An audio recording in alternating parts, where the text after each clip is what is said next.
Yo, hello. Okay.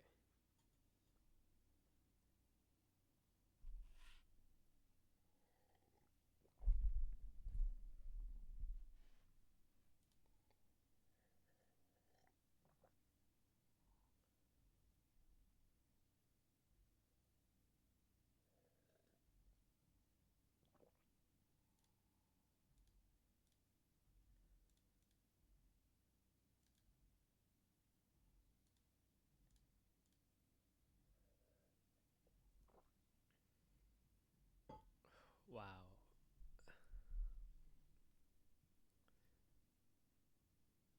Let's see. Full screen this.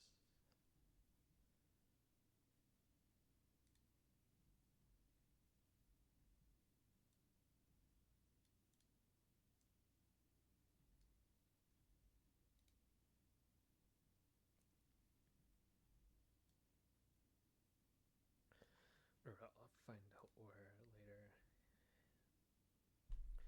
Individuals suffering from anxiety or depression may not have a safe experience playing this game. For content warnings, please visit. Sure, why not?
I see an annoying girl running towards him from a distance, waving her arms in the air like she's totally oblivious to any attention she might draw to herself.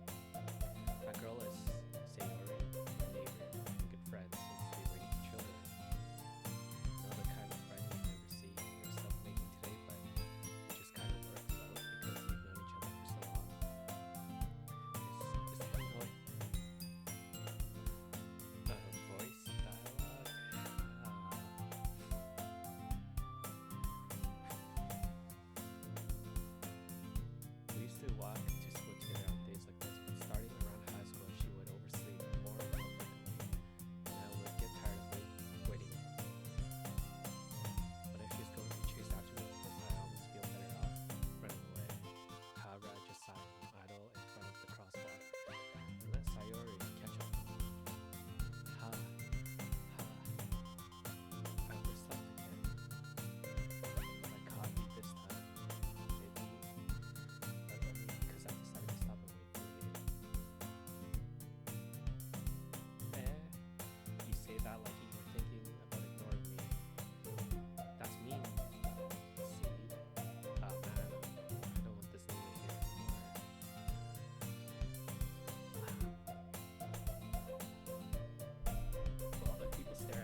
thus today marks the day I sold my soul for a cupcake. I dejectedly followed Sayori across the school and upstairs, a section of the school I rarely visit, being generally used for third year classes and activities. Sayori, full on energy, swings open the classroom door. Everyone, the new member is here. I told you don't need to call me a new member. I glance around the room. Welcome to Literature Club. It's a pleasure meeting you. Girl 1. Sayori always says nice things about you. Seriously, you brought a boy? Way to kill the atmosphere. See, what a nice surprise. The theme sounds so pleasant.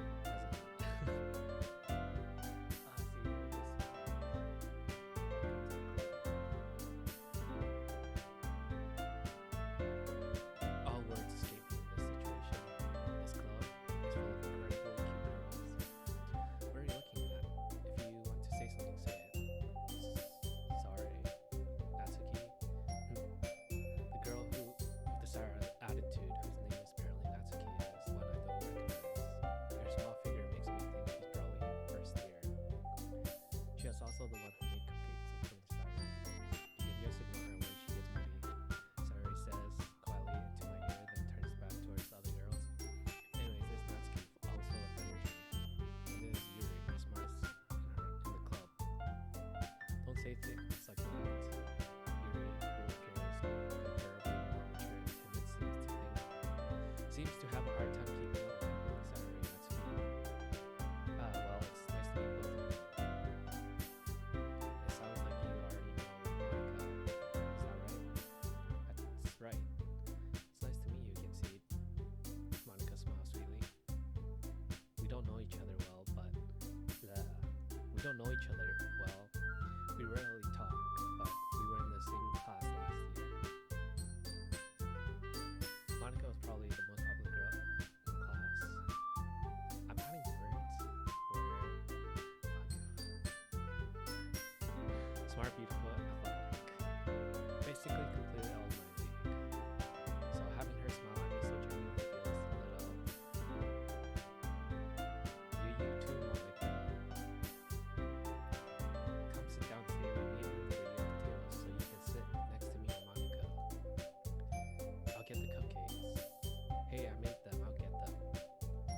Sorry, I got a little too excited. And how about I make some tea as well? The girls have a few desks arranged to form a table. Sayori mentioned it's being widened so that there is one space next to Monica and one space next to Sayori. Natsuki and Yuri walk over to the corner of the room where Natsuki grabs a wrap tray and Yuri opens the closet.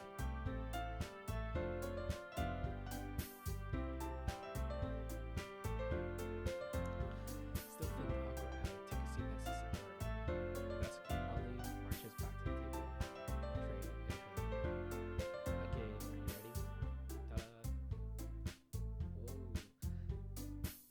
Natsuki lifts the foil off the tray to reveal a dozen white fluffy cupcakes decorated to look like little cats. The whiskers are drawn with icing and little pieces of chocolate were used to make ears. So cute! I had no idea you were so good at baking, Natsuki. Well, just hurry and take one. Sayori grabs one first, and Monica, I follow. It's delicious.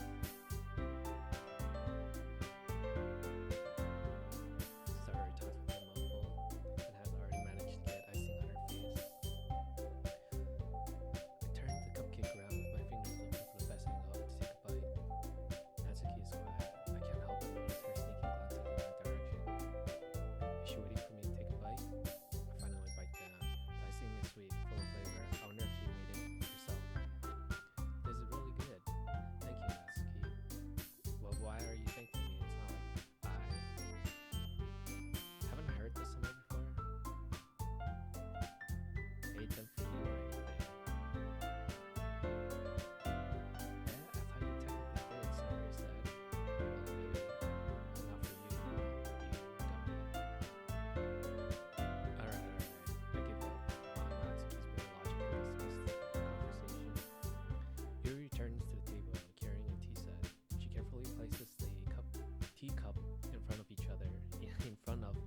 So what made you consider the literature club? Um, I was afraid of this question.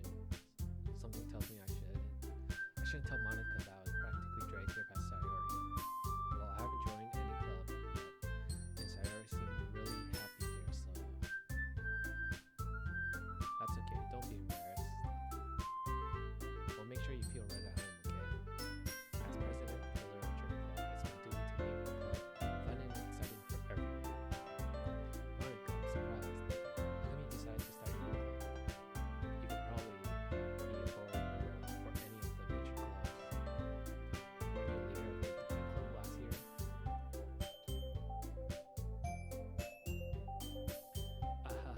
Well, you know. To be honest, I can't stand all the politics around the major clubs. It feels like nothing but arguing about the budget and publicity and how to prepare for events. I'd much rather take something I personally enjoy and make something special out of it. And if it encourages others to get into literature, then I'm fulfilling that dream. Monica really is a great leader. Yuri also nods in agreement. Then I'm surprised there aren't more people in the club. It must be hard to stand in club. Put it that way. Not many people are very interested in all the effort just listening around you, especially when there's something that doesn't grab your attention in literature. You have to work hard to convince people that you're both fun and worthwhile, but it makes school events like the festival that much more important. I'm confident that we can all really grow this club before we graduate.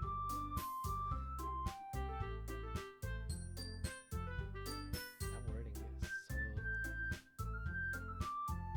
I'm not used to reading like this. Right, everyone? Yeah, we'll do our best. You know it. Everyone enthusiastically agrees. Such different girls, all interested in the same goal. Monica must have really worked hard just to find this theory. Maybe that's why they were all so delighted by the idea of a new member joining. Though I still don't really know if I can keep up with their level of enthusiasm about literature. So see, what kind of things do you like to read? Considering how little I've read these past few years, I don't really have a good way of answering that. Manga? I muttered quietly to myself, half joking. Natsuki's head suddenly perks up. It looks like she wants to say something, but she keeps quiet. Not much of a reader, I guess. But that can change. What am I saying? I spoke without thinking after seeing your stats score. Anyway, what about you? Well, let's see.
Sidle. Sidle. Balcony. Furtive, unobtrusive, or timid manner, especially sideways or obliquely. Sidle. Sayuri sidles up behind Natsuki and puts her hand on her shoulder. I'm not cute. Not for you, write your own poems. Oh, that's a question that I said. Okay. Well, I sometimes. Why do you care? I think that's impressive. Why don't you share some? Share them sometime. No, that's cute words and lies. You wouldn't like them. Not a very confident yet. I understand how Natsuki feels. Sharing that love of writing takes more than just confidence. The truest form of writing is writing to oneself. You must be willing to open up to your readers, exposing your vulnerabilities and showing even the deepest reaches of your heart, just like streaming. Do you have writing experiences too, Yuri? Maybe if you share some of your work, you can set an example and help Natsuki feel comfortable enough to share hers. And it's just, I guess it's the same for her. I want to read a poem. We all sit in silence for a moment. Okay, I have an idea. Natsuki very quizzically at Monica. Let's all go home and write a poem for our own. Then next time we meet, we'll all share them with each other. That way everyone is even. Yeah, let's do it. Plus now that we have a new member, I think it will help us get a little more comfortable with each other. Strengthen bond with the club. Isn't that right, Steve? Monica smiles warmly at me once again. Hold on, there's still one problem. What's that?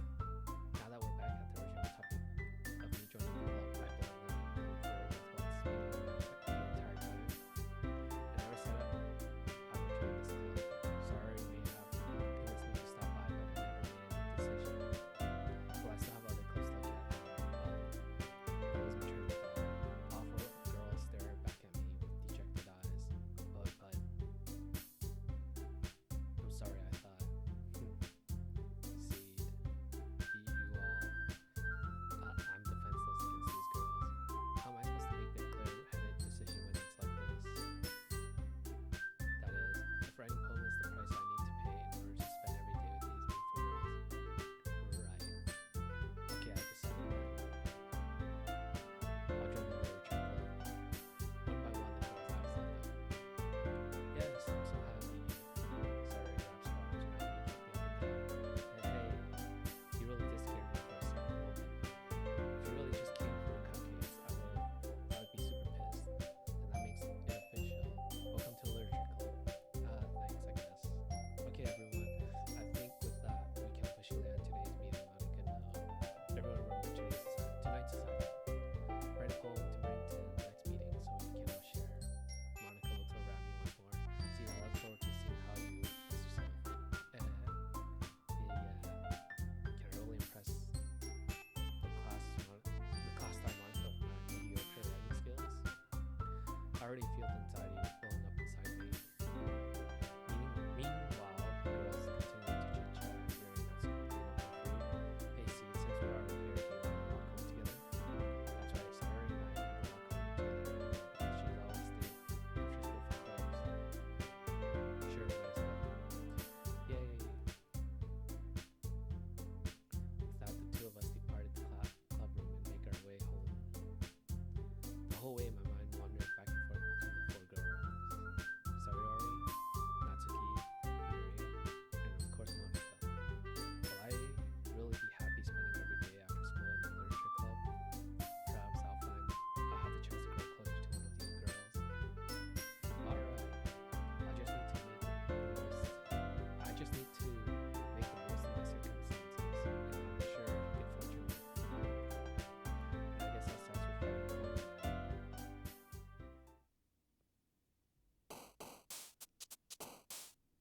Okay, pick words you think. Whew, I thought I had to write. Pick words you think your favorite club member will love. Something good might happen or further, like some poems.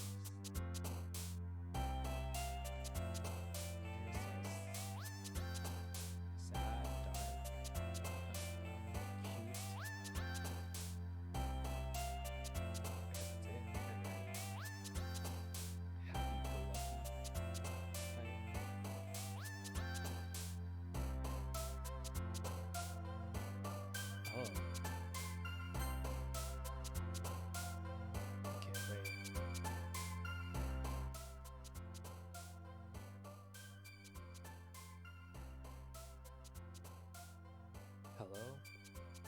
good now? I don't know, cause OBS is showing that my mic is louder. Perfect. Okay, thanks, man.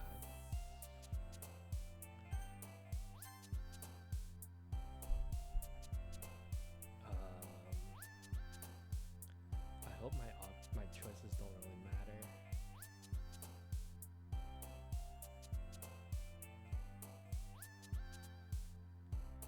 Let's go with.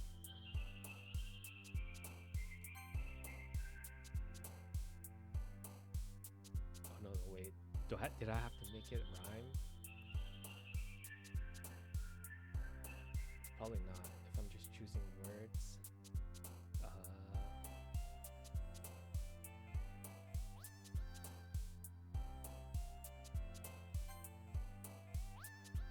Oh, she jumped. So, let's see.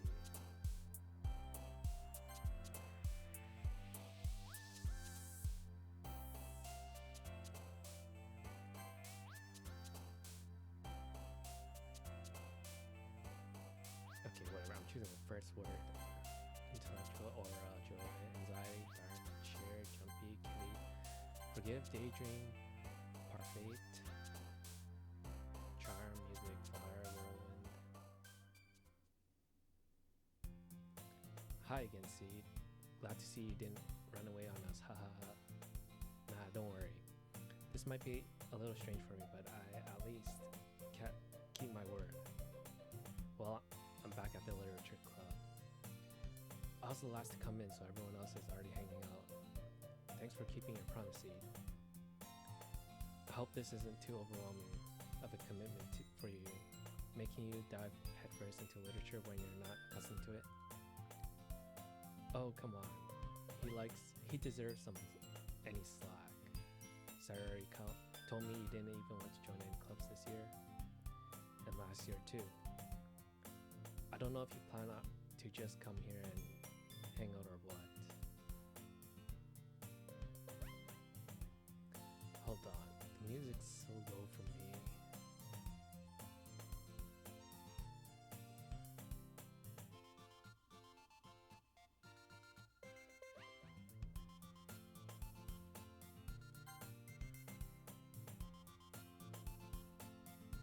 Okay.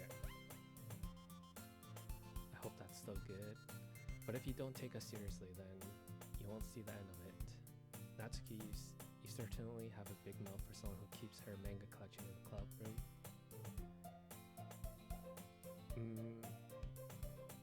Oh, she's angry. Natsuki find herself stuck between saying Monica and manga. Oh.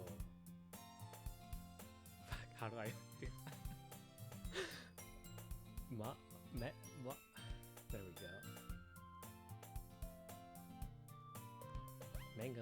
Manga's literature. Swiftly defeated, Natsuki flops back into her seat. Don't worry, guys. Seed always gives it his best as long as he's having fun. He helps me with busy work without me even asking.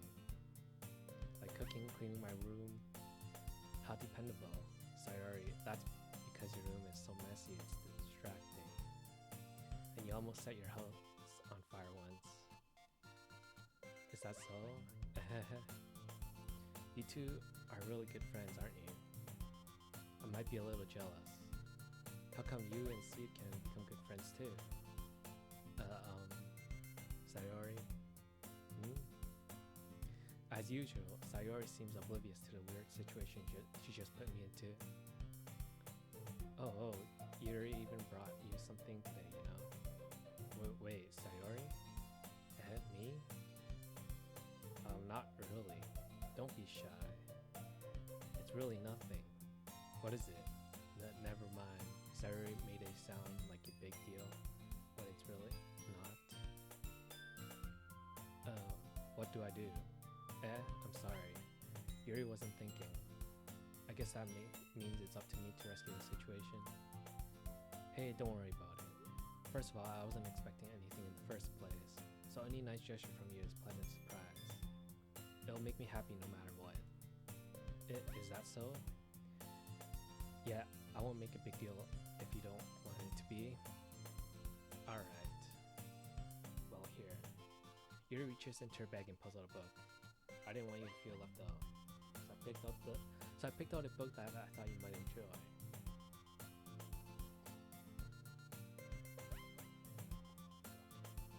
It's a short read, so it should keep your attention if you don't usually read.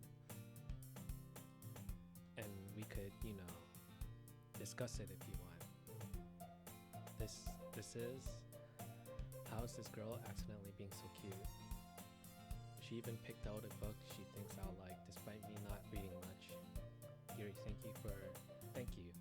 I'll definitely read this. I enthusiastically take the book. Phew. Well, you can read it at your own pace. I look forward to hearing what you think. Now that everyone's settled in, I expect Monica to kick off some scheduled activity for the club. That doesn't seem to be the case. Sayori and Monica are having a cheery conversation in the corner. Yuri's face is already buried in the book. I can't help but notice her intense expression, like she was waiting for this chance. Meanwhile, Natsuki is rummaging around the closet. Man, it looks like no one wants to be bothered today. I slumped down into the nearest desk. How am I supposed to occupy myself with something literature related by myself like this? I guess I could always read some book Yuri gave me, but I'm feeling a little too tired to read. I could probably fall asleep right now. I close my eyes and end up listening in on Sayori's conversation with Monica. We're probably gonna seem really lame compared to all the others. We're probably gonna seem really lame compared to all the other clubs though. Well, we can't give up. The festival is our chance to show everyone what literature is all about. The problem is that the idea of literature club sounds too dense and intellectual. But it's not like that at all, We just need a way of showing that to everyone. Something that speaks to the creative minds. That doesn't solve the problem though. What do you mean? Even if we come up with the most fun thing ever, nobody will come in the first place if it's a literature event.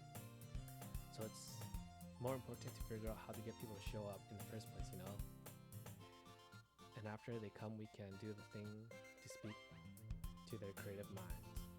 What thing? Oh, I guess. Never mind. What's this? Sayori is taking this seriously. It's rare to hear her deliberately like this. That's a good point. In that case, do you think food will do the trick? Food and literature club. Well, what kind? Well, I guess we could... Cupcakes! Good thinking. Natsuki would love to do that. You're right. Natsuki makes the best cupcakes. That works out perfectly. That wasn't why you suggested it. Cupcakes speak to my creative tummy. Cupcakes it is then. I'm hungry. Anyways, we still need to work out the details of the event itself. I find myself smiling. In the end, Sayori is still her usual self. But therein lies an unexpected reason I admire her. Unlike me, who has trouble finding any motivation at all, Sayori can put her mind into things and make them come to life. I suppose that's why I ended up letting her get on my case about things. I can't help but wonder what it would be like to see the world through her eyes. What a close-up. I opened my eyes to find Sayori's face filling my vision. I nearly fall out of my chair. Sorry. Wait. Actually, I'm not sorry at all. It's your fault for sleeping like that. This isn't the napping club. Does our school have a napping club? You're staying up late again, aren't you? Yeah. Now that you're in a club, you're gonna have less time for anime, You'll need to get used to it. Don't say that so loud. I glance over my shoulder to see if Monica overheard. It's true though. Yeah. I know. You're always looking out for me, Sayori. It's what I do best. That's a problem. What about you? You look up for me better than you look up for yourself. still oversleeping every day, aren't you? Not every day. That's not very convincing. How many days this past week have you gotten up on time? That's a secret. I knew it. Come on. At least give me the benefit of the doubt. I can't even do that. Look, Sayori, it's written all over you. Sayori glances around at herself. How is it written all over me? You were clearly in a rush this morning. Look, your hair is sticking all around here. I run my fingertips down the side of Sayori's hair, trying to straighten it out. Man, you really need a brush for this. My hair is just really hard to get right. I won't fall for that. There's more than just your hair. Look, your brow isn't straight either. And there's a toothpaste stain on your collar right here. I tried to wipe the stain with my finger, but nobody would ever notice that. Of course they would. Nobody's gonna tell you about it because they don't want to embarrass you. Fortunately, I don't really care about that. Hey, you meanie. And you don't even keep your blazer buttoned up. Seriously, Sayori? Why do you think you don't have a boyfriend yet? That's super mean. Sorry, but you'll thank me later. I start to button up her blazer from the bottom. Once you see how much better it looks, you'll change your mind. This is so funny. What is? Well, I was just thinking how weird it is to have a friend who does these kind of things. Don't say that. You'll make me feel weird about it, stupid. It's okay though. I'm happy we're like this. Aren't you? I guess. Hey, be careful. The button might come off. Why is this one so hard to close up? Okay. I struggle to close the button near her chest. Does this thing even fit you properly? When did it? It did when I bought it. Sigh. If you ever button it, you would have noticed sooner that it doesn't fit you anymore. What are you smiling about? It means my boobs got bigger again. Don't say that out loud. Anyway, you look much better now, so... why does it feel strange to see Sayori's blazer button up like that? But it's so stuffy. Ooh. I guess. I don't know. It's not worth it at all. Sayori hastily unbuttons her blazer once more. He is flirting with all the girls in this club? True.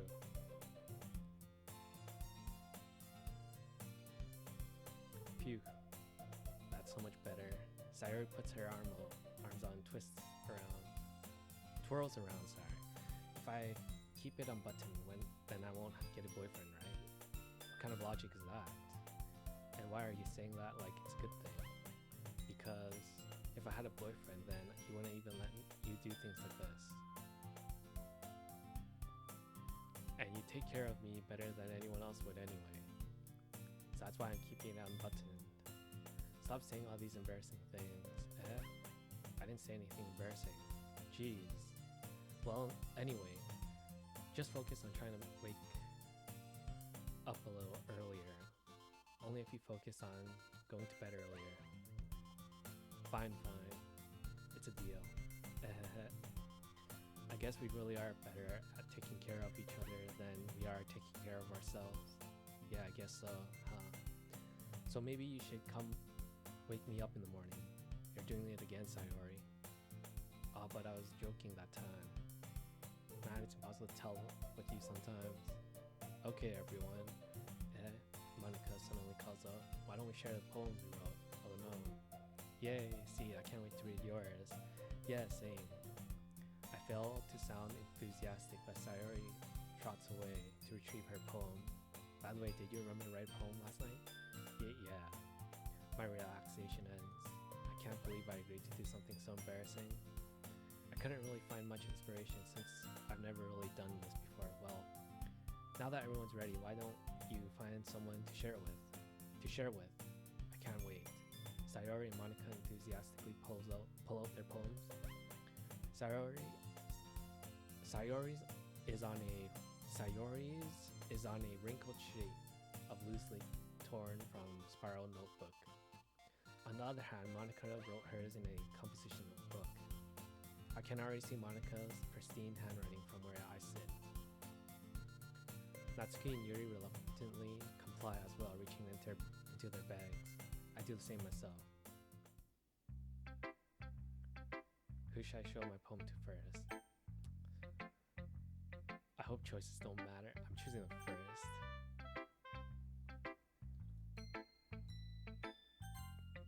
I'm definitely most comfortable sharing it with Sayori first. She's my good friend after all. Oh my goodness, this is so good, Seed. I love it. I had no idea you're such a good writer. Sayori, you must be seriously overreacting. I'm not a good writer at all. I honestly have no idea what I'm doing. True, I just picked the first word of everything for every page. Well, maybe that's why. Because I have no idea what I like either. Jeez. I'm sure Yuri's opinion has to be a little more constructive than this. Maybe even Natsuki's. Are you sure you don't like it just because I wrote it?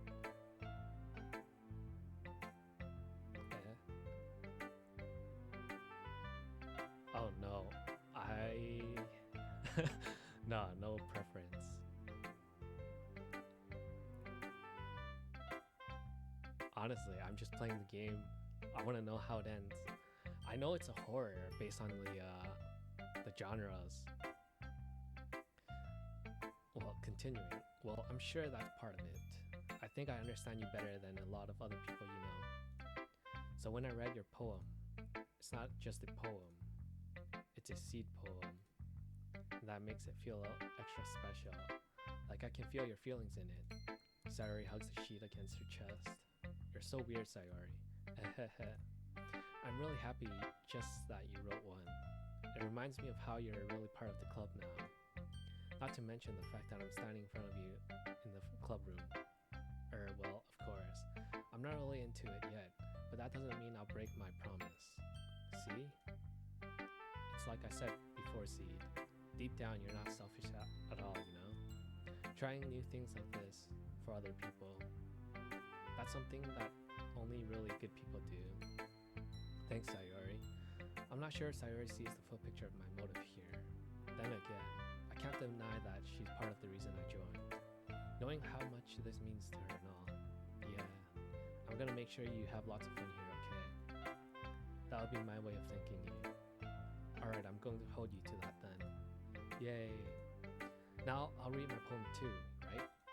Now you'll read my poem too, right? Don't worry, I'm really bad at this.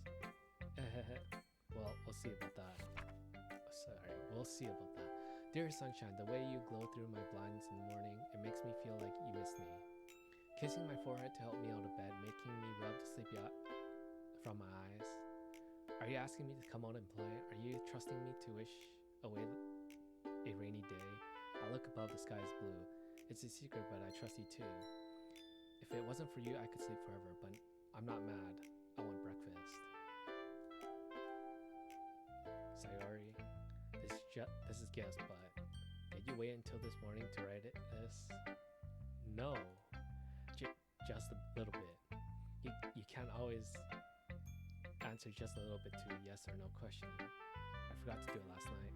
Well, at least that makes me feel a little better about myself. Don't be mean. I still try my best. Yeah. I didn't mean to say that it was a bad poem. It came out nice, or how should I put it? It sounds just like you. Really? Yeah. Especially that last line. I made eggs and toast. Even though you were late to school, it's bad to skip breakfast. I get all cranky. Well, I guess there's no point in arguing. Anyways, thanks for showing me. This was so much fun. Monica's the best. Yeah.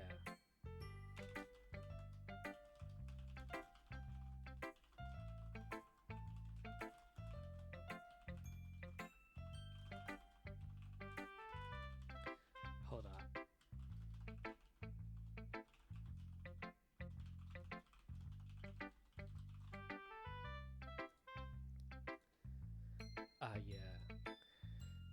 next time I won't forget, and I'm gonna write the best poem ever. Well, I guess I look forward to it. Oh, I guess I go through one at a time.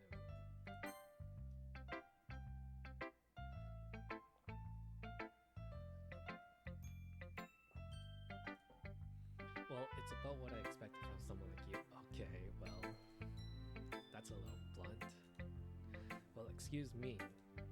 It's not like I said it was bad. It just didn't evoke any emotions. So basically, it's not cute enough for your taste. Do you want to get smacked? I'll pass.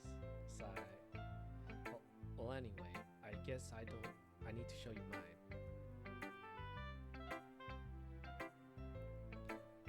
Is it?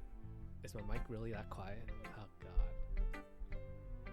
Let me turn up the gain and let me know. Okay, how about now? Better? No? Better? Okay. Or is it like too obnoxious? I don't know, too loud that it's unpleasant? Could be louder. Okay, I'm pretty much max gain now. How about now?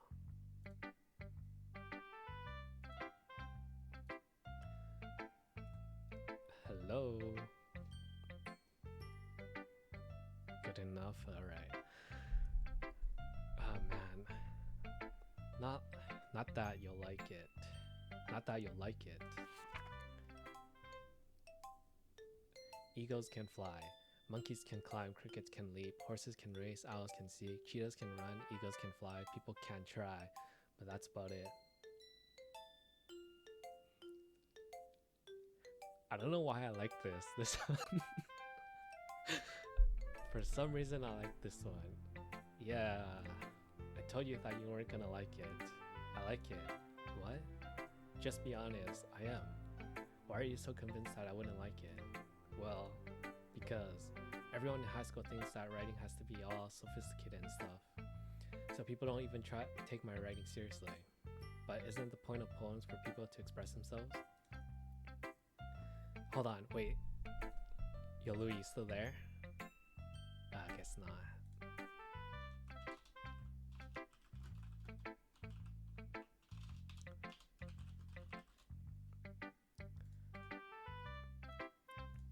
Anyways, continuing. Your writing style wouldn't make your message any less valid. Yes, exactly. I like when it's easy to read, but it hits you hard. Like in this poem. Seeing everyone around you do great things can be really disheartening. So I decided to write about it. Yeah, I understand. But the other nice thing about simple writing is that it puts more weight on the wordplay. Like I set up for a rhyme at the end, but then it made it fall flat on purpose. It helps bring up the feeling in the last line.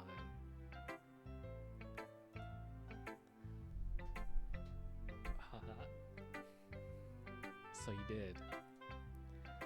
I guess more went into it than I realized.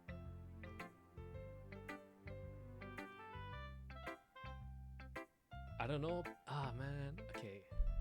So doing different voices for different characters is maybe when I'm more confident in streaming and reading. Like I said it earlier, I've rarely read out loud and talking so much. This is probably my, I don't know, talking. Maybe when I'm better and playing other games that require reading, I'll try and do voices. That's what it means to be a pro. I'm glad you learned something. Didn't expect that from the youngest one here, did you? Yeah, I guess not. I decided to humor her with the last comment. I don't really care for how old everyone is, but if Natsuki is feeling proud, then I won't take that away from her. Alright, Yuri. Yuri stares at the poem. It minute passes more than enough time for it to finish reading. Oh, so sorry. I forgot to start speaking. It's fine, don't force yourself. I'm not. I just need to put my thoughts into words. Hold on. Okay. This is your first time writing a poem, right? Yeah? Why do you ask? I'm just making sure. I guess that it might be after reading through it. Hold on. What did that say? I guess that it might be after reading through it. Okay. Ah, so it's that bad. No. Did I just raise my voice? I'm sorry. I'm so sorry. Yuri buries her face in her hand. I couldn't help but notice that it's been several minutes and we really haven't gotten anywhere. It might take Yuri a while to get used to new people. It's fine. I didn't really notice. I really didn't notice. What were you saying? Right. It's just that there are specific writing habits that are usually typical of new writers, and having been through that myself, I kind of learned to pick up on them. I think the most noticeable thing I recognize in new writers is that they try to make their style very deliberate. In other words, they tend to pick a writing style separate from the topic matter, and they fit the two together. The end result is both the style and the expressiveness are weakened. Once Yuri finds her train of thought, it's as if her demeanor totally changes. Her stammering is completely gone, and she sounds like an expert. Of course, that's not something you can be blamed for. There are many different skills and techniques that go into writing even a simple poem. Not just finding them, but building them. But getting them to work together is probably the most challenging part. It might take you some time, but it all comes practice and learning by example and trying new things. I also hope that everyone in the club gives you valuable feedback. Natsuya can be a little biased though. Biased? How? Well, never mind. I shouldn't be talking about people like that. Sorry, it's fine. I'm not sure if Yuri is apologizing to me or Natsuki. Do you mind if I read your poem now? Please do. I'd love to share my thought process behind it. Yuri smiles dreamingly, as if that's a rare opportunity for hers. Which itself is kind of funny. After all, isn't this supposed to be a literature club? Oh god, this goes under the light. The tendrils of my hair illuminate beneath the amber glow. Bathing. It must be this one. The last remaining streetlight to have withstood the test of time. The last yet to be replaced by the sickening the blue-green hue of the future. I bathe, calm, breathing air of the present but living in the past. The light fickles.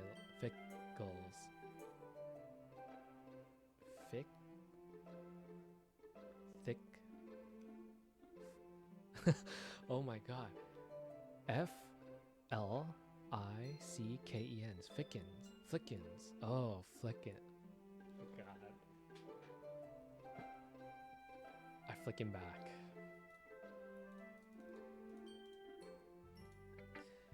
I'm sorry, I have such a terrible handwriting. What?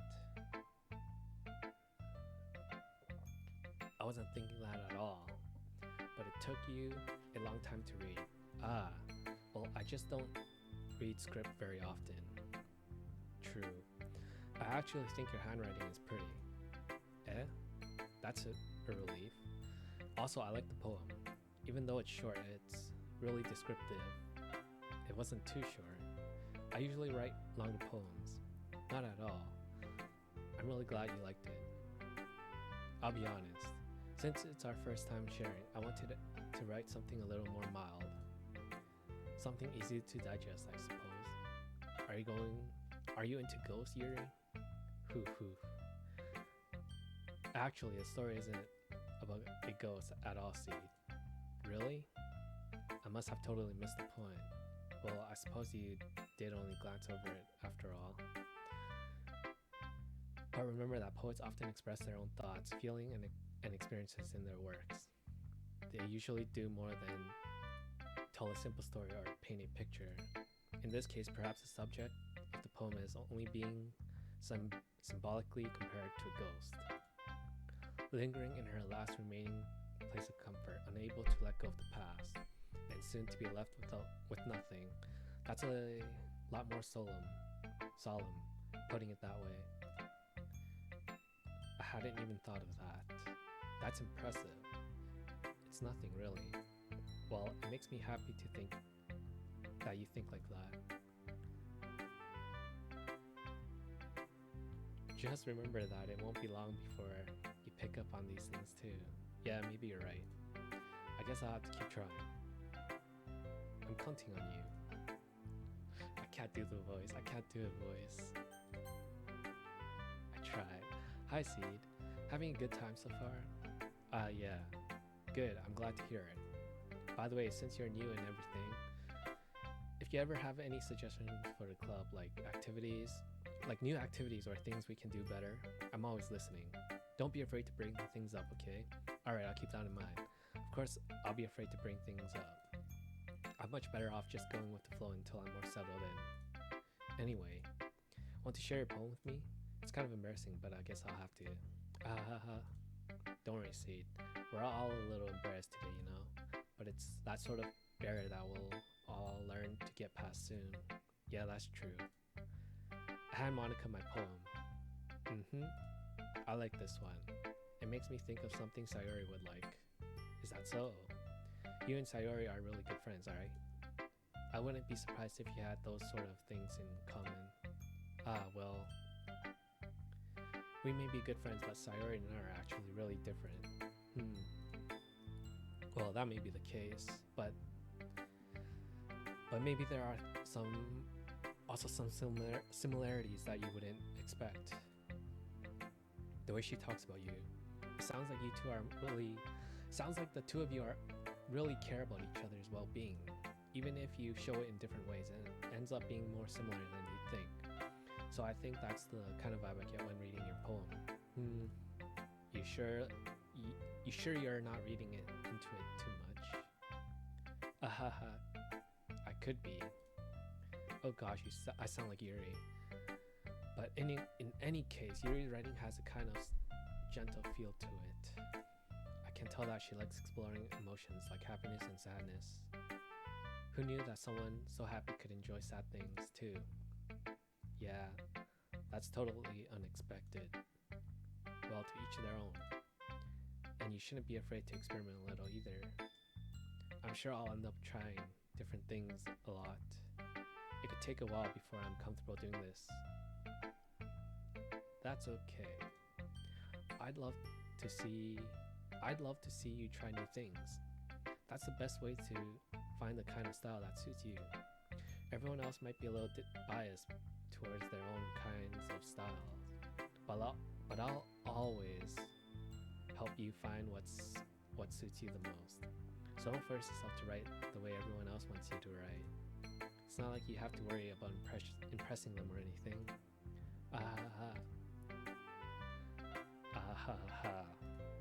Anyway, do you want to read my poem now? Don't worry, I'm not very good. You sound pretty confident for someone who claims to be not very good. Well, that's because I have to sound confident. That doesn't mean I'll always feel that way, you know? I see. Well, let's read it then. Hole in wall. It couldn't have been me. See the direction of the spackle protrudes? A noisy neighbor? An angry boyfriend? I'll never know. I wasn't home. I peer inside for a clue. No, I can't see. I reel blind, like a film left out in the sun. But it's too late. My retina's already scorched with a permanent copy of the meaningless image. It's just a little hole. It wasn't too bright. It was too deep, stretching forever into everything. A hole of infinite choices.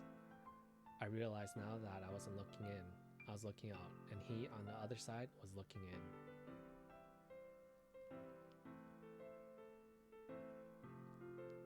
It's too deep. So what do you think? It's very free form, if that's what you call it. Sorry, I'm not really the right person to ask for feedback. It's okay. Yeah, that kind of style has gotten pretty popular nowadays. That is, a lot of poems have been putting emphasis on the timing between words and lines. When performed out loud, it can be very powerful. What was the inspiration behind this one? Well, I'm not sure if I know how to put it. I guess you could say I had some kind of epiphany recently. It's been influencing my poems a bit. An epiphany? Yeah, something like that. Kind of nervous to talk about deep stuff like that because it's kind of coming on strongly. Maybe after everyone is better friends with each other. Anyway, here's Monica's writing tip of the day. Sometimes when you're writing a poem or a story, your brain gets too fixated on a specific point. You try so hard to make it perfect, then you'll never make any progress. Just force yourself to get something down on paper and tidy it up later. Another way to think about it is this. If you keep your pen on the same spot for too long, you'll just get a big dark puddle of ink. Man, imagine using pen and paper now. So just move your hand and go with the flow. That's my advice for today. Thanks for listening. Phew, I guess that's everyone. I glanced around the room. That was a little more stressful than I anticipated. It's as if everyone is judging me for my mediocre writing abilities. Even if they're just being nice, there's no way my poems can stand up to theirs. This is the literature club after all. So I guess that's what I ended up getting myself into. Across the room, Sayori, Monica, and Monica are happily chatting. My eyes land on Yuri and Natsuki. They gingerly exchange sheets of paper, sharing their respective poems. As they read in tandem, I watch each of their expressions change. Natsuki's eyebrows furrow in frustration. Meanwhile, Yuri smiles sadly. What's with this language? Did you say something? Oh, it's nothing. Natsuki dismissively returns the poem to the desk with one hand. I guess you could say it's fancy. Thanks. Yours is cute. Cute? Did you completely miss a symbolism or something? It's clearly about the feelings of giving up. How can that be cute? I know that. I just meant the language, I guess. I was trying to say something nice. You mean you have to try that hard to come up with something nice to say? Thanks, but it really didn't come nice at all. Well, I do have a couple suggestions. If I was looking for suggestions, I would have asked someone who actually liked it. Which people did, by the way. Sayori liked it, and C did too. So based on that, I'll gladly give you some suggestions of my own. First of all, excuse me, I appreciate the offer, but I've spent a long time establishing my writing style. I don't expect to change it anytime soon, unless of course I come across something particularly inspiring, which I haven't yet. And see, like my poem too, you know. He even told me he was impressed by it. Oh man, I should have changed the name. This guy is flirting too much. Anyways, continuing. Natsuki suddenly stands up. Oh, I didn't realize you were so invested in trying to impress our new member, Yuri. That's not what you're just... Yuri stands up as well. Maybe you're just jealous that Sita appreciates my advice more than he appreciates yours. Huh? And how do you know he didn't appreciate my advice more? Are you that full of yourself? No. If I was full of myself, I would deliberately go out of my way to make everything I do overly cutesy. Ooh. Is everyone okay? Well, you know what? I wasn't the one whose boobs magically grew in size. Figured as soon as Seed started showing up. Natsuki. Oh, Natsuki, that's a little. This doesn't involve you. I don't like fighting guys. Suddenly, both girls turned towards me as if they just noticed I was standing there. Seed. She's just trying to make me look bad. That's not true. She started it. If she could get over herself and learn to appreciate that simple writing is more effective, then this would have happened in the first place. Then this wouldn't have happened in the first place. What's the point of making your poems all convoluted for no reason?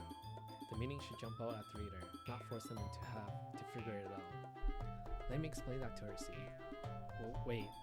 There's a reason we have so many deep expressive words in our language. It's the only way to convey complex feelings and meaning the most effective way. Avoiding them is not only unnecessary limiting yourself, it's also a waste. You understand that, right, Seed? Well,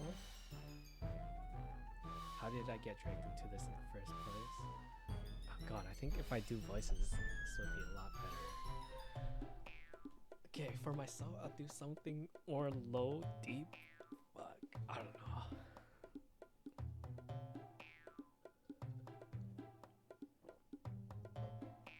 It's not like I know anything about writing, but whomever I agree with, they'll probably think more highly of me. So of course that's going to be. Oh no, I have to pick. What if I default? Oh god. Help me, Sayori. Natsuki. Natsuki glares at me, drying up any words I had in my mouth. So instead I turn to Yuri. Yuri's expression is so defensive that I can't bring myself to say anything to her. Sayori. Eh? Yeah. Everyone's fighting is making Sayori uncomfortable. How can the two of you keep fighting when you know you're making your friend feel like this? Seed. Well, that's her problem. This isn't about her. I agree. Fuck, I can't do it. Okay. It's unfair to let for others to interject their own feelings into our conflict.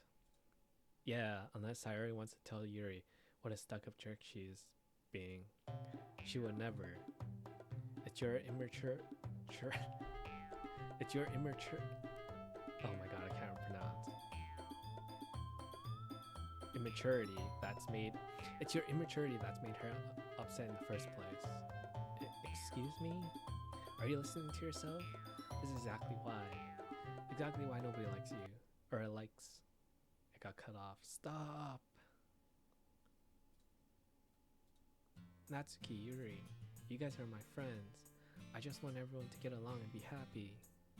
My friends are wonderful people, and I love them because of their differences. Natsuki's poems, they're amazing because they give you so many feelings with just a few words, and Yuri's poems are amazing because they paint beautiful pictures in your head. Everyone's so talented, so why are we fighting? Because, well, also, Natsuki's cute, and there's nothing wrong with that. And Yuri's boobs are the same as they always were. Big and beautiful. Sayori. Oh wait, that was me. Sorry. Sayori. Sayori stands triumphantly. Monica stands behind her with a bewildered expression. I'll make some tea. Okay, wait. I'll make some tea. Yuri rushes off. Natsuki sits down with a blank expression on her face, staring at nothing. So this is why Sayori is vice president. I whisper to Monica. She nods in return. To be honest, I might come off as a good leader, and I I can organize things, but I'm not very good with people. I couldn't even bring myself to interject. As president, that's kind of embarrassing of me. Ahaha. Nah, it's not like I can blame you. I wasn't able to say anything either. Well, I guess that just means Sayori is amazing in her own way, isn't it? Isn't she? You could say that. She might be an airhead, but sometimes it's weirdly suspicious that she knows exactly what she's doing. I see.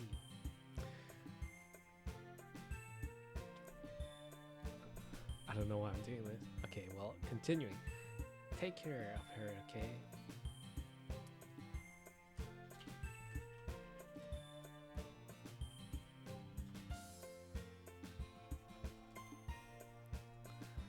Take good care of her, okay? I would hate to see her get herself hurt. That makes two of us. You can count on me. Monica smiles sweetly at me, causing my stomach to knot.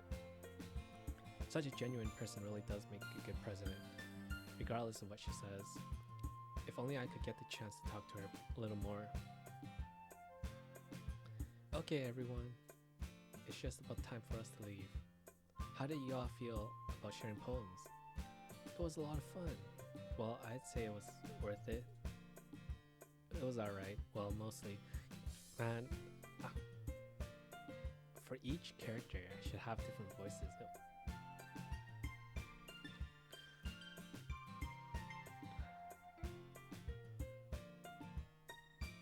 Nah, it's alright. Well, mostly. Seed, how about you? Yeah, I'd say the same. It was a neat thing to talk about with everyone. Awesome. In that case, we'll do the same thing tomorrow. And maybe you learn something from your friends too. So our poems will turn out even better. I think to myself, I did learn a little more about the kinds of poem everyone likes. With any luck, that means I can at least do a better job impressing those I want to impress. I nod to myself with newfound determination. Seed! Ready to walk home? Sure, let's go. Sayori beams at me. It truly has been a while since Sayori and I have spent this much time together. I can't really say I'm not enjoying it either. Sayori, about what happened earlier. What do you mean? You know, between Yuri and Natsuki. Does that kind of thing happen often? No. Fuck. Okay, wait. No. How would she say it in this situation? No. I don't even know. Whatever. No. That's really the first time I've seen them fight like that. I promise you, they're both wonderful people. You don't hate them, do you? No, I don't hate them. I just wanted your opinion, that's all. I can see why they make good friends with you. Phew. You know, see, it's nice that I get to spend this time with you in the club. But I think seeing you get along with everyone is what makes me the happiest. And I think everyone really likes you too. That's... Every day is going to be so much fun. It looks like Sayori hasn't caught onto the kind of situation I'm in. Sure, being friends with everyone is nice, but does it really need to stop there? We'll just have to see what the future holds, Sayori. I pat Sayori on the shoulder. I said that more to myself than to her, but it's easy to use Sayori as an internal monologue sometimes. Okay. Yeah. Let's do this.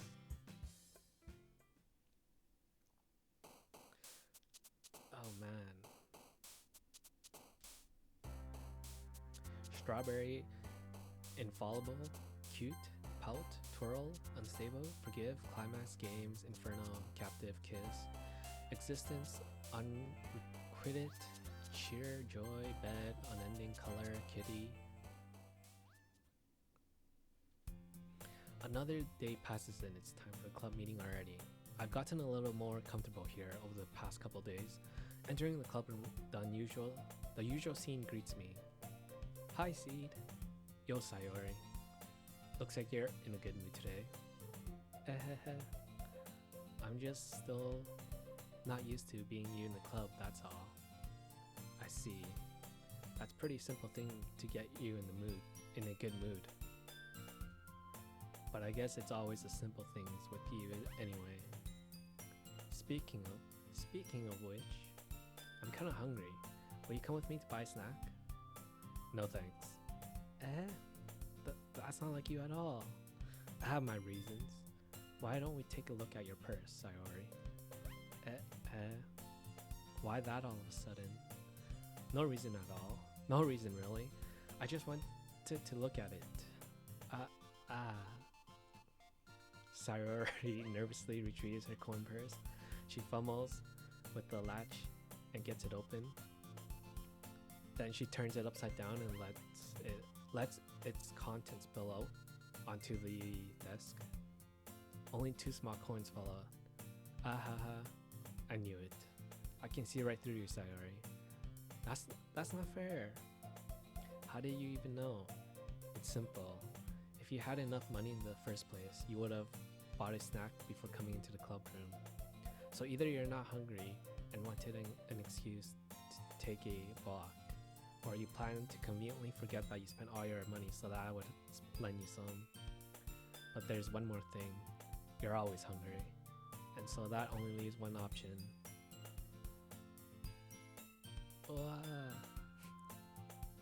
I give up. Don't make me feel guilty. If you feel guilty, that means you deserve to feel guilty. Yuri suddenly giggles. I didn't notice that she was listening. Her face is in her book as always. I wasn't listening or anything. It was just something in my book. Yuri, tell Seed to let me borrow some money. Don't get me involved in something like that, Sayori. Besides, you should only buy what you can responsibly afford. And frankly, after pulling a mischievous little stunt like that, your suffering is fair enough retribution. I didn't mean that. I got too absorbed in my book. Ooh. I really like it when you speak your mind, Yuri. It doesn't happen much, but it's a fun side of you. There's no way you could think that. You were right though. I did something bad and now have to accept the revolution. Yeah, I thought it was retribution too. So she used the wrong word. Okay, never mind. Anyways, continuing. Retribution. That still coming from you, Sayori. I guess there's a little devil inside all of us, isn't there? Don't let her fool you. Oh, oops. Don't let her fool you. Sayori knows exactly what she's doing. After all, she told you guys she's bringing me to the club before she even told me. But you wouldn't have come if it weren't for the cupcakes. So I had to trick Natsuki into making them. Come on, give me more credit than that, Sayori. Clap. Yeah. Out of nowhere, something smacks Sayori in the face, tumbles onto the desk. Ow. That was a cookie. Sure enough, it's a giant cookie wrapped in plastic. Sayori glances around. Is this a miracle? It's because I paid my retribution. Actually, that one almost worked. I was just gonna give it to you, but then I heard you blab about the cupcakes. It was totally worth seeing your reaction though. Natsuki, that's so nice of you. I'm so happy. Sayori hugs the cookie. Geez, just eat it. Sayori rapidly tears open the wrapper and takes a big bite. So good. Sayori suddenly claps her hands over her mouth. I bit my tongue. You're going through a lot over just one cookie. Natsuki takes a bite of her own cookie. Yours look really good too, Natsuki. Can I try it? Jeez, beggars can't be choosers. But yours is chocolate. Yeah, why do you think I gave you that one? Fine. Still, I'm really happy that you shared this one with me. Sayori gets out of her seat and goes behind Natsuki, then wraps her arms around her. Jeez. I get it. Cookie still in hand, Natsuki reaches up to nudge Sayori off her. Sayori suddenly leans forward and takes a bite out of Natsuki's cookie. Hey! Did you seriously just do that? Oof. What? What's this supposed to be?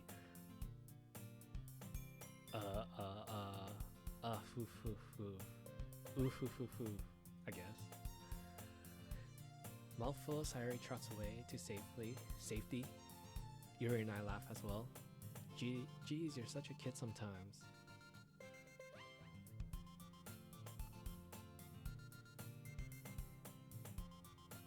I wonder, can you guys hear a helicopter? That's why I didn't want to turn my gain up. On OBS, it shows that my mic is picking up the helicopter. Whatever, continuing. Jeez, you're such a kid sometimes. Monica, can you tell Sayori? Natsuki glances around. Monica isn't in the club room. Where's Monica anyway? Good question. Have any of you heard anything about her being late today? Not me. Yeah, I haven't either. That's a bit unusual. I hope she's okay. Of course she's okay. She's probably just had something to do today. She's pretty popular after all. You don't think she has a... I wouldn't be surprised. She's probably more desirable than all of us combined. That's true. Excuse me? Suddenly, the door swings open. Sorry, I'm super sorry. There you are, C. I didn't mean to be late. I hope you guys weren't worried or anything. Monica chews the club over her boyfriend after all. You're so strong-willed. But boyfriend? What on earth are you talking about? Monica quizzically glances at me. Never mind that. What held you up anyway? Well, my last period was today at study hall. To be honest, I kind of just lost track of time. That makes no sense though. You would have heard the bell ring at least. I must not have heard it since I was practicing piano. Piano? I wasn't aware that you played music as well, Monica. I don't really. I kind of just started recently. I've always wanted to learn piano. That's so cool. You should play something for us, Monica. Monica looks at me. Maybe once I get a bit better, I will. Yay! That sounds cool. Oh, that sounds cool. I'd also look forward to it. Is that so? In that case, I won't let you down, see? Monica smiles sweetly. I didn't mean any pressure or anything like that. Don't worry. I've been practicing a whole lot recently, and I'd really love the chance to share once I'm ready. I see. In that case, best of luck. Thanks. So I didn't miss anything, did I? No, not really. Not really. I choose to leave Sayori's mischievous escapade. I don't know, what the heck is this word? Escape.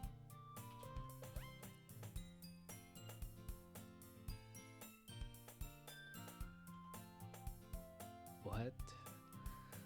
Simon in dictionary.com.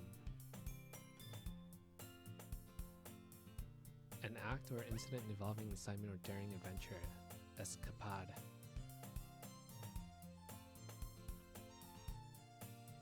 Pronunciation. Escapade. Alright, escapade. Okay, continuing. I choose to leave out Sayori's mischievous escapade. I'm sure Natsuki will end up complaining to her anyway. Looks like everyone has already settled down. Sayori somehow already finished her entire cookie. Yuri is back to her book and Natsuki disappeared into the closet. Seed, seed, seed! Sayori suddenly comes up to me.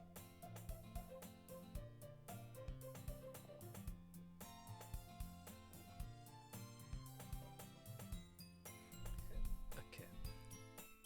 I'm gonna go get some supplies from another classroom. Want to come with me? Supplies? What for? Well, you know how the festival is coming up. Me and Monica were gonna make some posters and stuff.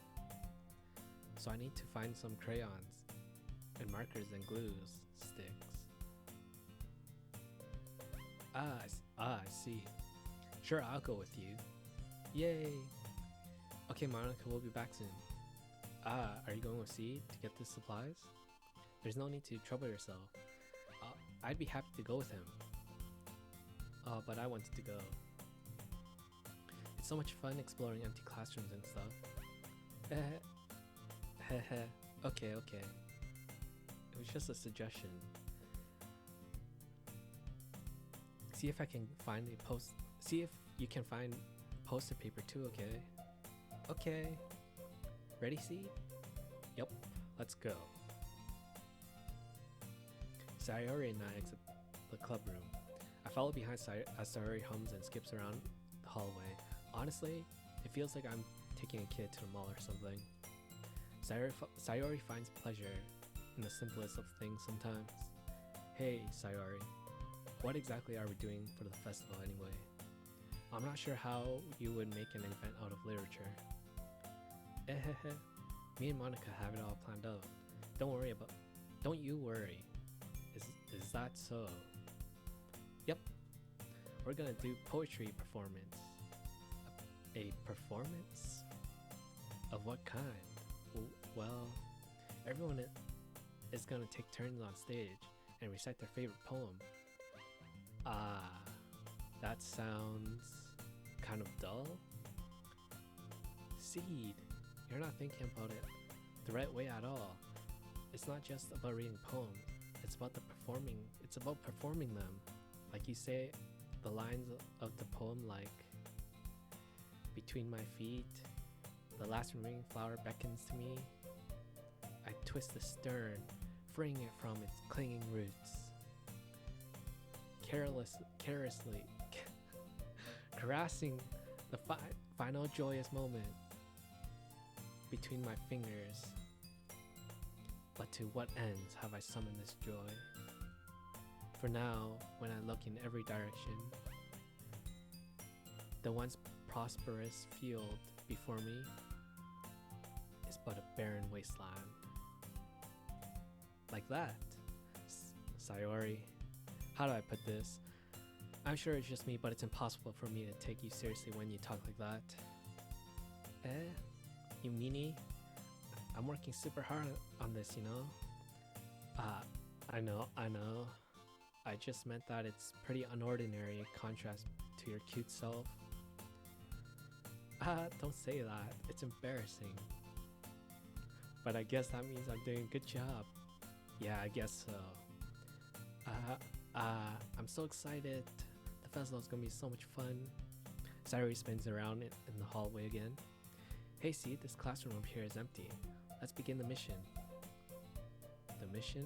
It's been a long time since I've spent time with Sayori like this, but then she hasn't changed one bit. She's nothing but a ball of sunshine, drawing happy vibes from the world around her. It's a pretty nostalgic feeling for me. As the years went by, I began to hold myself up in the room more and more.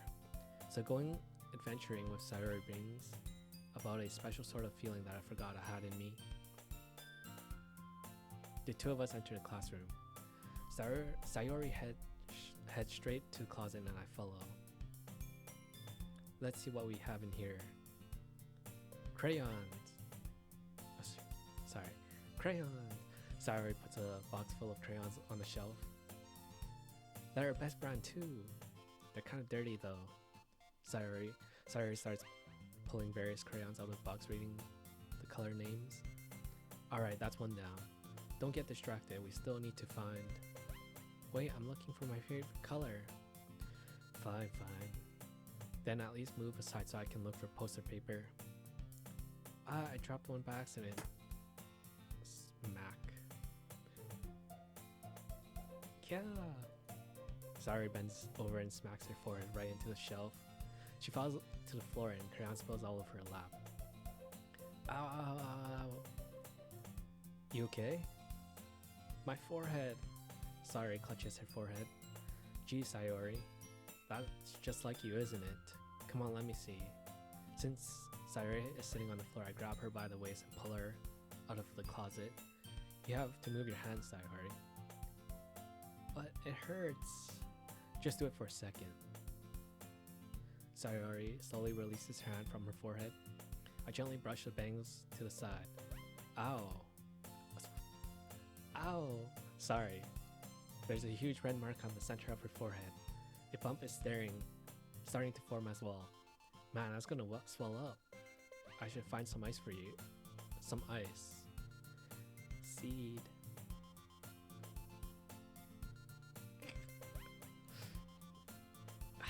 Yeah, it's so awkward.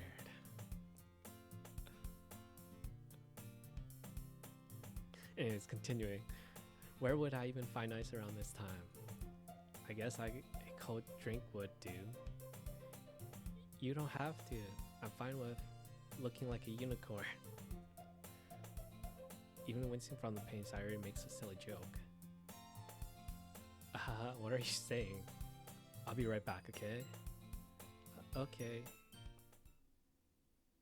I pass Sayori on the shoulder and run out into the hallway. I locate the nearest vending machine. What should I get? It doesn't really matter since it will be used as an ice pack rather than a drink. But I know Sayori likes apple juice, so I purchase that one. In just a moment, I'm already returning to class where I left Sayori. She has one palm on her forehead, and is using the other to clumsily scoop crayons back into the box. At least they were already in the wrong spot before I spilled them. Sayori here. I hand Sayori the bottle of apple juice. It's nice and cold. Sayori opens the cap and starts drinking from it. Sayori, what are you doing? It's for your forehead, you idiot. Sorry, I forgot. How hard did you hit your head? Sayori places the bottle against the bump on her forehead. It stings. Just bear with it. It'll feel better soon. Looks like you cleaned up most of the crayons, so that's good. Hey, Seed. This kind of reminds you of growing up, doesn't it? What do you mean? What do you mean? You know how we used to play outside all the time? I would always try and keep up with you. You were kind of oblivious in some ways. Like I usually fell behind or had trouble climbing on the things you did. But sometimes when I tried to do things I couldn't, I would get myself hurt. I'd fall and scrape myself or get a bump, and I would start crying really hard. And you would rush over as quick as you could. You always tried really hard to get me to stop crying. It was almost like you blamed yourself and were afraid of getting in trouble if someone found out, even though it really wasn't your fault at all, you know. Did I really do that? Yeah, you don't remember? Come to think of it, maybe I do remember a bit. I guess I was always focused on my games that I didn't pay enough attention to you. So in a way, it was my fault. Kind of like this time too. If I wasn't rushing you out of the closet, you probably wouldn't have hit your head. Seed, I don't think you realize it, but you're always thinking about other people. Even after all these years, you're rushing to help me even though I'm just being clumsy. You're really a sweetheart. Don't call me that. And I don't really do this kind of thing all the time. I guess when it comes to you, it just feels natural. Before I even know it, I'm treating you like that. I guess that's what happens when you've been friends for so long. Really? Maybe you're right. Seed, I'm so glad that nothing's changed between us. Do you think it'll be like this forever? Forever? If I'm honest to myself, there's no telling where we'll end up for college or after that. So it wouldn't be fair for me to make any promises. But, well, I hope so. It's been this long already, right? I can't imagine you ever changing, so my hopes are up. I'm so happy. Sayori has whimsical expression in her eyes. We remain silent for a moment. She's so silly and clumsy on the outside, but that when I see her deep in thought like this, it makes me not want to disturb her. I guess we should go back. I don't want to worry Monica, you know. Good luck with that. She's gonna see her forehead either way. Not if I hide it under my bangs. Sayori hops to her feet. She clutches her forehead again. Don't stand up so fast after hurting yourself. Oops. Don't stand up so fast after hurting yourself. Ooh. Well, I guess it's too late now. Anyways, let's go. I follow Sayori out of the classroom. Sayori plays with her bangs to try to hide the bump, but without much success. In a moment, we make it to the club room. Ah, you're back. Good timing. I was about to start with sharing our poems. Sayori, your forehead. She's fine, don't worry about it. I was playing with the crayon and smacked my forehead into the shelf. Well, anyway, were you able to find everything we needed? Uh-huh, I have it right. Sayori frantically glances around herself. I forgot all the stuff. Calm down, Sayori. I have it all right here. I found the poster paper too. Ha ha ha. Sounds like you ended up doing all the work, see? Well, Sayori. I failed to come up with an excuse for Sayori. I made it an adventure. Yeah, that. Okay. In any case, good work. I'll start working on the posters tonight. Me too. Okay, everyone. Are you ready to share your poems? I guess I should grab mine. After making sure the crayon box is closed tightly, I return to my seat. Who should I show my poem to first? I guess in order again? Sayori. Seed. I really love your poems. I can't believe you've been hiding these from me. I'm not hiding anything. I'm not hiding anything. But your poems are so good. Yesterday's and this one too. You can't tell me you haven't done this before. I mean, you're really the only one who feels that way, so... No way. Not even Natsuki?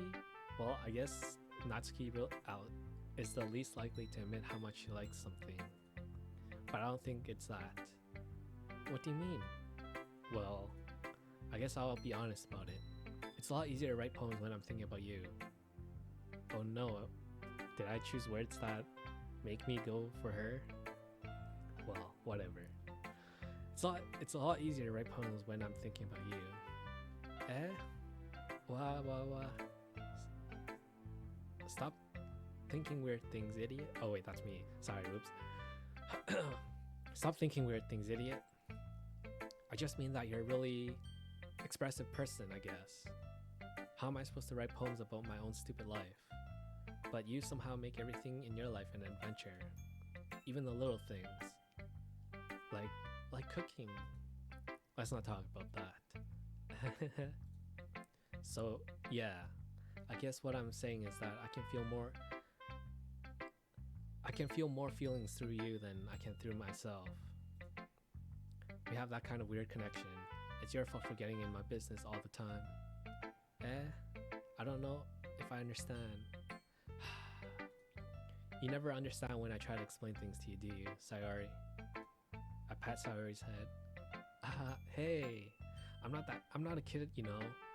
Are you sure about that? Maybe. Sayori starts fiddling with her pencil between her hands. Hey Seed, will you give me your poem? I kinda wanted to keep it. Huh? Why?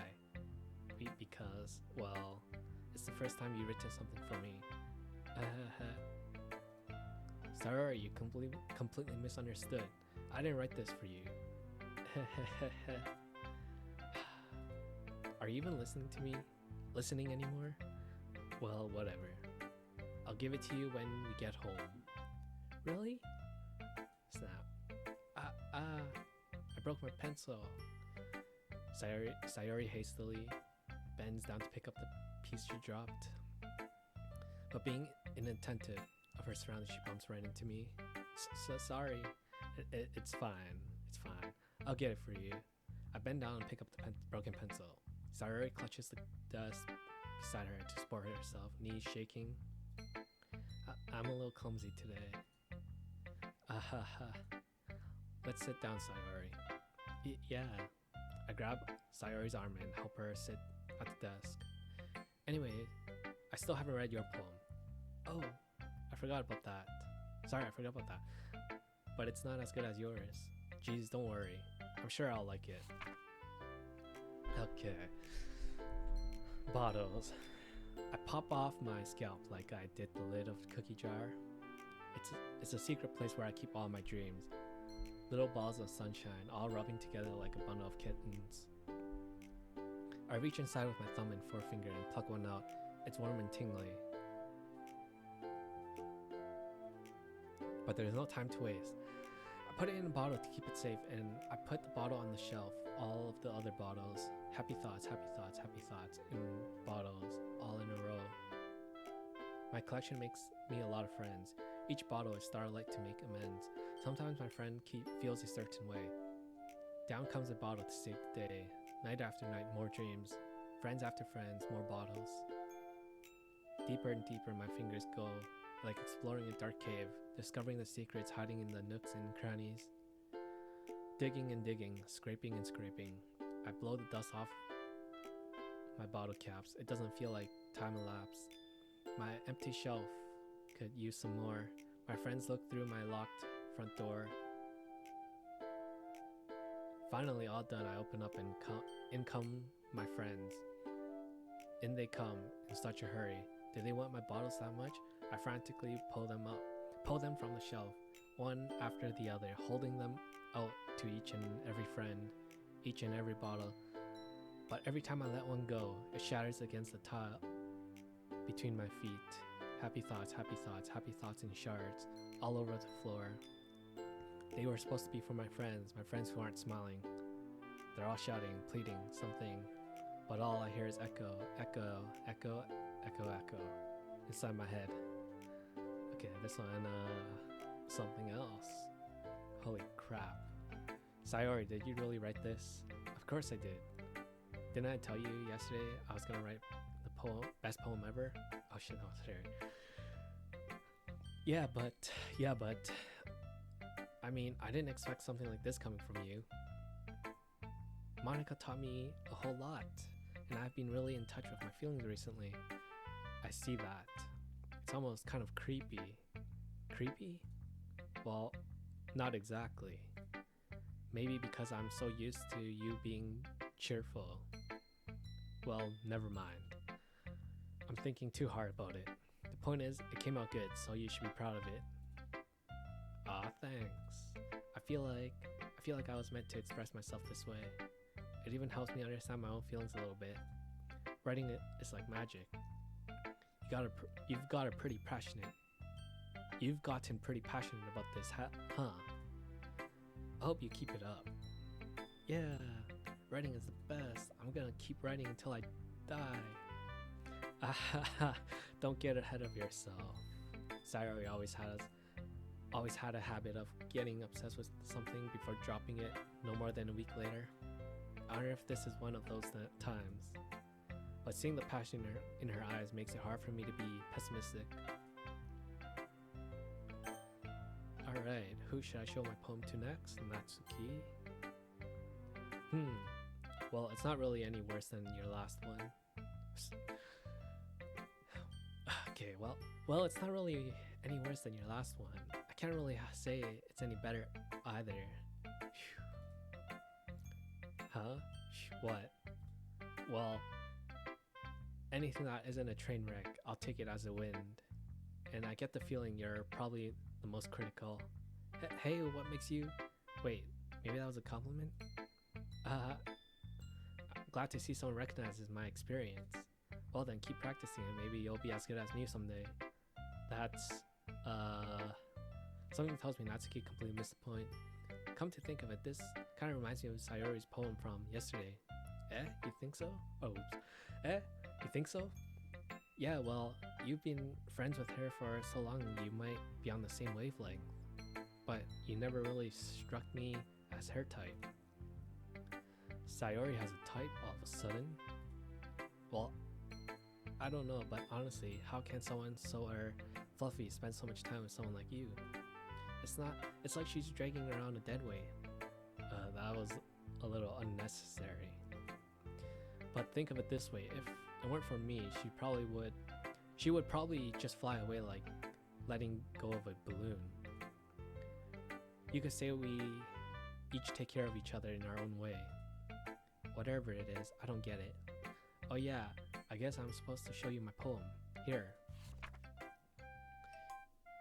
Amy likes spiders. Do you know what I heard about Amy? Amy likes spiders. Icky, wriggly, hairy, ugly spiders. That's why I'm not her friend. Not friends with her. Amy has a cute singing voice. I heard her singing my favorite song. Every time she sang the chorus, my heart would pound to the rhythm of the words. But she likes spiders. That's why I'm not her friend. Not friends with her. Jeez. I keep reading it wrong. Anyways, continuing. Amy has a cute singing voice. I heard her sing my favorite song. Oops, I already read that. One time I hurt my leg really bad. Amy helped me up and took me to the nurse. I tried not to let her touch me. She likes spiders, so her hands are probably gross.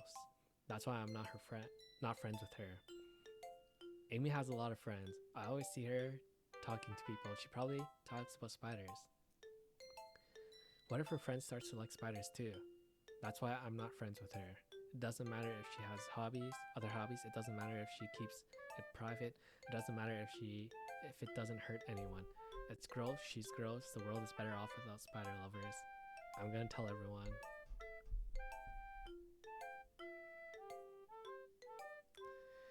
Interesting.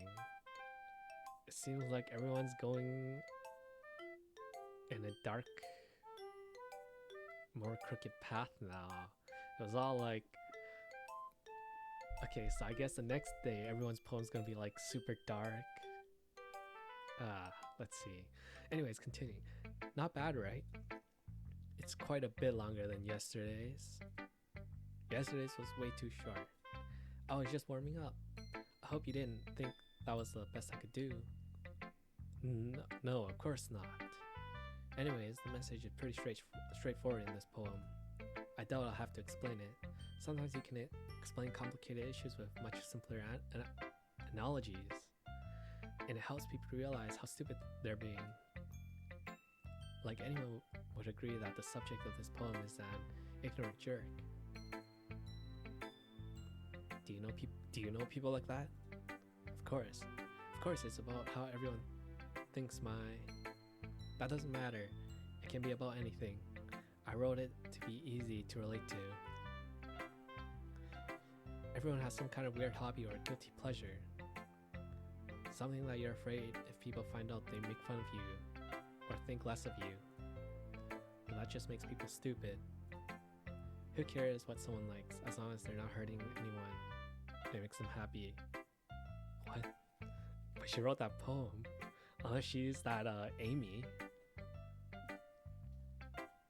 Okay.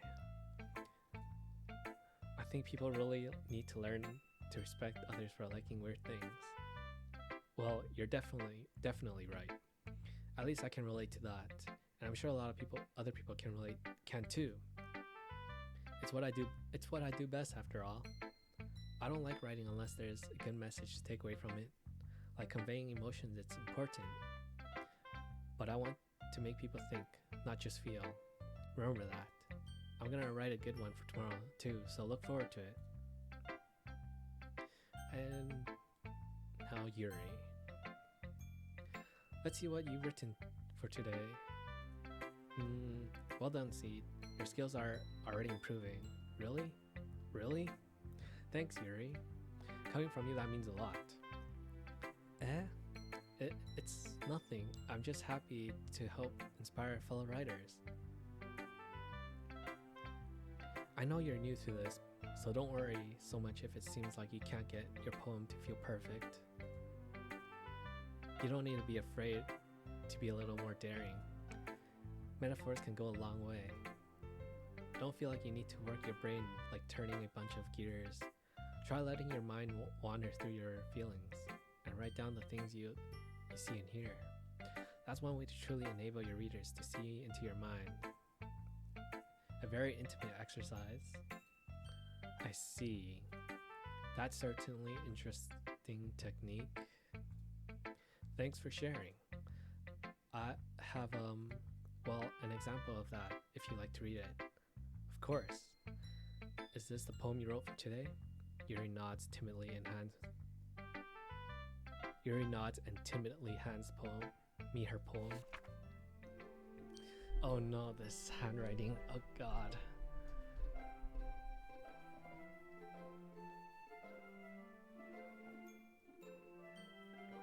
Okay. The raccoon. It happened in the dead of the night while I was slicing bread for a guilty snack. My attention was caught by the scuttering of the raccoon outside my window. That was, I believe, the first time I noticed my strange tendency as an ordinary human. I gave the raccoon a piece of bread. My subconscious, well aware of the consequences, well aware that a raccoon that is fed will always come back for more. The enticing beauty of my cutting knife was the symptom. Oh god, she's talking about cutting things. Okay. The bread, my hunger, curiosity, the raccoon, an urge. The moon increments its phase and reflects that much more light off of my cutting knife. The very same light that glistens in the eyes of my raccoon friend. I slice the bread, fresh and soft. The raccoon becomes excited. Or perhaps I'm merely projecting my emotions onto the newly sophisticated, satisfied animal. The raccoon has taken to following me. You could say that we've gotten quite used to each other. The raccoon becomes hungry more and more frequently, so my bread is always handy. Every time I brandish my cutting knife, the raccoon shows me excitement, a rush of blood. Classic P-A-V or R? Parlovian conditioning. I slice the bread and I feel myself again. Okay, so like she said here, she's projecting her emotions and saying like the raccoon is happy or shows excitement every time she brings out a knife. That means she's being excited for bringing out a knife. Oh god.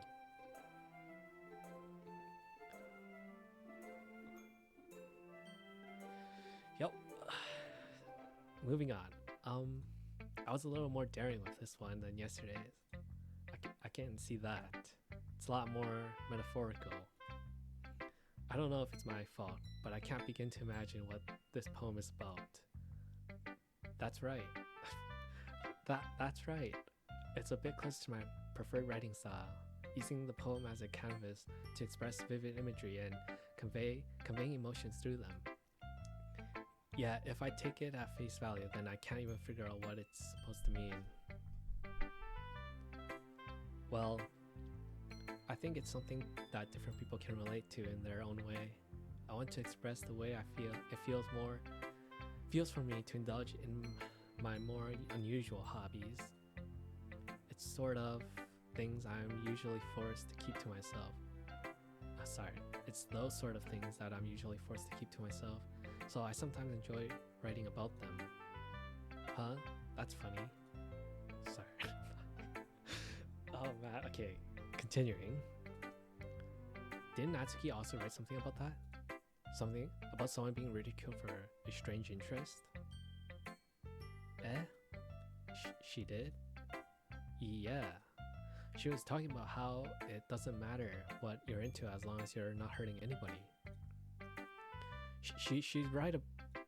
I mean, Does she really feel that way? Yeah. Sounds like you two have that in common. That's, well, that's interesting.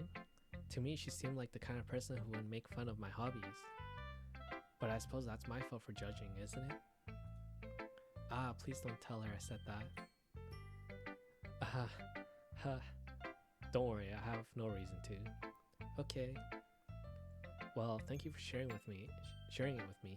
After all, if I hadn't learned to embrace my own weirdness, I would probably hate myself. I might be ranting a little bit now, but I'm glad you're a good listener. And finally, Monica. Hi again, Seed. How's the writing going? Alright, I guess. I'll take that, as long as it's not going bad. I'm happy that you're applying yourself. Maybe soon you'll come up with a masterpiece. I wouldn't count on that. You never know. Want to share what you wrote for today? Sure, here you go.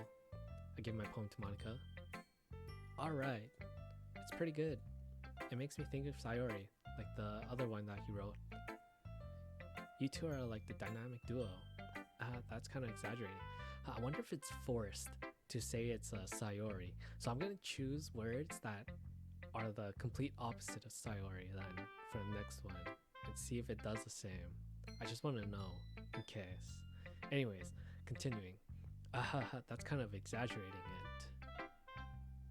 Yeah, probably. But you spend a lot of time with her even in this club, don't you? Then again, I don't blame you for being a little shy. I'm not shy, it's just... I'm just teasing.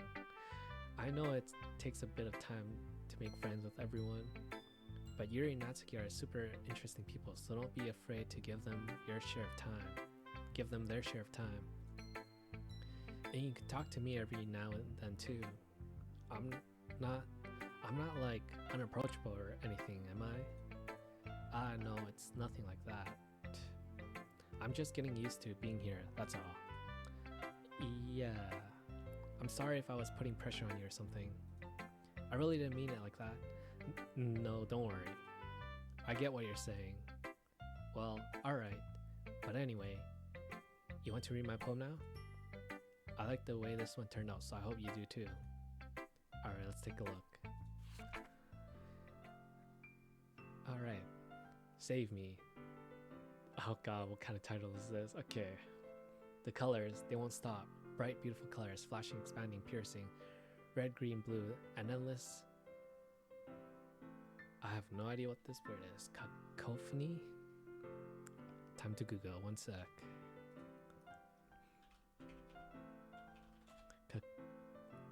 Cacophony. Cacophony. A harsh, discordant mixture of sounds. Makes sense. Phone. Cacophony of meaninglessness. Noise. Meaningless noise. Sorry, I added this. Meaningless noise. The noise, it won't stop. Violent, grating waveforms. Squeaking, screeching, piercing. Sine, cosine, tangent. Like playing a chalkboard on a turntable. Like playing a vinyl on a pizza crust. An endless poem of meaningless. Load me. What? Save me, load me. Is that like a hint for the game? Am I supposed to save here? Oh god. Load me, save me. Okay, let's see if I can save. Oh wait, there. Save. Okay, I saved. Should I load too? Nah, I'll play it out and see what happens, I guess. It's even more abstract than your last one, huh? I guess it's just the way I write. I'm sorry if you don't like it. No, I never said that. It's just a kind of thing that I've never really seen before, I guess. I kind of like playing with the space, with my space on the paper, choosing where and how to space your words can totally change the mood of the poem. It's almost like magic. The way I wrote the lines really short makes it feel like they're trying to speak over the noise. I see. It's kind of hard for me to tell what it's about though. Ahaha. Sometimes asking what a poem is about isn't the right question. A poem can be as abstract as a physical expression or a feeling, or a conversation with the reader. So putting it that way, not every poem. Okay, so she said that it's a conversation with the reader, so it has to be telling me to save and load, right? Oh god, we'll find out. Fuck it. So putting it that way, not every poem is about something. Anyway, here's Monica's writing tip of the day. Sometimes you'll find yourself facing a difficult decision. When that happens, don't forget to... Don't forget to save your game. You never know when you might change your mind, or when something unexpected may happen. Wait, is this tip even about writing? What am I even talking about? That's my advice for today. Thanks for listening. Okay, everyone, we're all done reading each other's poems, right? I have something extra planned today, so if everyone could come sit at the front of the room. Is this about the festival? Well, sort of. Do we really have to do something for the festival? It's not like we can put together anything good in just a few days. Well, we'll just end up embarrassing ourselves instead of getting any new members. That's a concern of mine as well. I don't really do well with the last minute preparations. Don't worry so much. We're going to keep it simple, okay? We don't need much more than a few decorations. Sayori has been working on posters, and I've designed some pamphlet we can give out during the event. Okay, that's great and all, but that doesn't tell us what we're actually going to be doing for the event. Sorry, I thought you heard about it already. We're going to be performing. Performing? Monica? Yeah, we're going to be having a poetry performance. Each of us are going to choose a poem to recite during the event. But the cool part is, we're also going to let anyone else come up and recite poems too. Sayori is putting it on all the posters in case anyone wants to prepare ahead of time. Sayori, who's been coloring the poster, holds it up for us to see. Are you kidding me, Monica? You didn't already start putting those posters up, did you? I did. Did you really think it's that bad of an idea? Well, no, it's not a bad idea, but I didn't sign up for this, you know. There's no way I'm going to be performing in front of a group of people like that. I agree with Natsuki. I could never in my life do something like that. Imagining it, Yuri shakes her head in fear. Guys, no, Sayori. I understand where you're coming from. Remember that Natsuki and Yuri have never shared their poems with anyone until just a couple days ago? It's a lot to ask for them to recite their poems out loud to a whole room of people. I guess I kind of overlooked that. So, I'm sorry. But I still think we should give it our best. We're the only ones responsible for the fate of this club. If we start the event and each of us put on a good performance, then it will inspire others to do the same. And the more people who perform, the better we'll be able to show everyone what literature is all about. Yeah, it's about expressing your feelings. Yuri? Oh, I see what you mean. Yep, the word Yuri. Yep, not the name, right? Yep. It's about expressing your feelings. Being intimate with yourself. Finding new horizons. Having fun. That's right. And it's those reasons we're all in this club today. Don't you want to share that with others? To inspire them? To find the same feelings that brought you in here in the first place? I know I do. I know you do. I know we all do. And if all it takes is standing in front of the room for 2 minutes and reciting a poem, then I know y'all can do it. Natsuki and Yuri remain silent. Yuri looks worried. I guess that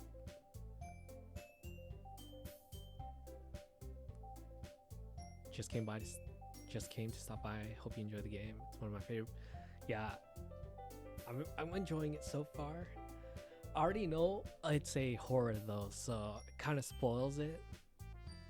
I can see with how the poems are slowly becoming a I guess dark turn. I don't know.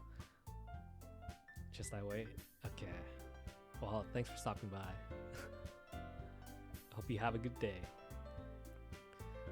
I'm gonna continue now. It gets really distorted. Oh god, okay.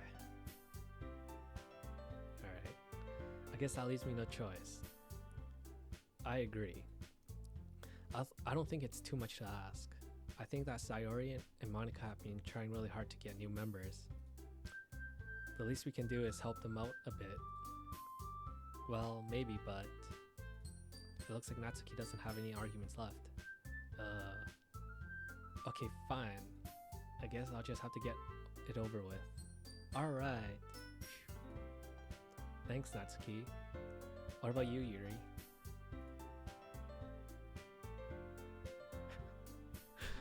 Yuri dejectedly glances around at everyone else's expectant faces. Sigh. Oh wait, sorry. I guess I don't really have a choice. That's everyone. You're the best, Yuri. This club is seriously going to be the death of me. Oh gosh. You'll be fine, Yuri. But anyway, let's move on to the main event. I want each of you to choose a poem of yours. We're going to practice reciting them in front of each other. No way! Monica, this is too sudden. Well, if you can't recite your poems in front of the club, how do you expect to do it in front of strangers? Oh no. Don't worry.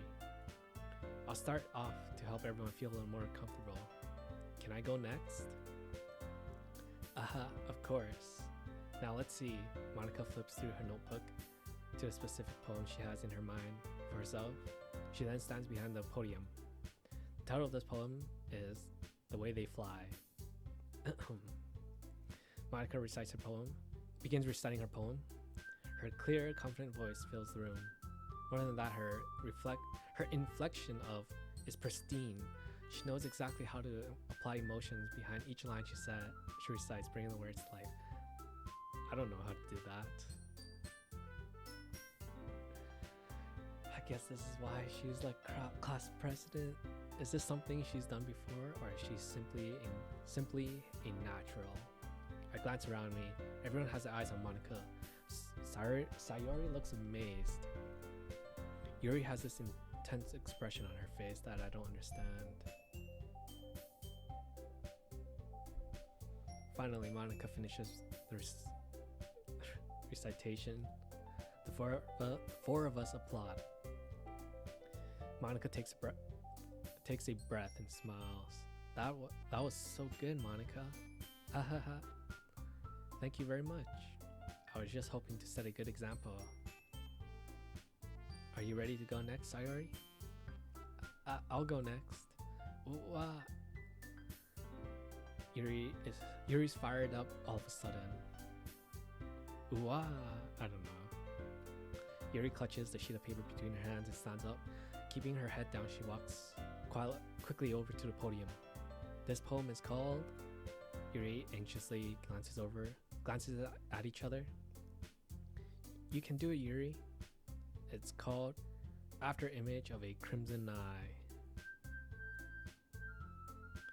Yuri's voice shakes as she starts reading the poem. Just a moment ago, she practically refused to do this.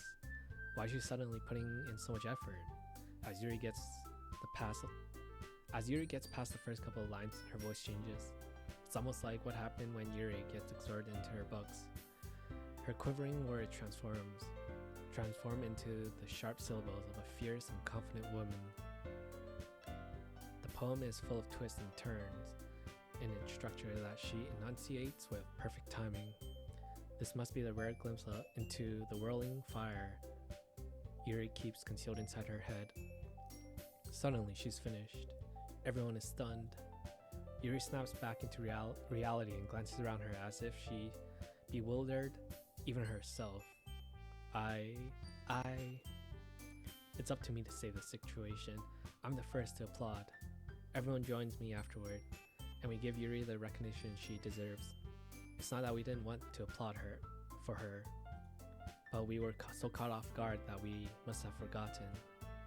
As we applaud, Yuri holds the poem to her chest and rushes back into her seat. Yuri, that was so good. That was really good. Yeah, that was really good. Thank you for sharing. Looks like Yuri is down for the count. Okay, I guess I'm up. I'm next then. Sayori hops out of her chair and cheerfully walks to the podium. This one is called My Medal. Sorry, I giggled. Sayori, it's a lot harder than I thought. How did you guys do it so easily? Try not to think of it like you're reciting to other people. Imagine you're reciting it to yourself, like in front of a mirror or in your own head. It's your poem, so it'll come out the best that way. I see. Okay then, Sayori begins her poem. Somehow it feels like her soft voice was made as a perfect match. The poem isn't aimlessly cheery like Sayori. It's serene and bittersweet. If I were to read this poem on paper, I probably wouldn't think much of it. But hearing it come out of Sayori's voice almost gives it a whole new meaning. Maybe this is what Sayori meant when she said she likes my poems. It's like I get to reach more deeply into someone I thought I knew through and through. Sayori finishes and we applaud. I did it! Good job, Sayori. Even C liked it. I guess that's a good sign. What does that even mean? It came out nicely, Sayori. The atmosphere of the poem fits you really nicely. It might be that other poems wouldn't work quite as well with that kind of delivery. I don't really understand. In other words, I've seen poems of yours where that sort of gentle delivery wouldn't work as well. They might need a little more force behind them depending on what you're reading. Oh, I know what you mean. Well, I've been practicing that kind of thing. It's just embarrassing to do it in front of everyone. The next time I'm going to make you pick a poem that challenges you a little more. We don't have much time before the festival, you know. Okay. Now who's next? Natsuki? Don't make me go before Seed. It's not like I can compare to you guys anyway. Might as well let Seed lower everyone's expectations a little before I have to do it. Natsuki, it's fine. I might as well get this over with. But it's not like I have much of a selection of what to read. I'll just have to go with what I wrote for today. I stand up and step in front of the podium. Everyone has their eyes on me, making me feel terribly awkward. I recite my poem. Since I'm not exactly confident in my own writing, it's not hard to put energy into it. Despite that, once I finish, I receive applause anyway. Sorry, I'm not really as good as everyone else. Don't worry about it so much. I think it's less about your abilities and more about your lack of confidence in your writing. That's something that will improve over time though. Yeah, maybe. Alright then, that just leaves you, Natsuki. Yeah, I'm going. Natsuki begrudgingly gets out of her seat and makes her way to the podium. The poem is called, what? Why are you all looking at me? It's because you're presenting. Anyway, the poem is called Jump. Natsuki takes breath. Once she starts reciting the poem, her sour attitude disappears a little. While she's still a little holy fuck, what is this word? Youths, I don't know. Google on, I forgot how to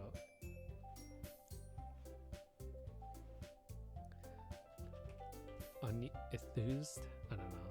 Unenthused. Oh yeah, it is. Unenthusiast. Unenthused. Not interested or appreciative. Enthusiastic. Yep. Okay. I've never seen it look like this. She's a little unenthused. Her poem has a rhythm and a rhyme to it. It's Natsuki's trademark style and works surprisingly well when spoken out loud.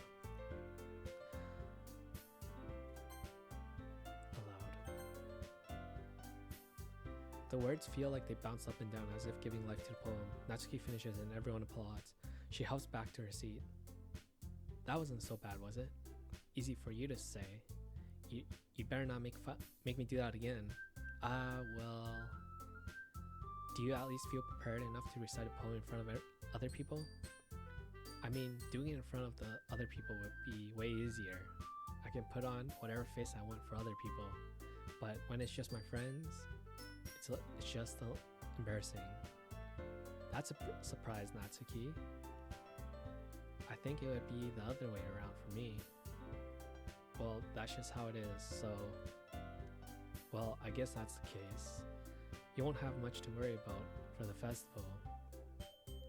That said, I want to thank everyone for coming through. It might be hard, but I hope that you all have an idea of what it's like now. Make sure you pick a poem and get enough practice before the festival, okay? I'll be making pamphlets, so let me know ahead of time what you'll be reciting. Jeez. I should probably find some other poem to recite instead. That's fine too. It doesn't have to be your own. I'm already pleasantly surprised that you're putting in all this effort for the club. It makes me really happy. Yeah, no problem. Yeah, no problem. Yeah, no problem. Okay, everyone. I think that's about it for today.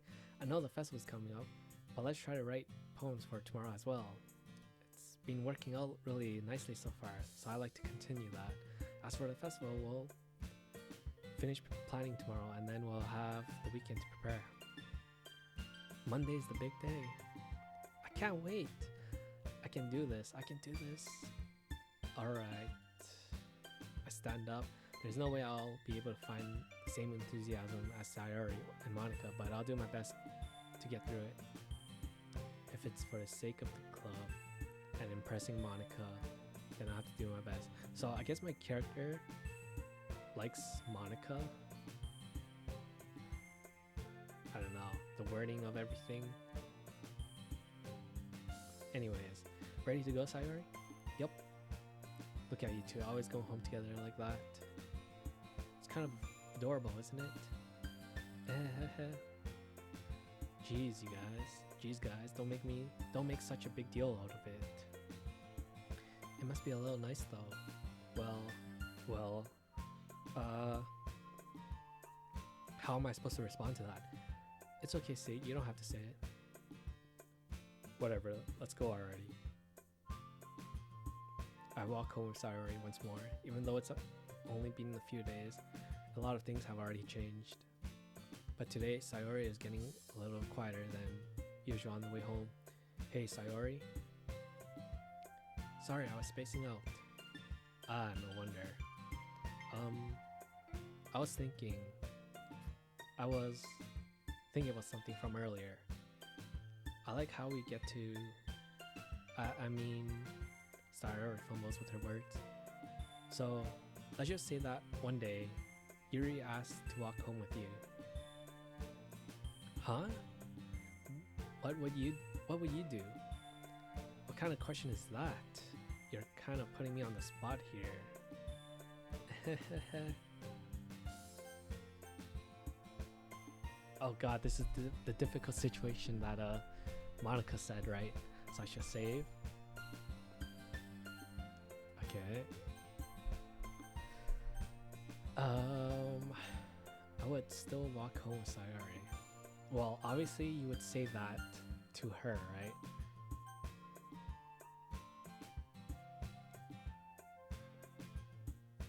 Oh god. Well, obviously this would be the answer, okay? Sayori? You really think I would ditch you for Yuri? Eh? But she's so beautiful and smart. Jeez, I already see her in the club every day. Besides, you always seem to really like going home together. I wouldn't just ruin that for you. You're so silly, Seed. You think about me too much sometimes. Yuri would deserve it if she wanted it so. Sayori, I've already made up my mind. I can't really figure you out sometimes. Sorry. Besides, what's the point in speculating something that's never going to happen? The conversation trails off. It's kind of a weird thing for Sayori to care so much about, but I want to respect her and keep her happy too. Then again, the festival is only a few days away. Who knows what will happen in that time? Okay. I am gonna go get more water. My throat. Be right back.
Okay, so thought about this.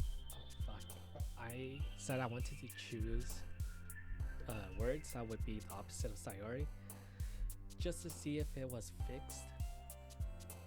Because they kept saying like how my poems were like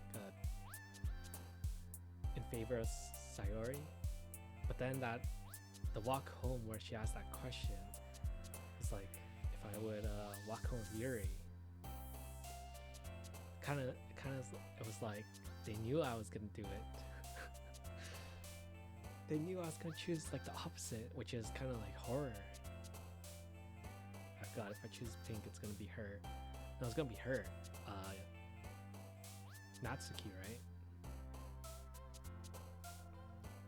Well, I'll stick to what I was doing. Screw it. Pink. Play's gonna be her though, for sure. What the heck's would Waterfall fit? Her, huh? Daydream is probably gonna be her. Intellectual is probably her. Yup.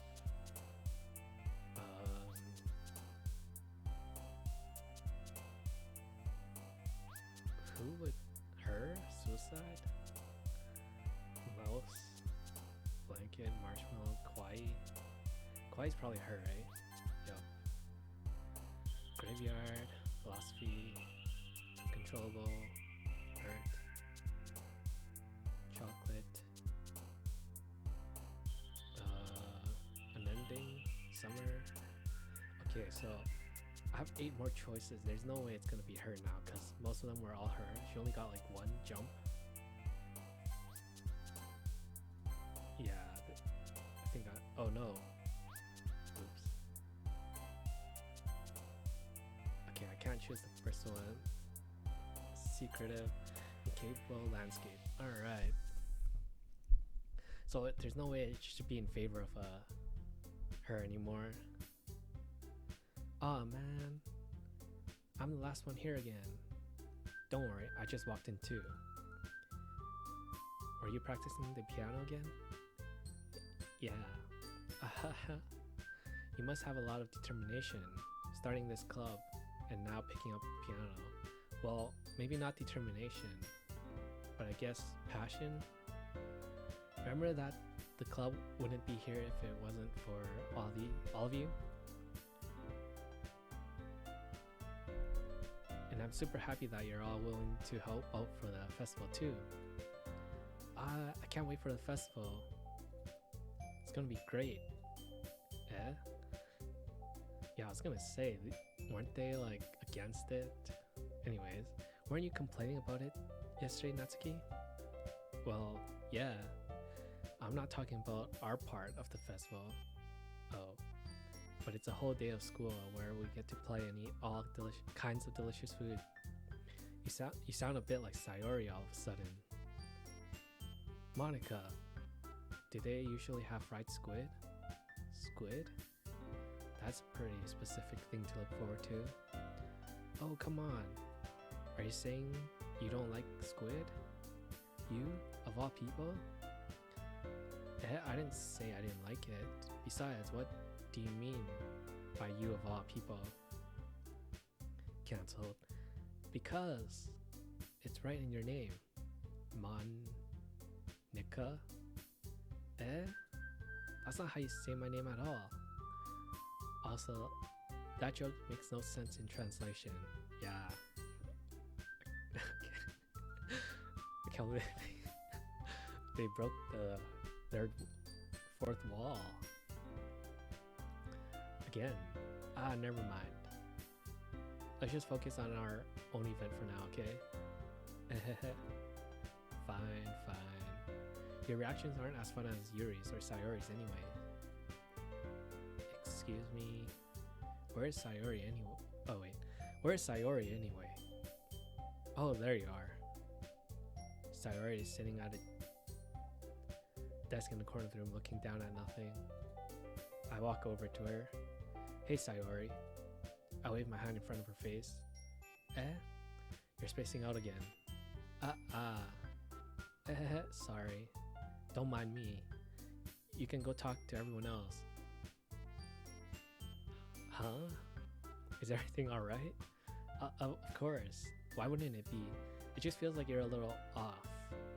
Sorry for assuming things. Geez, you worry too much about me. I'm fine, see?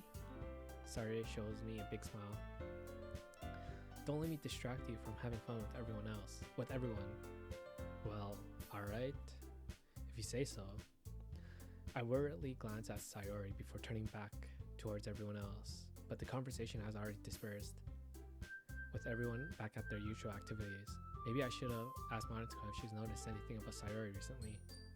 Since they've been preparing for the festival, they must be spending a lot of time together. I timidly approach Monica, who's shuffling through some papers at her desk. Seed, what's up? Hey, this might sound a little strange, but have you noticed anything up with Sayori recently? Anything up with her? In what way do you mean? Maybe I'm reading into it a little too much, but she seems a bit downcast today. Oh, you think so? I can't say I've noticed anything about her. Monica peers across the room at Sayori, who's idly dragging a rubber eraser up and down her desk. Maybe there's something on her mind, but I'm surprised I'm not the one asking you, Seed. You certainly know her a lot better than I do. Yeah, but she's never really like this. She's always talked to me about things that bother her. But this time when I asked her, she was real dismissive. Sorry, I know it's not your problem. I just wanted to ask if you knew anything, so I'll drop it now. No. It's important to me too. I mean, I'm also friends with her, and I also care about the well-being of my club members, you know? Maybe I'll try talking to her myself. Are you sure about that? She seemed like she wanted to be left alone. Oh, I keep messing up the dialogue. She seemed like she wanted to be left alone. Are you sure? Maybe she just has a hard time bringing it up with the person of interest. Person of interest. What do you mean by that? Clueless. I'm saying that maybe the thing on her mind is you, Seed. Me? How on earth would you come to that conclusion? Well, I probably shouldn't say too much, but Sayori talks about you more than anything else, you know. She's been so much happier ever since you joined the club. It's like an extra light was turned on inside of her. What? No way. Where? Oops, I double clicked. Oh, didn't skip anything, okay. Sayori is always like that. She's always been full of sunshine. It's not any different now than it always has been. You're so funny, Seed. Have you thought that maybe you've always seen her as so cheerful? Because that's just how she is when she's around you. I said too much. Yeah, too much. I'm sorry. What do I know anyway? I didn't mean to jump to conclusions, so you should just forget about what I said. I tried to talk to her, so try not to think about it for a while, for now. Alright. Monica smiles meaningfully. I know she said forget about it, but I already know that I won't be able to get her words out of my head. Monica stands up from her desk and walks across the room to where Sayori is sitting. I watch her kneel down next to Sayori and gently talk to her, but she's keeping her voice so quiet that I can't hear her from here. I sigh and sit myself down. I know Sayori told me not to worry about her and have fun with her and to have fun with everyone else, but that's impossible to do when she's behaving like this. Exactly how much do I care about her that I'm letting this weigh me down so much? Now it feels like I'm the one behaving out of the ordinary. There's nothing I can do besides wait for Monica. Okay, everyone. After some time, Monica calls out to the club room. Why don't we share our poems now? Before I know it, everything's back to normal. Everyone goes to retrieve the poem, and I do the same. I make eye contact with Monica, and she smiles at me. I wonder what she was talking about with Sayori. Well, obviously the first Sayori, going down. It's nice, I guess. Come on. Okay, so I guess the words do affect the outcome of the dialogues. Come on, I can already tell you don't like it. Well, you don't need to worry about what I think. Well, you don't... Fuck. Okay, you don't need to worry about what I think. After all, you wrote this for someone else, didn't you? Probably Yuri. I didn't write this for anyone else specifically. Maybe, but that's not really what I meant though. But it's okay. You're making new friends just like I was hoping. That makes me really happy. And you're happy too, right? In this club? Well, of course I am. Good. That's all that matters to me. Thank you, Seed. Sayori, is there something wrong? Huh? No, nothing. I'm just a little tired today. Alright. Just tell me if you need anything. I will. Don't worry about me, okay? You can go and play with everyone else now, if you insist. Yay! I'm gonna go home a little bit earlier today. Sayori. Tell Monica I wasn't feeling well, okay? I'll see you tomorrow. Before I can say anything else, Sayori cheerfully walks out of the classroom, humming to herself. And Natsuki. This one's alright. Alright. Well, yeah. About as good as yesterday's anyway. I see what you're going for, but... Oops. I see what you're going for, but it's not really my style. I mean, that's fine. I'm mostly just glad that you're trying a little bit. Well, of course I'm trying. Well, of course I'm at least trying. Why are you getting so emotionally invested in my poems anyway? Isn't that more of a compliment to me? No, gross. I stopped the reading. Anyways, it's not like I care. It's just that one of us in this club has to make sure you're not slacking off. Really? Well, what if you ended up scaring me away? That's, it's not like you would actually do that. Yeah, you're right. It's kind of fun to hang out here, even if I have to put up with you. Gah. Natsuki's elbow connects with my stomach. Oh? Maybe I won't mind scaring you away after all. I was just joking. Oh, I know. Don't worry, I was too. Ha ha ha ha. How the hell do you call that a joke? That seriously hurt. Well, maybe it was funny to her. I guess that's kind of the point.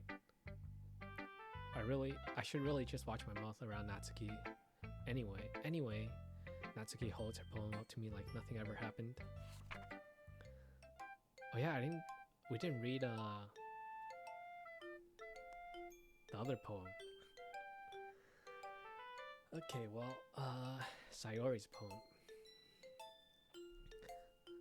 Okay, well, I'll be your beach. Your mind is so full of troubles and fears that diminished your wonders over the year.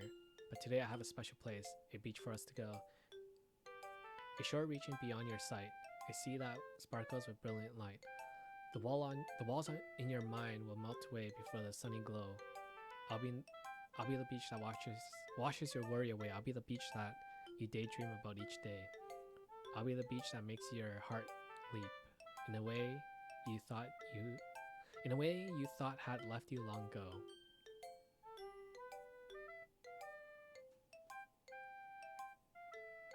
Let's bury your heavy thoughts in a pile of sand, bathe the sunbeams and hold my hand. Wash your insecurities in the salty sea and let me see you shine. Let's leave your memories in a footprint trail. Set you free in my windy sail. And remember the reasons you're wonderful. When you press your lips to mine, I'll be the beach that washes your worry away. I'll be the beach that you daydream about each day. I'll be the beach that makes your heart leap in a way you thought had left you long ago. But if you let me by your side, your own beach, your own escape, you'll learn to love yourself again. So it's not that dark today.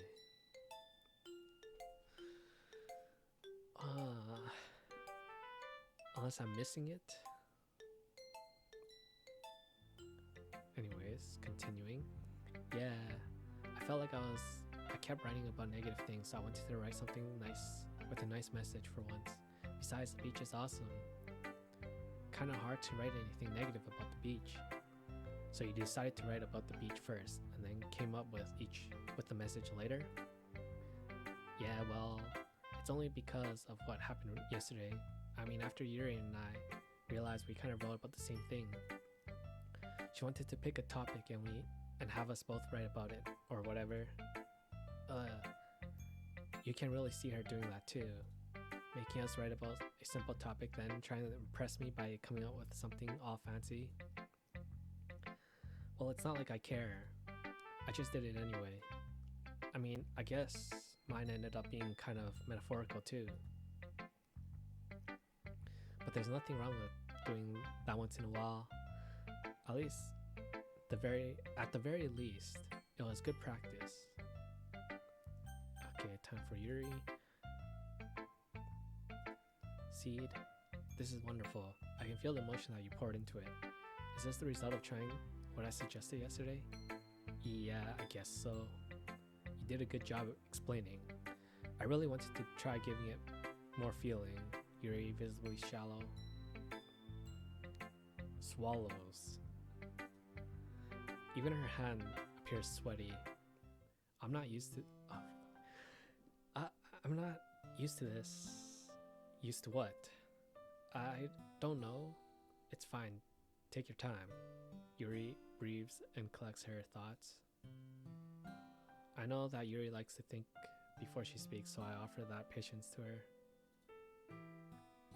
Yeah, just being appreciated like this, I guess. It probably sounds really stupid, but seeing someone motivated by my writing, it just makes me really happy. Are you saying that you've never shared your writing before? Yuri nods. Really? I don't believe it. I really only write for myself. And besides, people would just laugh at me. Do you really think that? Again, Yuri nods. Huh. Even your close friends? For some reason, Yuri doesn't respond. Yuri? Yuri smiles sadly. See, during lunchtime I eat by myself. Did you know that? It's a great time to find a quiet spot and do some reading. In fact, I always have some books with me. You could say I really enjoy reading. Well, that's one way to put it anyway, but books are so full of amazing and inspiring people. People you want to fall in love with, or people you just know you would make a really good friend. Cheerful people who always put a smile on your face, or deep thinkers and problem solvers who discover the mysteries of life. So when you look at it that way, I'm surrounded by friends every day, you know? And those friends don't laugh at me. They don't tease me for spacing out all the time. They don't make fun of my body type, and they don't hate me for acting like a know-it-all. People say that about you? I'm not a know-it-all, Seed. It's the opposite. I don't know anything. I don't know how to talk to people. I don't know how to make people see me as normal. I don't even know how to make myself happy. I have all these feelings, and all I can do with them is read and write. But it wasn't until now that I started sharing it with you that I really understood what was missing all this time. But I haven't really done anything. No, that's wrong. Just being patient and respectful, that's really important to me. I know I'm a difficult person, Seed. I speak too slowly. I second guess myself all the time. I read too deeply into things. But every time, you've always treated me just like anyone else. It's so rare that I feel comfortable with myself when I talk to others. But that's why every time I talk to you, I just feel really happy. I see. Well, I treat you how you deserve to be treated, Yuri. And if other people don't see it that way, then screw them. I mean, I joined this club hoping I would make friends. And I would say I've at least had one success. Wouldn't you? If you put it that way, yeah. We really are friends now, aren't we? Yuri puts her head in her hands. But this time she's smiling as she does it. Do you want to show me your poem? Yeah, I do. Let me get it for you. Alright, beach.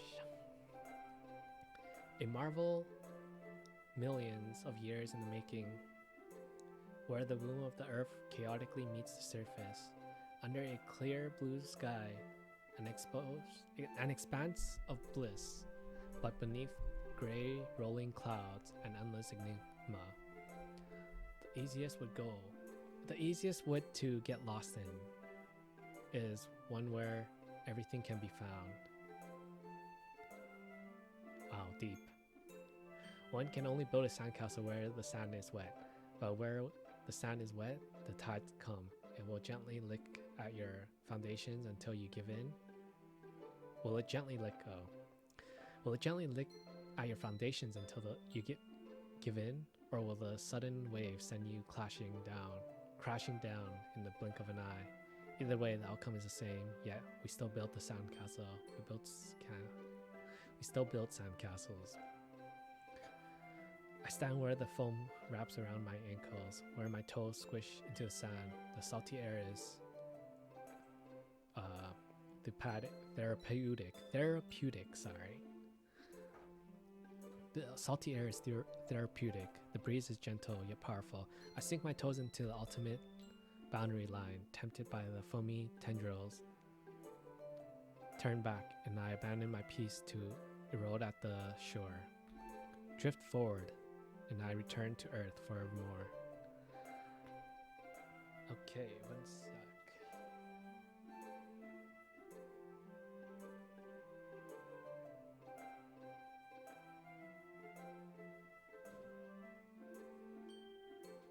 Oh god, I need tissue.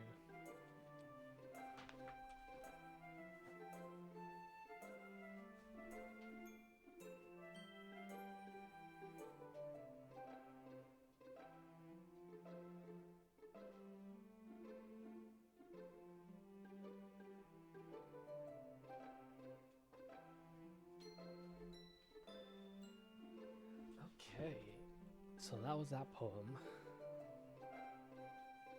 Moving on. I'm aware that the beach is kind of an inane thing to write about. Wow, that's another word.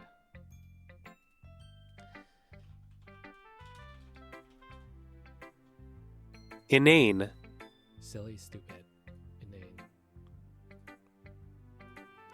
Probably never use that word. I'm aware that the beach is kind of an inane thing to write about, but I did my best to take a metaphorical approach to it. Yeah, Natsuki already told me about it. She did? She didn't say anything weird, did she? She just wanted us to write about the same topic again. Wait, didn't she say Yuri wanted to?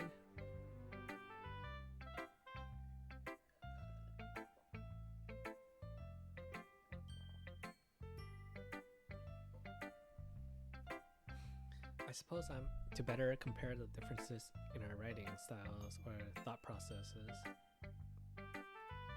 Anyway, it was her idea. Knowing her, it's no surprise that she wanted to do something like that. She probably just wants to show off. It's not like I have a particular interest in her writing style. I just went with her request. But I suppose it's not so bad to write about something simple on occasion. It can be refreshing, you know? It's good for me to calm my thoughts once in a while. Yeah, I think I agree. Thanks for sharing. And finally, Monica. Hi, Seed. Have you thought about what you want to submit to perform at the festival?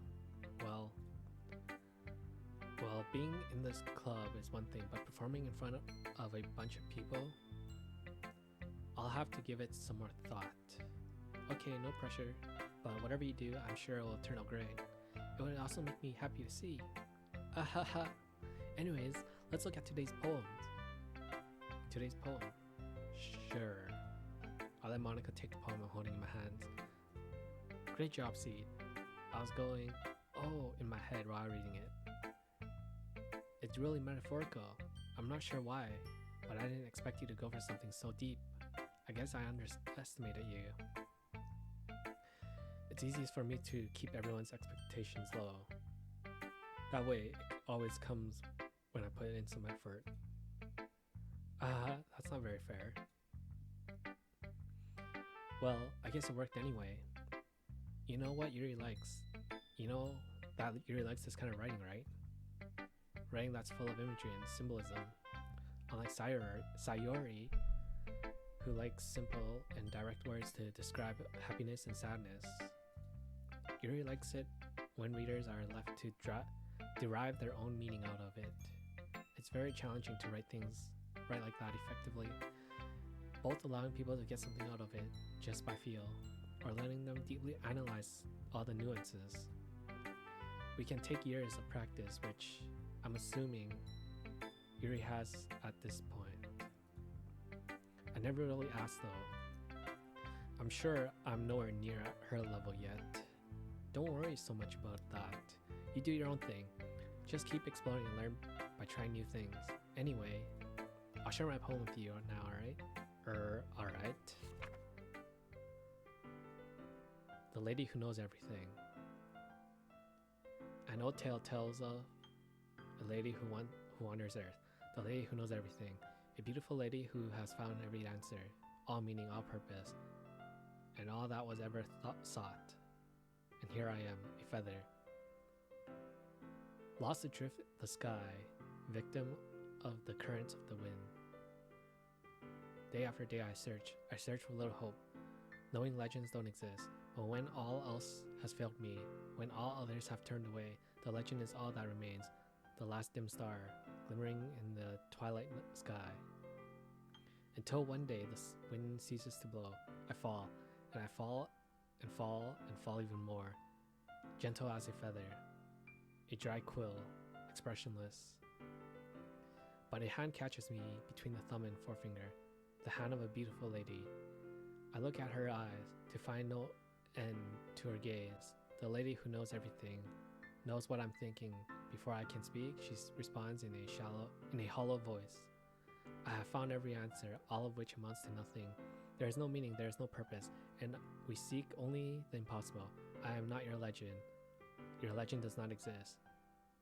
And with a breath, she blows me back afloat, and I pick up a gust of wind. Doesn't look like there's any hidden things, so continuing. I feel like learning and looking for answers are sort of the things that give life meaning. Not to get too philosophical or anything, but it was kind of on my mind, so that I wrote about it. I see. I never really put much thought into it. In a way, it's almost paradoxical, because if we all had answers, wouldn't the world start to lose its meaning? There's one thing I noticed. It seems like everyone in the club prefers writing about things that are more sad than happy. Are you surprised? I mean, if everything was okay, wouldn't we really have nothing to write about, would we?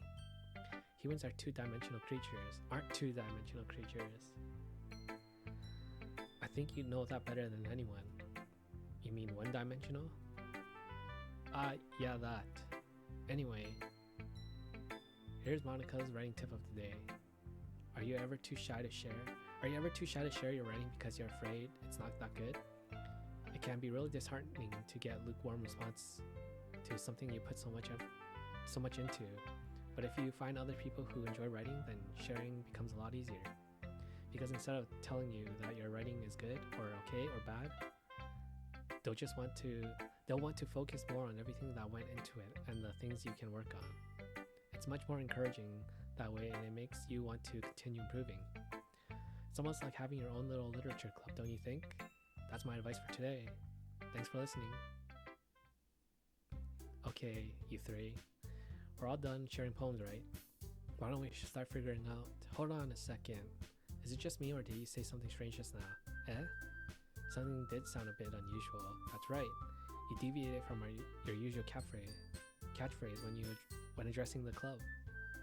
Catchphrase? I don't have a catchphrase. Jeez. Why is the mood so weird today? Look, even Yuri isn't into it. Stagnating air is common foreshadowing that something terrible is about to happen. In your books, maybe. Oh wait, that was me. Sorry. In your books, maybe. Look, the only thing different is that Sayori isn't here. It seems you're right. Sayori always helps lighten the mood a little bit, doesn't she? It's almost like everyone's balance is thrown off a little when she's not around. Where the heck did she run off to anyway? I thought she just went to pee. Natsuki, please show us some decency. Oh, come on. She actually wasn't feeling too well and went home early. Is that so? I hope she's alright. Seriously? Of all the times to not go home with her, you picked the time she's not feeling well? So much for you two being all lovey-dovey. No. First of all, stop misunderstanding my friendship with Sayori. And second, she's kind of been avoiding me today, so I didn't want to force it. Oh? That curious expression coming from Yuri of all people? Calm down, guys. I talked to her earlier and everything is fine. What did she say? Or, what did she say? Anyways, we need to figure out the rest of the festival preparation, so let's decide what everyone will be doing this weekend. I already know what I'm doing. That's right. Natsuki will be making cupcakes for a literature club. But we need a lot of them in different flavors.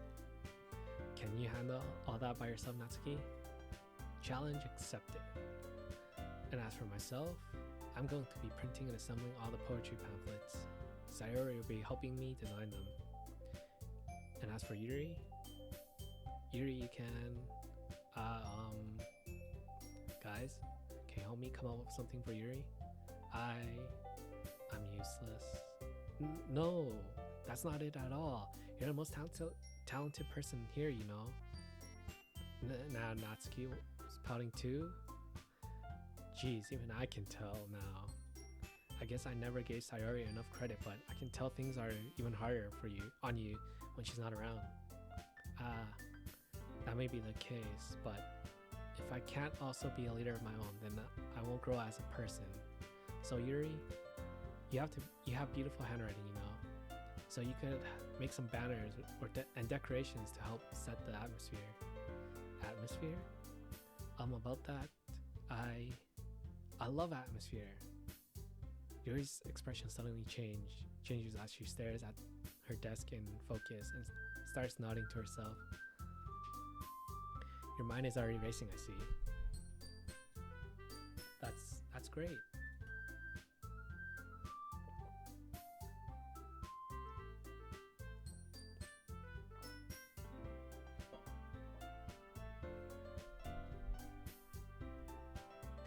You'll be wonderful to help, Yuri.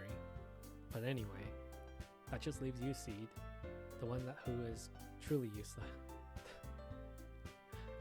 Don't say that. In fact, both Natsuki and Yuri have some pretty heavy tasks to handle. It would probably go a long way to give one of them a hand. You could always help me out as well. I would be really appreciative of that. Is Monica suggesting I spend the weekend with one of my club members? How on earth are they going to respond to a suggestion like that? I suppose I wouldn't mind a bit of help. Well, even if you don't know how to bake, there's always some dirty work I could give to you. It's not like Monica's going to give me a choice, and you shouldn't be sitting on your butt anyway. Natsuki tries to mumble a bunch of excuses like that. If I recall, Natsuki, you mentioned that you would like to handle the baking on your own. So you may not like to be around if you only make him out to be a nuisance. So therefore, he may be more suited to assisting with decorations. Hold on, I never said that. How hard could it be to make a few decorations anyway? Sounds more like you're just making excuses for C2. But what are you saying? It will be extremely meticulous work, and baking isn't? Just what do you think? Guys, let's settle down for a moment. In the end, I think it's up to C to decide how he'd like to contribute. Besides, he hasn't really gotten a chance to spend any time with me yet, you know? And I'm sure he's interested in. You literally just said, I'm surprised as well.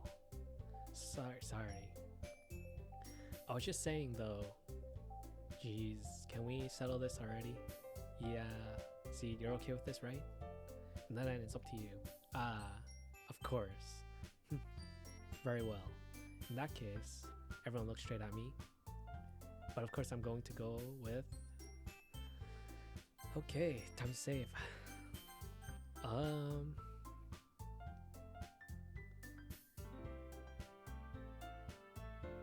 I think it has to be Sayori, right?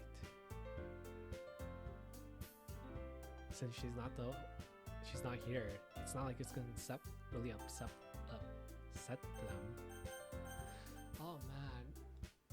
Ugh. Why is decision so hard to make? Decisions.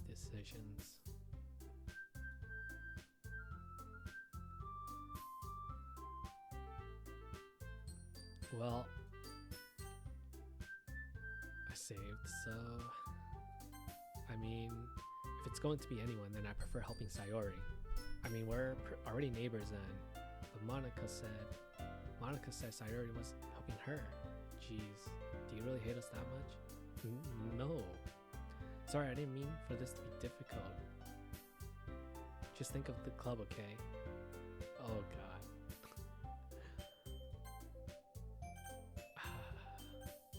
I'm going Monica.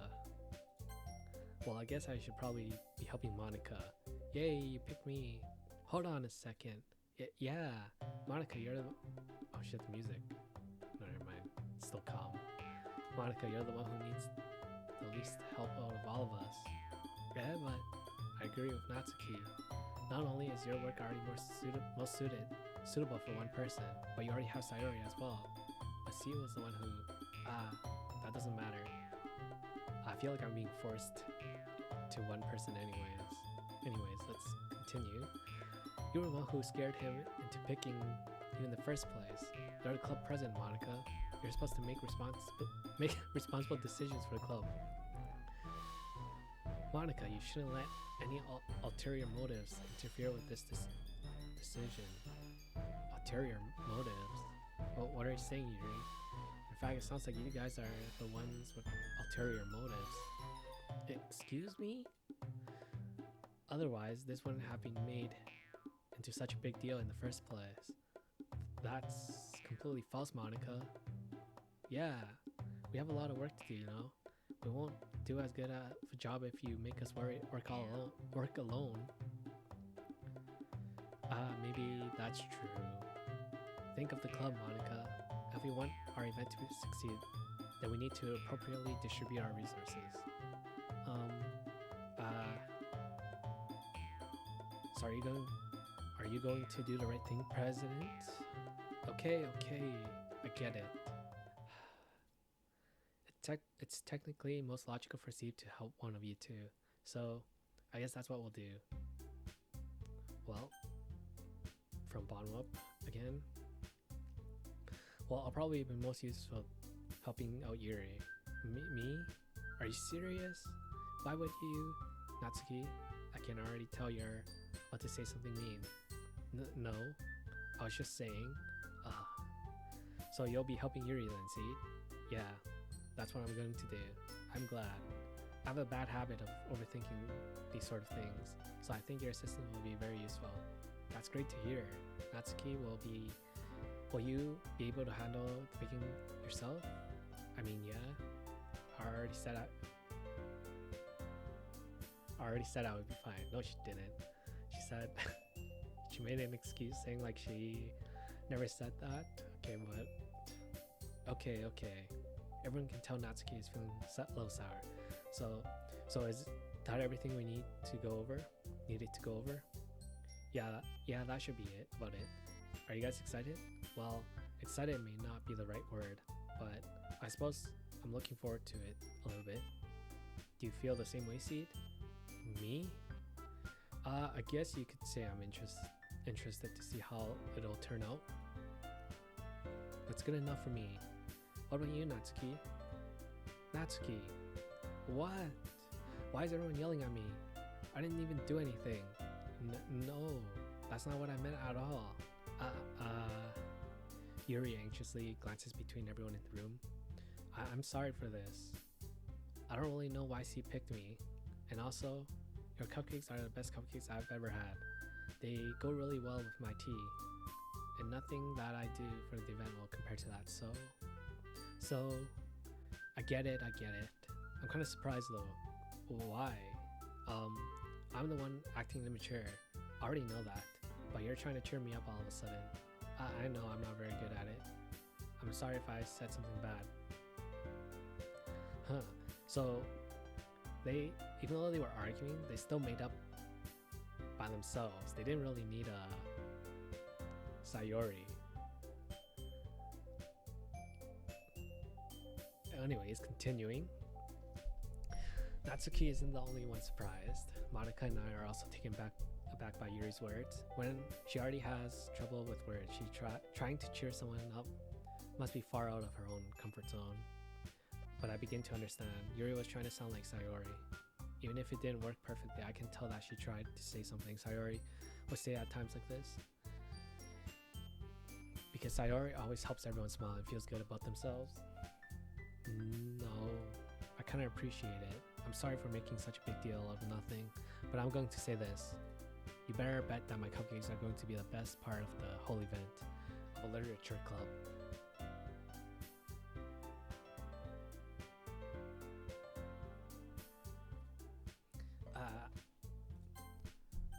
I believe you. Yeah, I hope to see everyone doing their best. But with that, there's nothing more for today. So I guess it's time for us to head out. Alright, let's get out of here then. Everyone packs up their things. I start to follow Monica and Natsuki out the door as they chat between each other. I turn around. Sorry. I realize that I don't have any way of contacting you this weekend. Oh, you're right. I can't believe that slipped my mind. Should I give you my phone number? I think that would be the best way, yes? Alright then. Yuri and I exchange phone numbers. Okay. Then I'll be stopping by your house on Sunday. My house? Is that a problem? No, not at all. I just thought that I would be the one going to your house since I'm the one helping you. I suppose that makes sense. But if you don't mind, I would prefer going to your house. Alright. In that case, it won't be a problem. I decide not to press Yuri for a reason. It's not like it should matter much either way, so I'll just need to make sure my room is clean. I hope I manage to make myself useful in some way. I'm not nearly as creative as you are. Don't underestimate yourself, Seed. I think that will make a very productive team. Even if you only choose me because you felt bad or something. Wait, you don't actually think that, do you? I don't know. It's difficult to come up with any other reason you may have chosen me. You're forgetting the one reason with the most. You're forgetting the only Sorry, try to get back in a different voice, a more deeper voice. Okay, you're forgetting that the one reason with the most common sense. I choose to help you because that's what I want to do. But Yuri thinks to herself with an extremely tense expression. Yuri, you're overthinking this. You want me to point out when you're overthinking, right? I didn't realize. I'm telling you, I want you. I want to. That's all there is to it. Do you believe me? Yuri thinks really hard again. She looks straight into my eyes for a long while. I believe you. As if it took her tremendous effort, Yuri finally says that and relaxes her expression. And I'm really looking forward to Sunday. Yeah, I am too. After that exchange, I make my way out the door and Yuri follows. I can't believe this. Yuri's going to be coming to my house on Sunday? Even though I would have preferred to do this with Sayori, my anxiety still shoots through the roof. I guess I've gotten pretty used to handling her at this point, but who knows what might end up happening when we're outside of school. She even told me she was looking forward to it. I shake my head. Why do I feel nervous that Sayori finds out about this? Why do I feel nervous that Sayori finds out about this? It's not like we feel that way about each other. Besides, like Monica said, this is about the club. I have nothing to worry about. If I just go with it, then I'll have a good time. It's already Sunday. I've been getting increasingly anxious about Yuri's upcoming visit. I keep telling myself there's no reason to be nervous, but it doesn't help much. Yuri is clearly an introvert and also an intimate person in general. There's no doubt that she'll come up with a little bit when it's just the two of us. Meanwhile, we've been texting occasionally. She was extremely apprehensive at first, but it wasn't long before I was already learning more about her. But putting Yuri aside, I haven't heard a single thing from Sayori since she left the club earlier the other day. It's not like we text each other at all. It's not like we text each other all the time or anything, but we've been worried about her in the back of my mind. But I've been worried. I can't read. Oh god, okay. Between what Sayori said and what Monica said, is it really okay for me to put Sayori's feeling aside when she might need me? I decide to visit Sayori before Yuri comes over. Rather than asking, I simply tell her I'm coming over, much like we've done in the past. Once I reach Sayori's house, I knock on the door before entering it myself. Again, we used to play so often that we've made it a habit of simply entering each other's houses like we're family. The house is quiet. Sayori isn't anywhere on the first floor, so I assume she's up in her room. It's already strange of her not to run down and greet me. I head up to her room where I finally find her. Sayori? Hi, Seed. I sit down in her room. Sayori forces a smile, but it's easy to tell that she's different. There's a minute of silence between us. You haven't come over like this in a long time, have you? I guess you're right. It has been a long time. Not much has changed recently. Not much has changed, has it? Sayori's room is messy, as it's always been. I recognize the same stuffed animal and wall decoration that she's had for years now. You came over more often. If you came over more often, it wouldn't be such a mess. That's because I ended up cleaning it for you. How come you suddenly wanted to come over today? Aren't you supposed to see Yuri today? How did she know? I guess someone told her. Yeah, but wait, how did you know that? Sayori had already left by the time we decided that last meeting. Monica told me.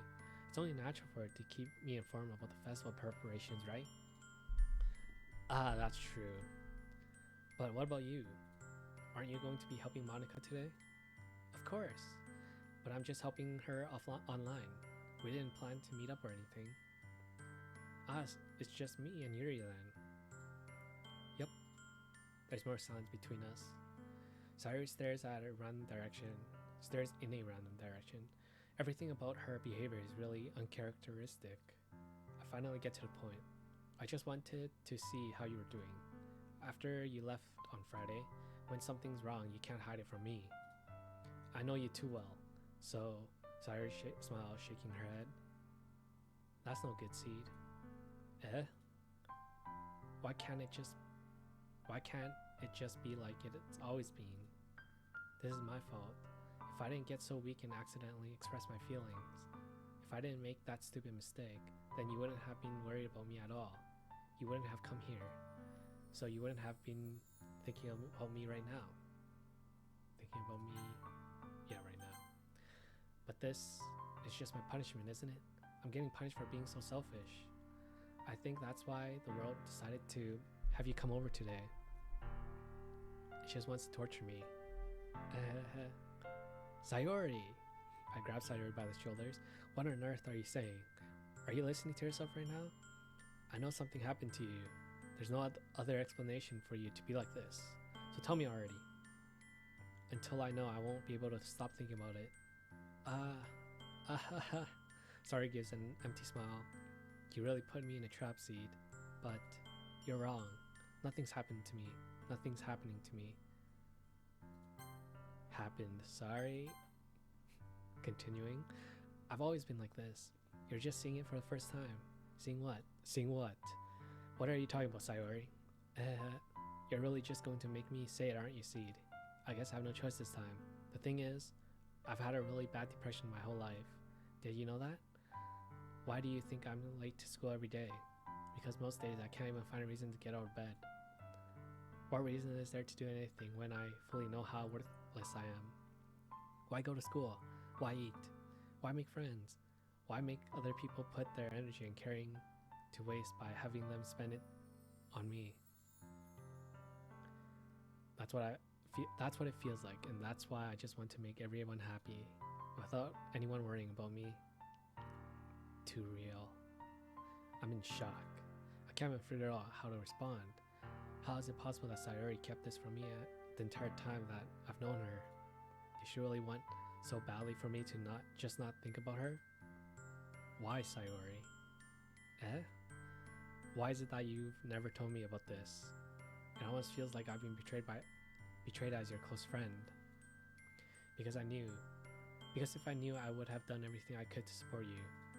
Even if there's only so much that I could do, I would have tried a little bit harder to make every day a little better for you. That's why I'm your friend. All you had to do was tell me. You don't understand at all, Seed. Why do you think I didn't tell you? It's because if I told you, then you wouldn't have to waste effort caring about me instead of doing important things. You would have to waste effort caring about me instead of doing important things. I don't want to be cared about. It's bittersweet when people try to care about me. It feels nice sometimes, but it also feels like a bat being swung against my head. Ah ha ha. That's why I wanted so badly for you to make friends with everyone else. Helping everyone be happy together is the best thing for me. But then I discovered something else too. Seeing you make friends and get closer with everyone in the club, it feels like a spirit going through my heart. So that's why I decided the world just wants to torture me. Every path leads to nothing but hurt. Ah ha ha. You're right. You're right that I don't understand. I don't understand your feeling at all, Sayori. But I don't need to understand. Whatever it takes me to help you stop hurting, that's what I'll do. No, Seed. There's nothing. There's nothing at all. The only thing that could have helped is if everything could be like it always was. But I was selfish. I finally showed you what a horrible person I am. Tears streaked down Sayori's face. I made you join the literature club because I was selfish, and I was punished by my heart hurting in a way that I couldn't understand. And now you came here, and I made you hurt too. I'm just weak and selfish. That's all I am. That's why I'm going to accept these punishments, because I deserve every last one. Without thinking, I once again grab Sayori's shoulder. This time I pull her into a tight embrace. Ah, Seed, Sayori. I don't care if you feel selfish. I don't care if you feel selfish. I'm really happy you convinced me to join this club. Join the club. Seeing you every day makes it worthwhile enough. If I make friends with everyone else, then that's just a bonus. But please, never underestimate how much I care about you. I wouldn't have it any other way. Seed. Sayori isn't hugging me back. Despite my arms being wrapped around her, Sayori's arm remains at her side. She starts sobbing next to my ear. No, don't do this to me. Please don't do this. Seed. Sayori barely manages to speak between her sobs. I don't know if I'm doing the right thing, but all I want is for her to know that I care. If you have it in you to call yourself selfish, then you have it to let me be selfish too. No matter what it takes, I'll figure out what needs to change. I'll make these feelings go away. And if there's anything that you need me to do, then you better tell me. I'll get mad if you don't. I don't know. I don't know. Gently, Sayori finally puts her arm around me in return. I don't know anything. It's all really scary. I don't understand any of my feelings, Seed. The only time I'm not feeling nothing is when I'm feeling pain. But your hugs are so warm, and that's really scary too. Sayori lets me go. As she does so, I let her go as well. The festival is tomorrow. Yeah. It's going to be fun, right? Yeah. How would you like for me to spend it all with you? It's what I want. I promise. I think it would be nice then. Yeah. Sayori wipes her eyes. If I could spend the whole day here, I would. Of all days, this has to be the one where I have other plans. Maybe I should cancel. No, don't. Please don't. If you do that, then I really wouldn't forgive you. But it's almost time for you to meet at my house. At the very least, do you want to come along and help out? It would be fun. To my surprise, Sayori shakes her head. I'm sorry. I don't know if that would be very good for me today. You understand, right? Ah, it's kind of hard for me to fully understand, but I'm trying my hardest. It's okay. Don't worry too much about it. I'll see you tomorrow, okay? Alright. I look forward to it. I say goodbye to Sayori and exit her house. On the way home, I find myself still feeling uneasy, but it's hard for me to keep thinking about it when Yuri is about to come over too. I think Sayori is right. I shouldn't be worrying too much, and we're finally going to have a great time tomorrow.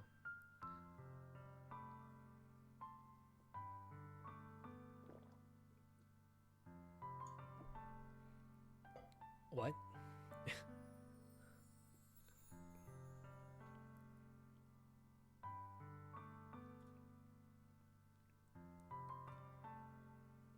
Something about an RV? Well, continuing. I should just focus on what's ahead of me. Oh god. As I approach my house, I see something that makes me feel a moment of panic. Yuri? Ah, thank goodness. You're a little early. I'm sorry I wasn't home yet. Were you waiting for a long time? No, I just got here. But I started to get really nervous when nobody answered the doorbell. You always could have texted me. If I had known, I would have reassured you and heard more on my way home. I suppose that's true. I didn't think of that for some reason. It should be common sense to do that, but I decided to ignore it. Was she spying? And then when she noticed I was coming up, she quickly Anyways.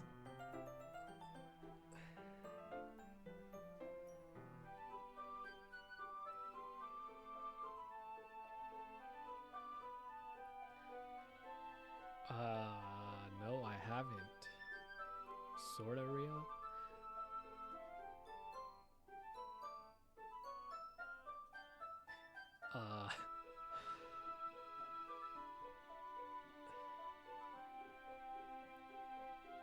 No, I haven't eaten in,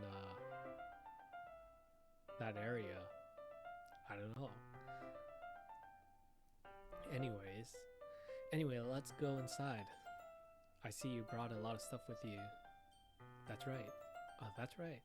Did you manage to find everything I asked you to buy as well? Yeah, pretty much. At least I hope I got everything right. I'm sure it'll be fine.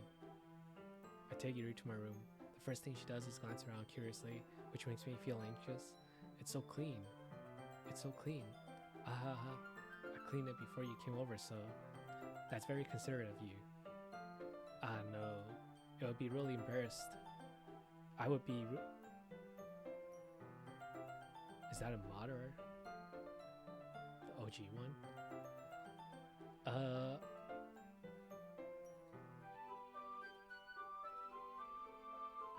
Yo, look, I see her in chat now.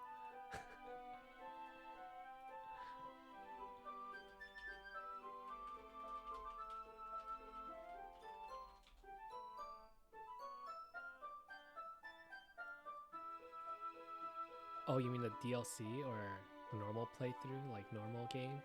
This is my first time playing this, so not DLC yet. Probably DLC some other time.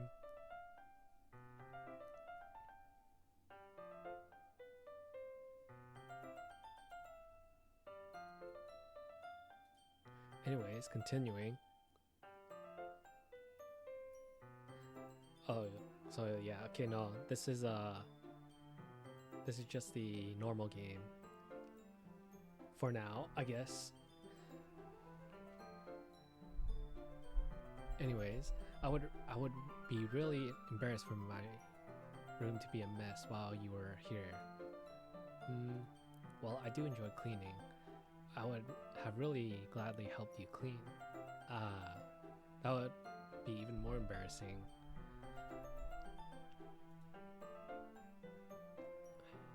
Wait, don't look in there. I snatched Yuri's wrist, which was in the process of opening a desk drawer of mine. I'm sorry. I wasn't thinking for some reason. I was just spacing out. It's fine, it's fine. I let go of Yuri's wrist. She puts both her hands firmly in her lap, as if making sure she's keeping track of them. So, should we get started? Yes. I have a few things planned that you can help with. Decorations and the other atmospheric enhancements.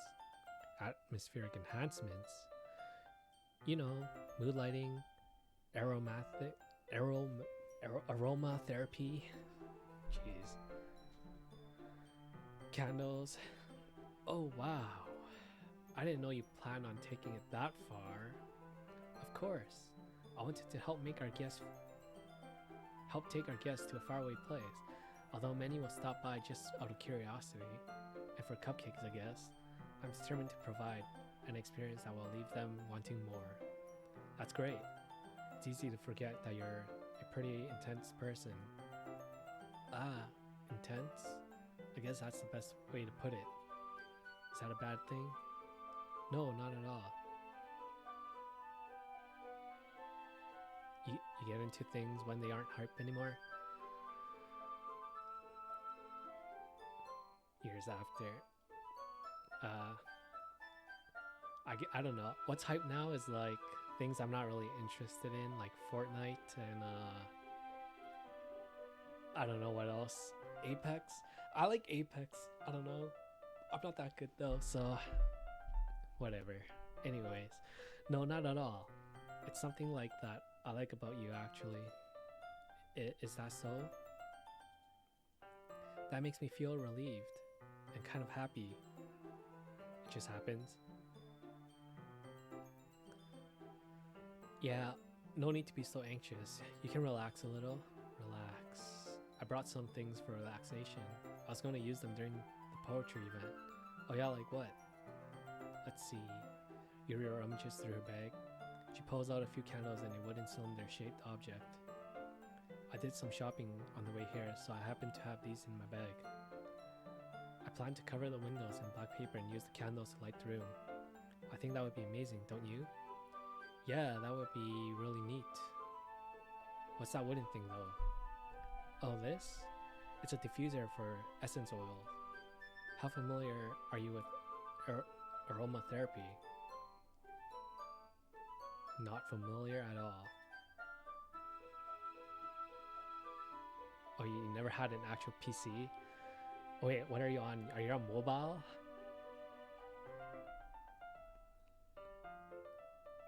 I wouldn't say you're missing out on things. They're always there. And they get cheaper over the years, so if you really wanted to play a game, it's probably better to wait a few years and then you can get it for cheap. Mobile, yeah. Well, glad you tuned in for years. Jeez. Anyways, continuing. Is that so? It's one of my favorite contributors to a positive atmosphere, depending on the oils and herbs you choose. You can change the mood of the air itself. You can even feel it permeate through your body. Relaxation, positive energy, romance, reflection. It's almost like magic. Yuri takes the cylinder and pushes a switch on the bottom. In just a moment, a thin rare ray of vapor begins to spout through the small hole on the top. Wow, that's a wonderful smell. What kind of mood is that one for? This is jasmine essence oil, essential oil. It smells a little sweet and flowery, right? Yeah, that's a good way to describe it. I choose jasmine for the event because it provides more than relaxation. Jasmine enhances your emotions and helps you feel them flow through your body. It helps you feel them through. You feel warmer and your heart pounds more heavily. Don't you think that would be perfect for sharing our poems? It does sound suitable. But you seem to know a lot more about this, so I'll trust your opinion with anything. Yuri smiles gently, clearly enjoying herself. She again reaches into her bag and pulls out several spools of thin ribbon. What are those for? Well, Did you purchase the origami paper I asked you to get? Yeah, I have it over here. We won't be using the paper for folding origami. What I like to do is write a different word on each paper. We'll need about 100 of them.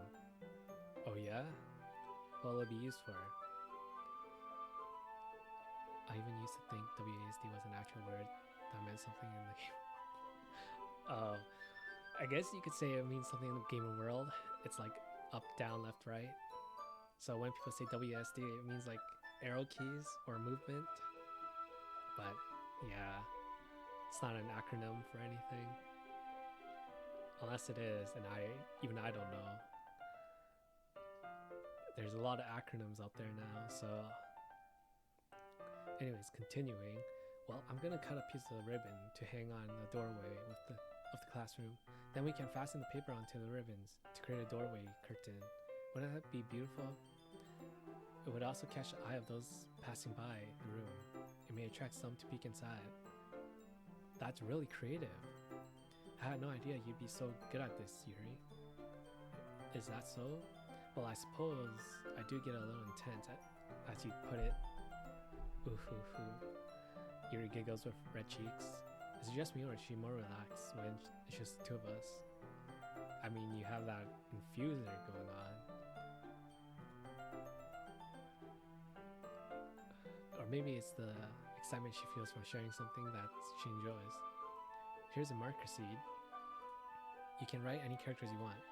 I'll help you once I finish cutting the ribbons. Ah, alright. Sitting on the floor together, two of us get to work. I carefully draw a different character on each paper, doing my best to manage my bad handwriting. Yuri unravels a long strand of red ribbon to her desired length. Then she reaches into her bag once more and pulls out a pocket knife. Eh? The knife is strangely beautiful. Oh god, it's the knife she was talking about in her poem.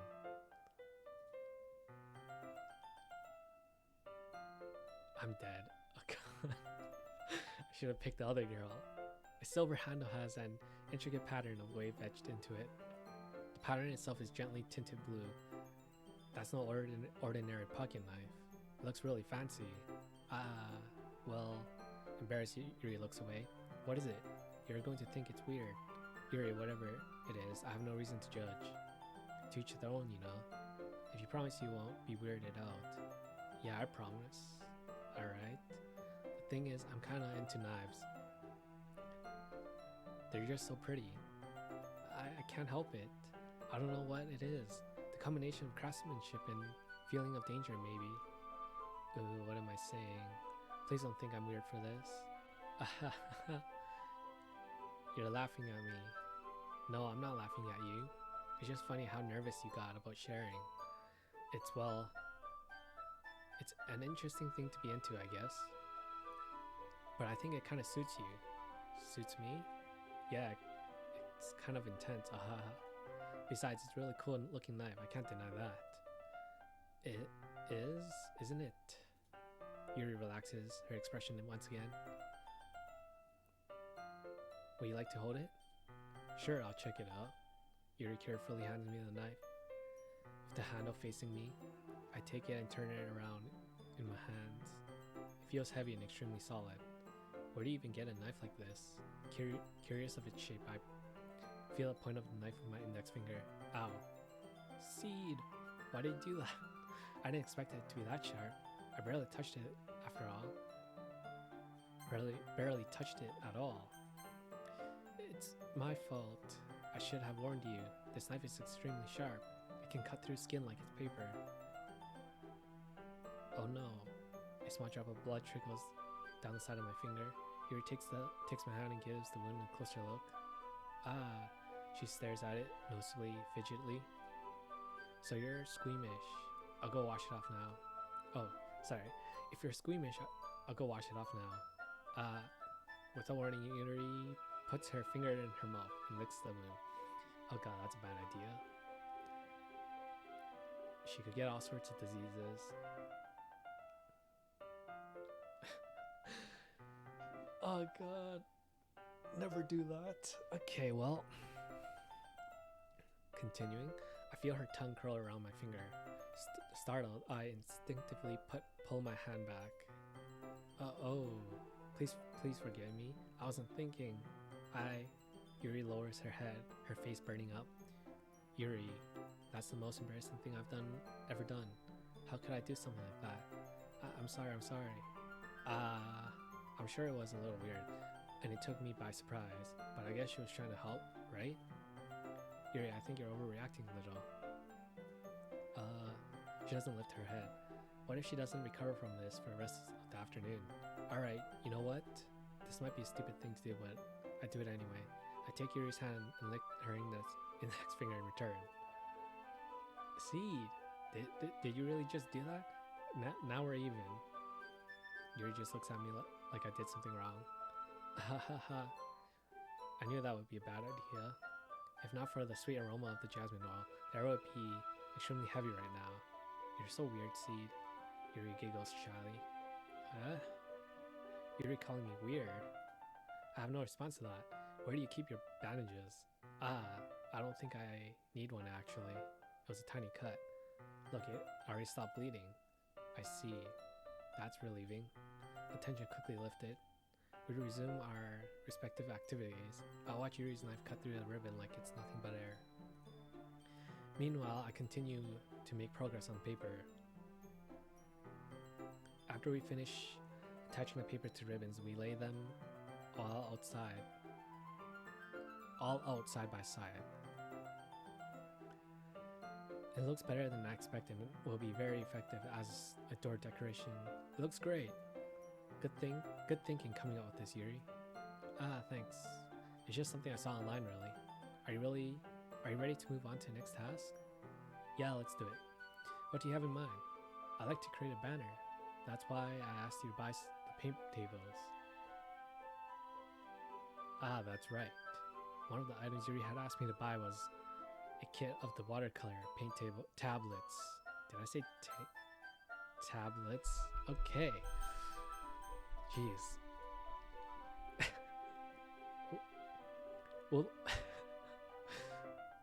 We'll need about 6 cups of water to put in each of the tablets in. Do you mind fetching those for us? Of course not. 6 cups of water. I'll be right back in a minute. Thank you very much. Oh, and just a little bit of water is okay. If you fill the cups too much, it will be too diluted. Taking Yuri's advice, I decided to use a small plastic bathroom cups rather than full-size glasses. I put them on the plate to catch any paint that drips, then bring it back into my room. Yuri? Yes? I come in to see Yuri quickly unrolling her sleeves, putting it back over her arm. She's suicidal? Oh god. Okay, let's continue. This game is having me on my edge. Your face is a little red. Is it too hot in here or anything? No, not at all. There's nothing wrong, so let's mix the paint. Yuri hurriedly dismisses me and takes it upon herself to unwrap the tablet, dropping them into the cups. So I thought we'd do something simple that would look very nice. I like to paint the gradient across the banner.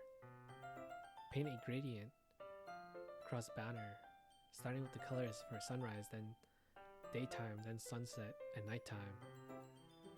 Once it dries, I'll write an inspirational quote across the banner.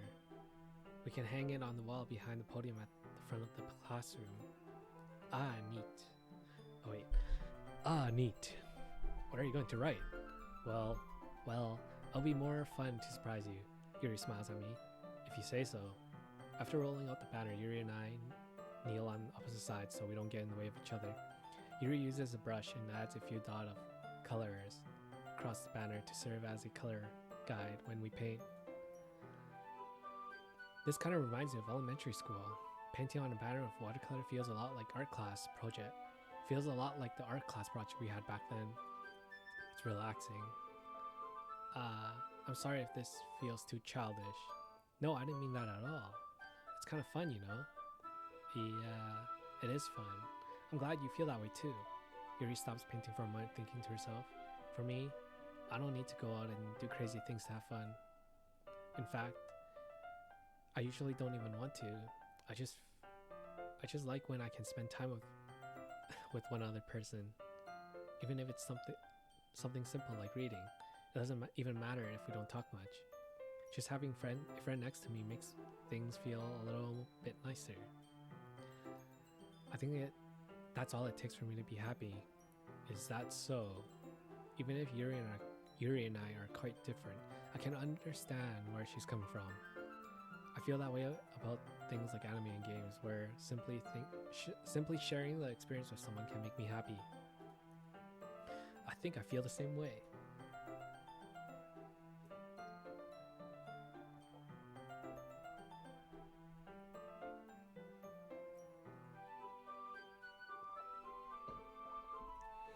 Yuri smiles. I knew you'd understand. Yuri leans over the banner and grabs an unused paintbrush, but I move at the same time, causing my head to bump into hers. Kya. Sorry. Yuri reels back and I quickly lift my hands in surprise. Are you hurt? No, I'm not hurt. It just startled me, that's all. Sorry, I should have asked you to get it for me. It's not your fault. Ah, your face. There are droplets of paint on Yuri's face and neck. Is there something on my face? Yeah, I accidentally got paint on you. Sorry, it was totally my fault. I'll get a towel right away. I rush on and fetch a small towel, and I dampen it with hot water. I return to my room and kneel back down in front of her. Here. I pat down Yuri's face and neck with a towel. Is something wrong? It's hot. I just didn't expect it. Sorry. I didn't want to use cold water. Having finished, I started to retract my hand, but Yuri suddenly holds my wrist. Oh, wait. Just for a little longer. It feels really nice. I keep my hand still against Yuri's neck. She looks into my eyes. It's an intense expression that I recognize from when she reads her books. It's almost as if she's lost in daze, enveloped by her own thoughts. Enveloped. It might have been enveloped. Whatever. She breathes gently, half through slightly parted lips. What is happening? Is it the aroma of the jasmine oil giving me this dizzy feeling? Yuri's gentle fingers wrapped around my wrist, sends a tingling sensation through my arms. Suddenly, her face seems to be much closer to mine than it was just a moment ago. Yuri slowly pulls away. Sorry, I've been feeling a little lightheaded today. I didn't mean to space out. It's fine. The moment is over as soon as it began. Yuri picks up her brush again, but her movements seem clustered like she's unable to focus. I remain silent, forced to ignore the event that just transpired. I hesitantly retrieved my own brush and continued following Yuri's example. That should do it. I finished filling the night sky with white dots that look like stars. Looking at the banner as a whole, it's very pretty and natural looking. I think it came out better than I expected. I'm really happy with the results. Yeah, me too. Are you going to add the lettering now? Not yet. It needs to dry first. That's true, but it won't take a while. But won't that take a while? Well, perhaps it would be best to leave it here, then have you bring it in the morning. I can do the lettering in the classroom before the event starts. Is that okay? That's totally fine. Wonderful. In that case, I don't think there's anything more for us to do here. Phew.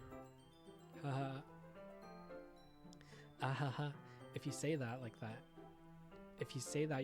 like you're glad it's over. Oh fuck. I can't read. You say that like you're glad it's over.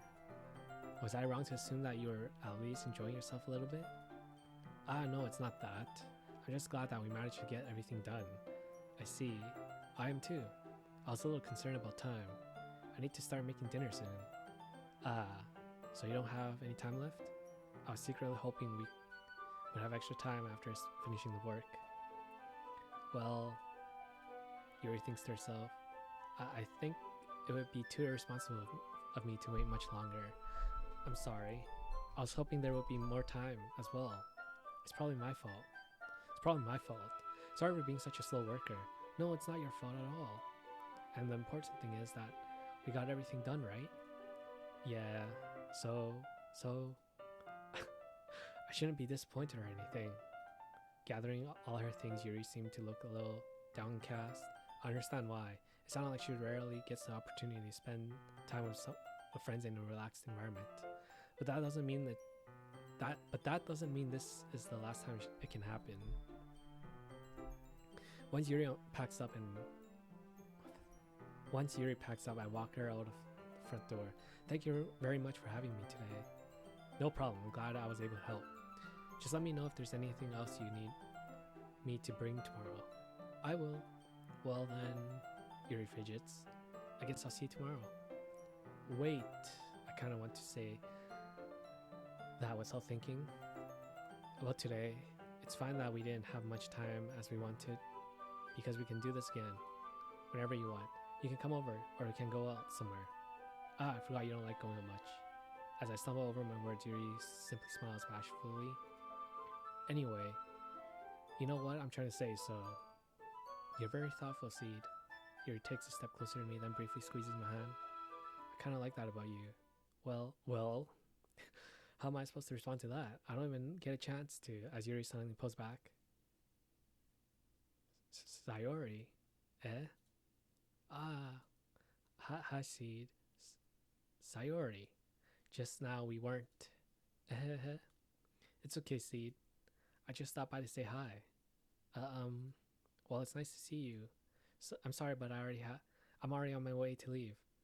Oh, really? That's too bad. I'm sorry, but we'll all be together at the festival tomorrow, so that's fine, right? Of course. Sayori beams. Yeah, so I'll see you tomorrow. Clearly embarrassed, Yuri hurries off. Sayori waves goodbye after her. Sayori, I thought you didn't want to come over today.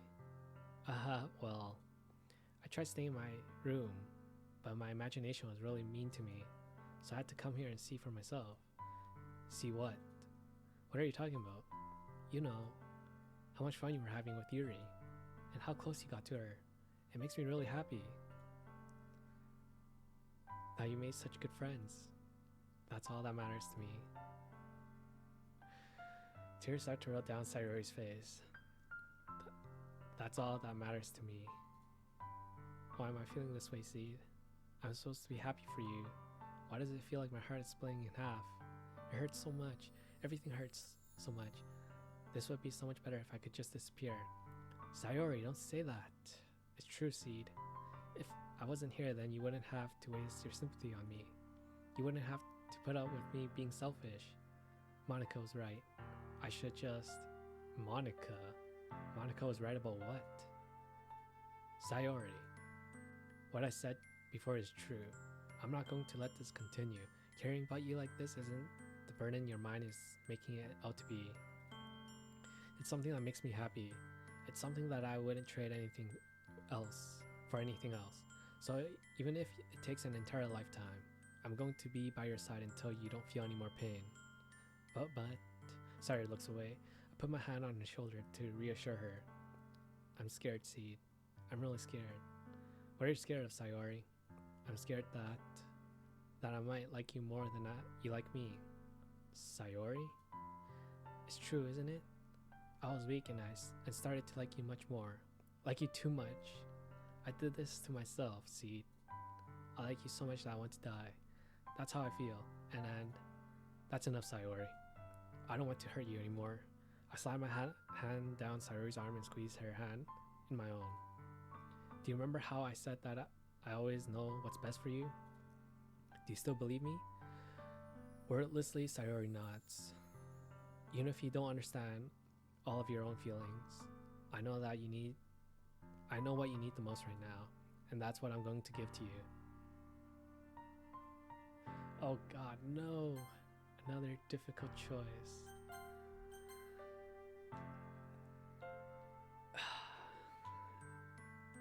kind of forces you to have to choose that. So, I mean, this is the only choice you can do.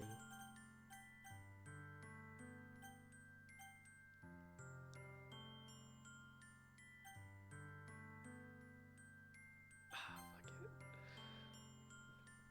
I love you. Eh? Those are my true feelings.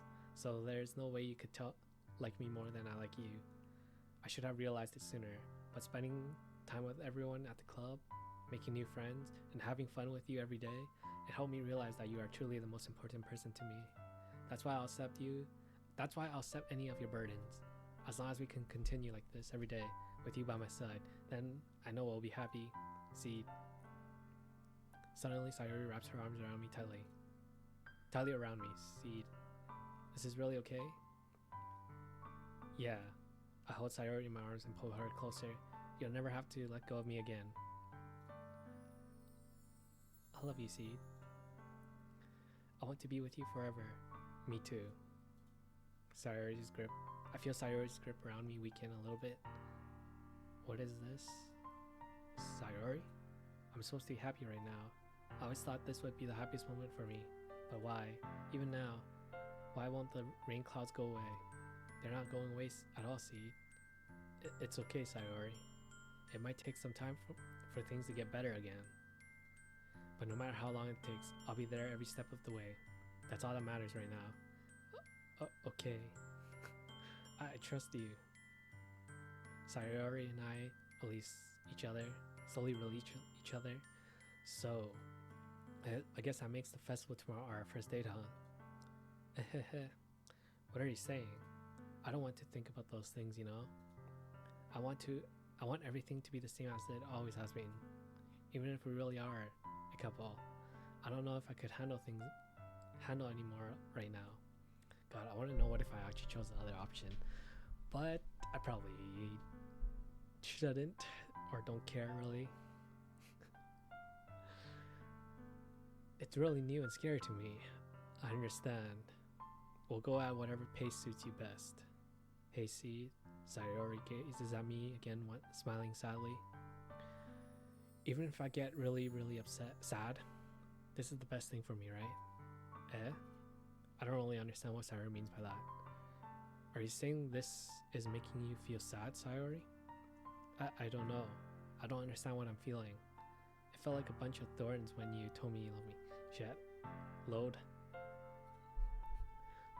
But that's why I want to trust you. You know what's best for me. Yeah, I do. That's my promise. I say that, but in reality, I never felt more uncertain when it comes to Sayori. I know that I love her, but she loves me. And I'm having as much trouble understanding Sayori's feeling as she is. Even though I can comfort her, I keep wondering if I should be doing something more or something different. Okay, I think I chose the wrong choice. I don't know, these thoughts will continue to plague me until things are back to the way they were. Is that what Sayori meant by not wanting to change anything to change? I don't know. But I know I'll give it everything I've got. Sayori is the most important person to me, and I'll do whatever it takes to have a happy future with her. It's the day of the festival, and I need to take a piss. Be right back.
Okay, I realized my mistake.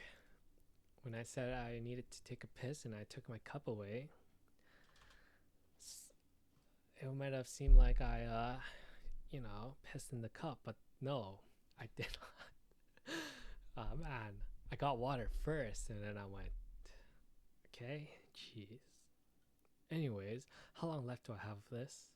So, Doki Doki Literature Club.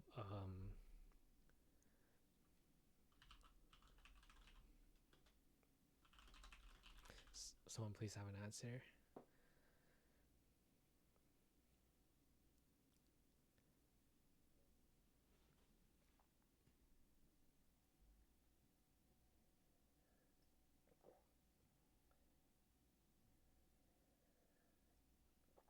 Nope, can't find out. Well, continuing.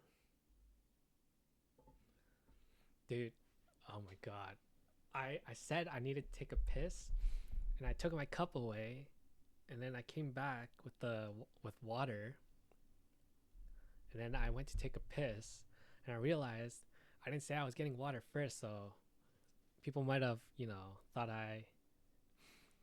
Anyways, it's the day of the festival. Of all days, I expected this to be one where I'd be walking to school with Sayori. But Sayori isn't answering her phone. I considered going to her house to wake her up, but decided that's a little too much. Meanwhile, the preparations for the event should be nearly complete. The banner Yuri and I painted is dry, and I gently rolled it up to take with me. But she sent me a pleasant text reminding me not to forget anything, and I reassured her. Am I muted? Is this muted? There's no music. Maybe there's just none at this moment. Anyways, I sent a pleasant text she sent me a pleasant text reminding me not to forget anything, and I reassured her.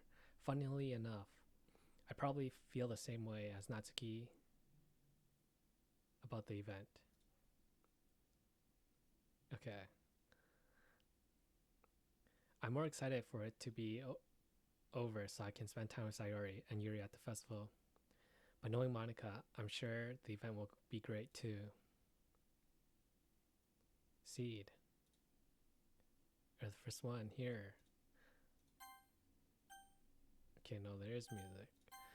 Huh. Thanks for being early. That's funny. I thought at least Yuri would be here by now.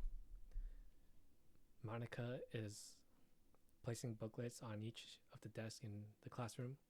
They must be the ones she prepared that have all the poems we're performing. And then I found a random poem online that I thought Monica would like, and then submitted it. So that's the one I'll be performing. I'm surprised you didn't bring Sayori with you. Yeah, she slept over again. That dummy. You'd think that on days this important, she'd try a little harder. I say that, but I suddenly remember what Sayori told me yesterday, and I suddenly feel awful knowing it's not nearly that simple for her. I only said it because it's the way I'm used to thinking, but maybe I should have gone to wake her up after all. Ah ha ha. You should take a little responsibility for her, Seed. I mean, especially after your exchange with her yesterday.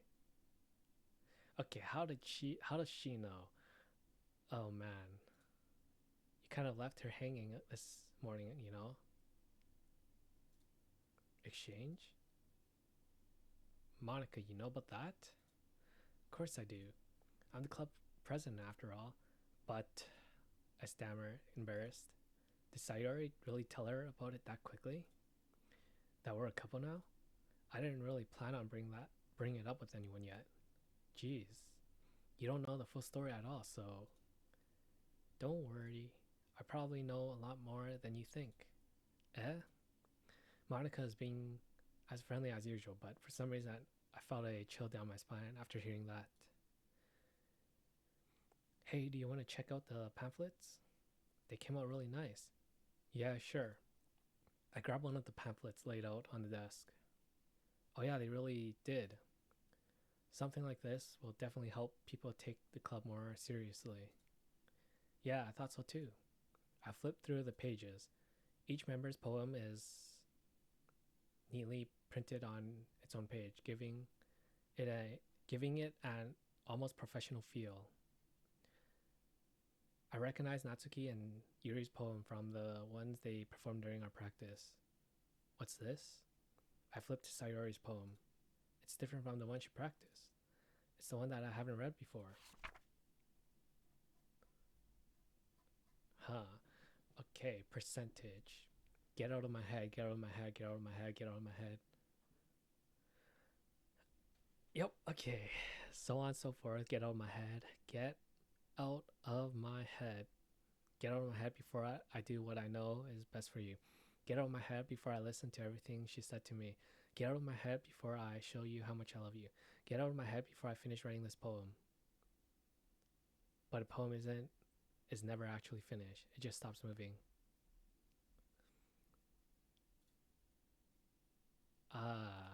What is this? Reading the poem, I get a pit in my stomach. Seed? Hi, anti-magic core. Koger. Let's see.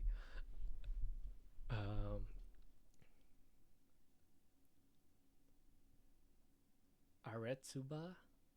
I don't know. I forgot how to read Japanese. Whatever. Continuing. Seed? What's wrong? Nothing. This poem feels completely different from everything else Sayori's written. But more than that, I changed my mind. I'm going to get Sayori, so... Good, okay. Well, alright. Try not to take too long, okay? I quickly leave the classroom. Don't strain yourself. Oh, wait. Don't strain yourself. Monica calls that out after me. I quicken my pace. What was I thinking? I should have tried a little bit harder for Sayori. It's not a big deal to at least wait for her or help her wake up. Even the simple gesture of walking her to school makes her really happy. Besides, I told her yesterday that things will be the same as they always have been. That's all she needs, and what I want to give her. I reach Sayori's house and knock on the door. I don't expect an answer since she's not picking up her phone either. Like yesterday, I opened the door and let myself in. Sayori? She really is a heavy sleeper. I swallow. I can't believe I ended up doing this after all, waking her up in her own house. That really is something that a boyfriend would do, isn't it? In any case, it just feels right. Outside Sayori's room, I knock on her door. Sayori? Wake up, dummy. There's no response. Okay, I think I chose the wrong answer. Or option. Anyways, continuing. I really didn't want to have to enter her room like this. Isn't that kind of a breach of privacy? But she really leaves me no choice. I gently open the door.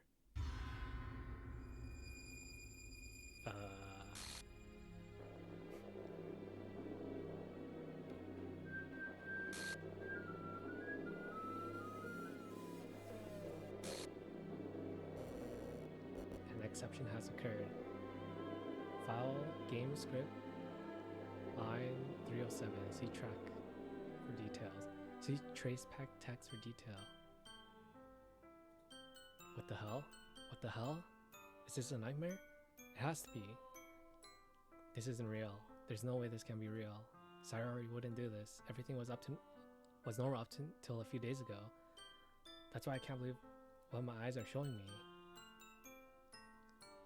I suppressed the urge to vomit. Just yesterday, I told Sayori I would be there for her. I told her I know what's best and that everything will be okay. Okay, so... Then why? Why would she do this? How could I be so helpless? I gotta see. Don't strain yourself. Monica calls out after me. That's like mocking. Don't strain yourself. The squiggly line. So Monica killed her.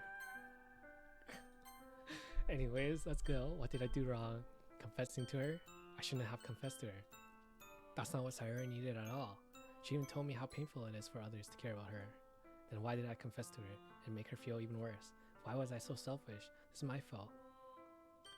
My storming thoughts keep telling me everything I could have done to prevent this. If I just spent more time with her, walked her to school, and remained friends with her, like it always has been, then I could have prevented this. I know I could have prevented this. Screw the literature club, screw the festival. I just lost my best friend. Someone I grew up with. She's gone forever now. Nothing I do can bring her back. This isn't some game where I can reset and try. Yeah, it is. I can load. I had only one chance, and I wasn't careful enough. And now I'll carry this guilt with me until I die. Nothing in my life is worth more than hers. I still couldn't do what she needed from me, and now I can never take it back. Never, never, never, never, never, never. End. Okay. What the heck is this? New game plus? Okay, I guess it's linear. The fuck? I don't see an annoying girl running. Okay. It was linear, so never mind. My choice.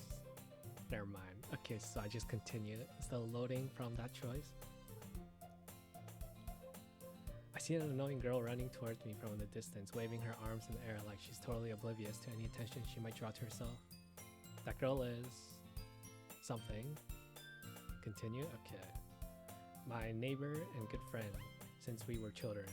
You know, the kind of feeling you'd never see yourself making today, but it just kind of works out because you've known each other for so long. We used to walk to school together, and on days like this, but starting around high school, she would oversleep more and more frequently, and I would get tired of waiting up. If she's going to chase after me like this, I almost feel better off running away. However, I just sat and idle in front of the crosswalk and let catch up to me. The heck?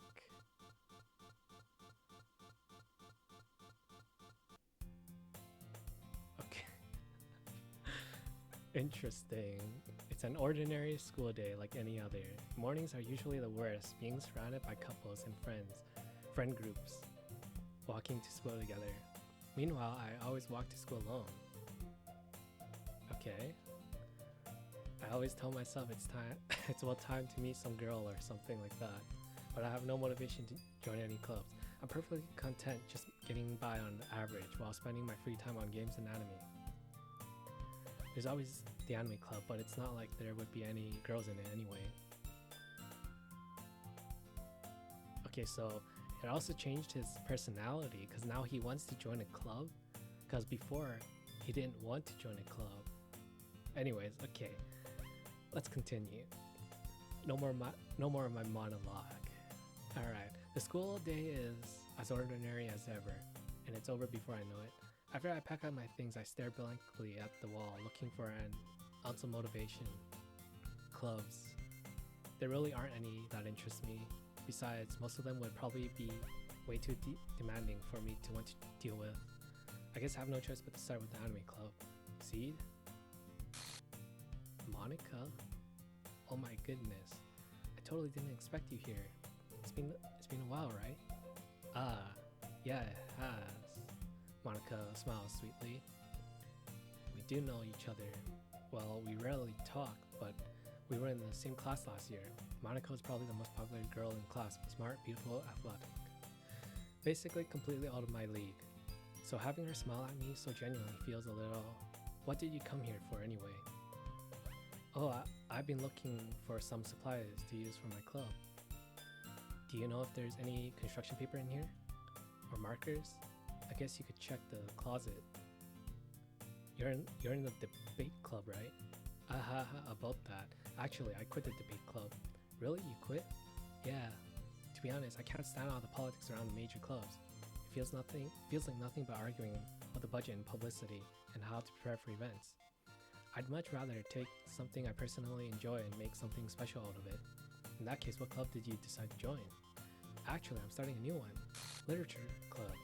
Literature club? Or literature? That sounds kind of dull. How many members do you have so far?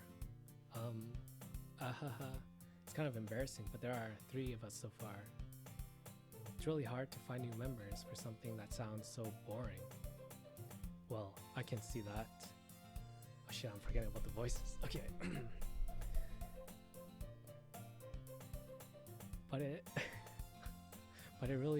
but it's really not boring at all, you know? Literature can be anything, reading, writing, poetry. I mean, one of my members even keep her manga collection in the club room.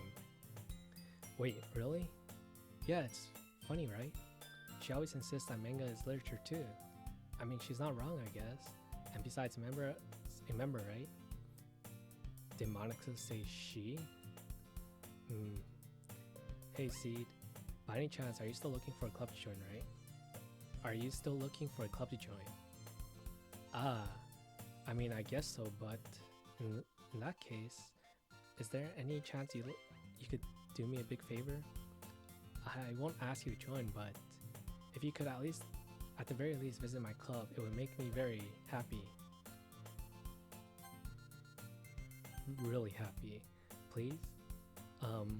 Well, I guess I have no reason to refuse. Besides, how could I ever refuse someone like Monica? Sure, I guess I could check it out. Awesome. You're really sweet, Seed. You know that? It's nothing, really. Shall we go then? I'll look for the materials another time. You're more important. And thus, today marks the day I sold my soul to Monica and her irresistible smile. I timidly follow Monica across the school, and upstairs, a section of the school I rarely visit, being generally used for third-year classes and activities. Monica, full of energy, swings open the classroom door. I'm back, and I brought a guest with me. A guest? Seriously, you brought it, boy? Way to kill the atmosphere. Don't be mean, Natsuki. But anyway, welcome to Club Seed. All words escape me in this situation. This club is full of incredibly cute girls. So let me guess, you're Monica's boyfriend, right? Well, what? No, I'm not. Natsuki, the girl with the sour attitude whose name is apparently Natsuki is the one I don't recognize. Her small figure makes me think she's probably a first year. Anyway, this is Natsuki, energetic as usual. And this is Yuri, the vice president. It's nice to meet you. Yuri, who appears comparably more mature and timid, seems to have a hard time keeping up with someone like Natsuki. Yeah, it's nice to meet both of you. So I ran into Seed in the classroom, and he decided to come check out the club. Isn't that great? Isn't that great? Wait, Monica, didn't I tell you to let me know in advance before you brought anyone new? I was going to, well, you know, sorry. I didn't forget that, but I just happened to run into him. In that case, I should at least make some tea, right? Yeah, that would be great. Why don't you come sit down, Seed? The girls have a few desks arranged to form a table. Yuri walks to the corner of the room and opens the closet.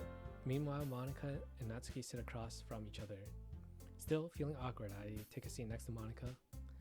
So I know you didn't really plan on coming here, but we'll make sure you feel right at home, okay? As president of the literature club, it's my duty to make the club fun and exciting for everyone. I'm surprised there aren't more people in the club yet. It must be hard to start a new club. You could put it that way. Not many people are very interested in putting out all the effort to starting something brand new, especially when it's something that doesn't grab your attention like literature. You have to work hard to convince people that you're both fun and worthwhile, but it makes school events like the festival that much more important. I'm confident that we can all really grow this club before we graduate. Right, Natsuki? Well, I guess. Natsuki reluctantly agrees. Such different girls, all interested in the same goal. Monica must have worked really hard just to find these two. Yuri returns to the table carrying a tea set.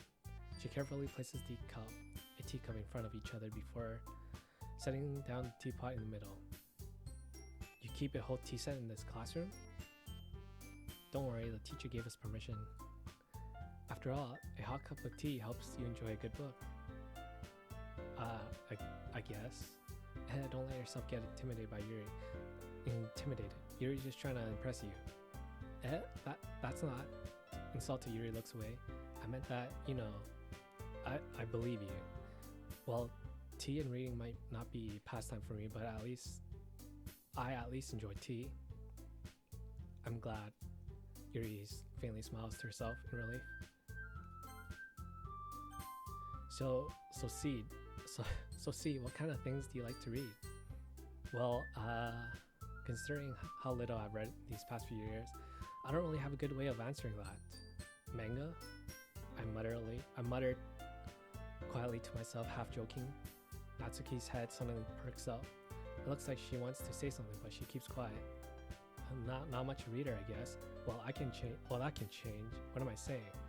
I spoke without thinking after seeing Yuri's sad smile. Anyway, what about you, Yuri? Well, let's see. Yuri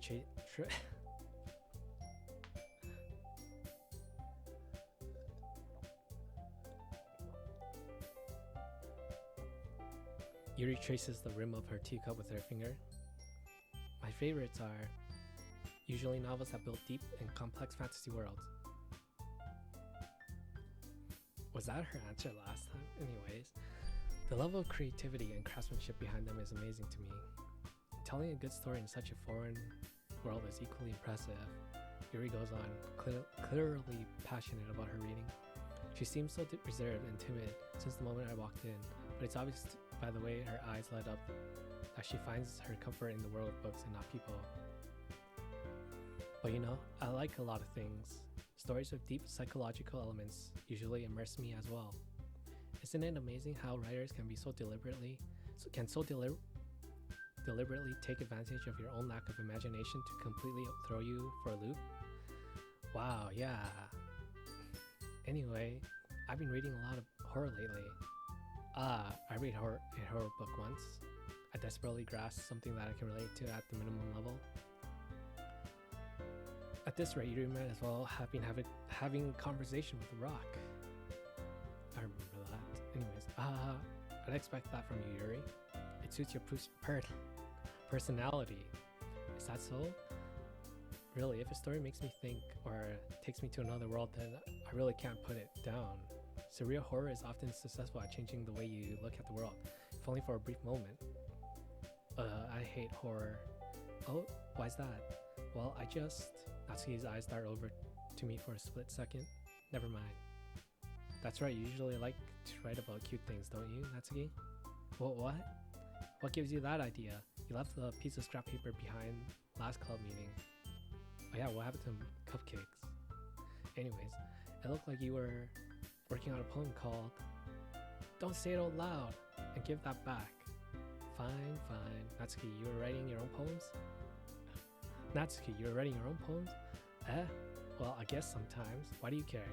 I think that's impressive. Why don't you share them sometime? No. Natsuki averts her eyes. You wouldn't like them. Not a very confident writer yet. I understand how Natsuki feels. Sharing that level of writing takes more than just confidence. The truest form of writing is writing to oneself. You must be willing to open up to your readers, exposing your vulnerabilities and showing even the deepest reaches of your heart, just like streaming. Do you have writing experiences too, Yuri? Maybe if you share some of your work, you can set an example to help Natsuki feel comfortable enough to share hers. I guess it's the same for Yuri. We all sit in silence for a moment. Hey, I just got an idea. How about this? Natsuki and Yuri look quizzically at Monica. Let's all go home and write a poem of our own. Then next time we meet, we'll all share them with each other. That way everyone is even.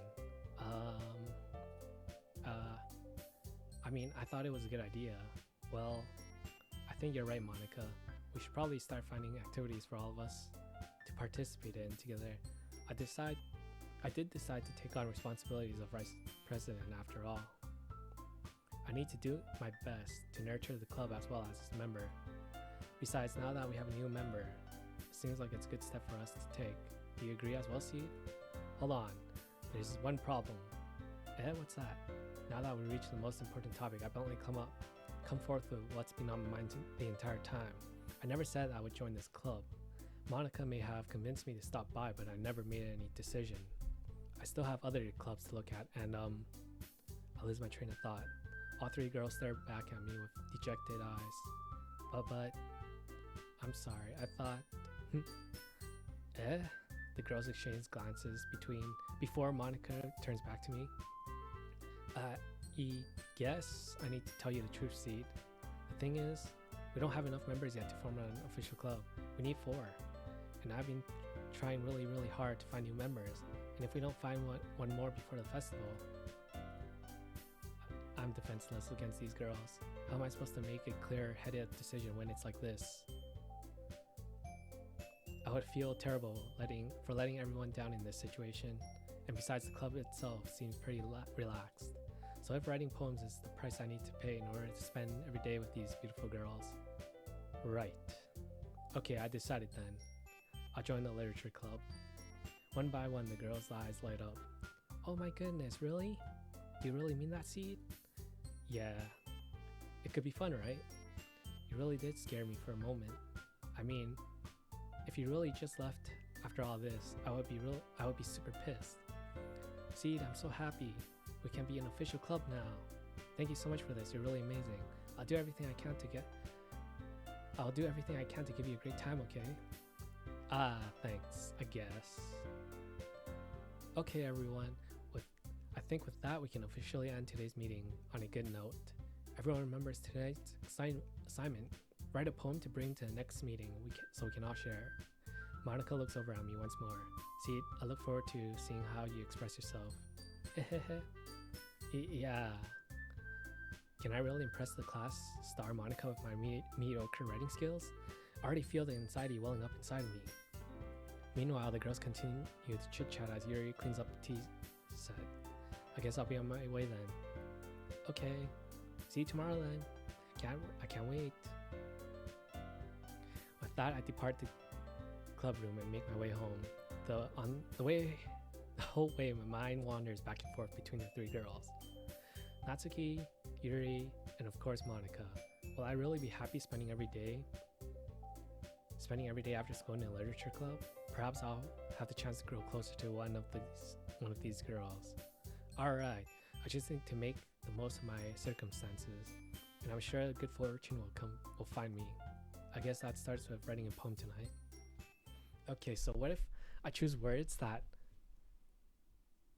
Okay, never mind. You have unlocked a special poem. Would you like to read it?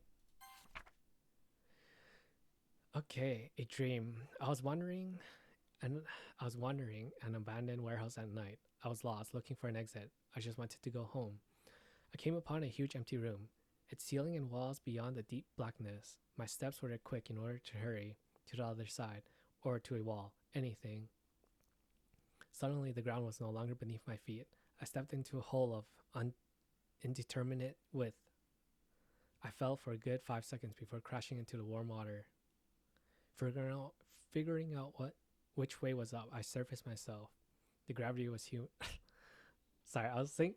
Okay, I said gravity because I was like, how do you not figure out which way is up if gravity is against you? Was what I was thinking. So anyways, figuring out which way was up, I surfaced myself. The air was humid, and the sound of my splashing reverberated endlessly. My vision was completely swallowed by the dark. With one hand, I could feel the damp metal wall of a container. My lungs were already getting tired. I don't know what this poem is supposed to be for. Okay.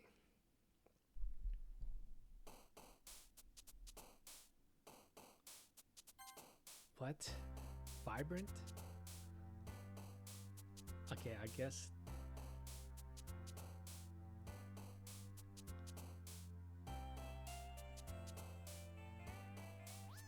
Dream's probably gonna be for her too then, right? Wasn't she like dark? Oh my god, just choosing all the first ones. I don't think I could choose it for Sayori.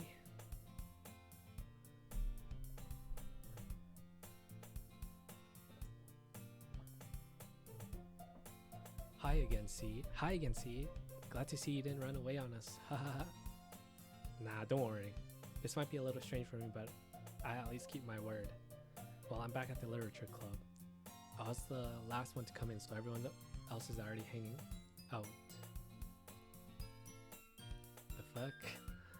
The face. Anyways, thanks for keeping your promise, Seed. I hope this isn't too overwhelming of a commitment for you, making you dive headfirst into literature when you're not accustomed to it. Oh, come on, he deserves any slack. Like he deserves any slack. You've already had to be dragged here by Monica.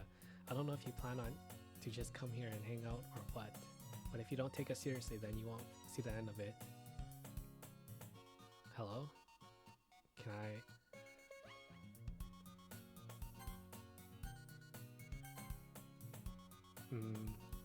Okay. Natsuki finds herself stuck between saying Monica and manga. Manga is literature. Swiftly defeated, Natsuki plops back into her seat. I'm sorry, Seed. We'll make sure to put your comfort first, okay? Yuri shoots Natsuki with a disappointed glance. Anyway, now you're in the club and all, perhaps you might find interest in picking up a book to read? Well, I can't really say no either way. Like you said, I'm in this club now, so it only feels right for me to do something like that if you ask. Well, wait, I didn't mean it like that. Ooh, if you don't really want to, then forget I said anything, I guess. No, it's not that, Yuri. I want to try to be part of this club. So even if I don't read often, I'd be happy to pick up a book if you wanted me to. Are you sure?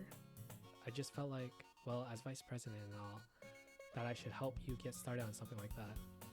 Something you might like.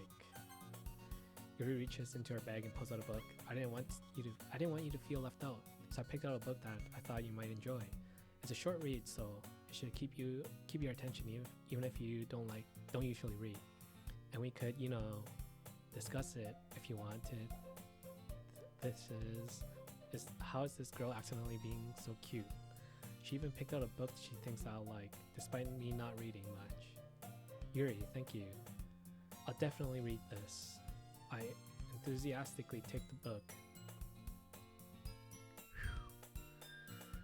Well, you can read it at your own pace. I look forward to hearing what you think. Now that everyone's settled in, I expect Monica to kick off some scheduled activities for the club, but that doesn't seem to be the case. Yuri's face is already buried in a book. I can't help but notice her intense expression, like she was waiting for this chance. Meanwhile, Natsuki is rummaging around the closet. I'm really curious to talk to Yuri a bit more, but at the same time, I would feel bad for distracting her from reading. I catch a glimpse of the cover of her book. It looks like the same book that she lent to me. More than that, she seemed to be on the very first few pages. Crap. I think she noticed me looking at her. She sneaks another glance at me, and our eyes meet for a split second. But that only makes her hide her face deeper in her book. Sorry, I was just spacing out. I mutter this, sensing I made her uncomfortable. Oh, it's fine. I was focused. If I was focused, then I probably wouldn't have noticed in the first place. But I'm just rereading a bit of this, so... That's the book you gave to me, right? I wanted to reread some of it. Not for any particular reason. Just curious, how come you have 2 copies of the same book? Well, when I stopped by at the bookstore yesterday, that's not what I meant.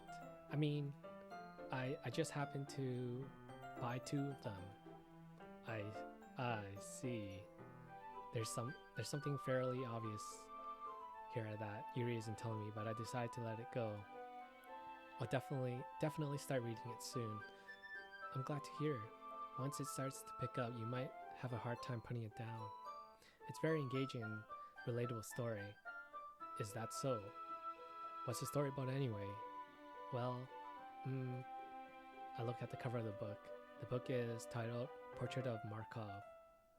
There's an ominous looking eye symbol on the front cover. Basically, it's this religious camp that was turned into a human experiment prison, and the people trapped there have this trait that turns them into killing machines that lust for blood. So the facility gets even worse, and when they start selectively breeding people by cutting off their limbs with and fixing them to that might be a little bit of a spoiler. But anyway, I'm really into it. The book, I mean. Yup, the book. Not the thing about the limbs. That's kind of dark, isn't it? Yuri made it sound like it was going to be a nice story, so that dark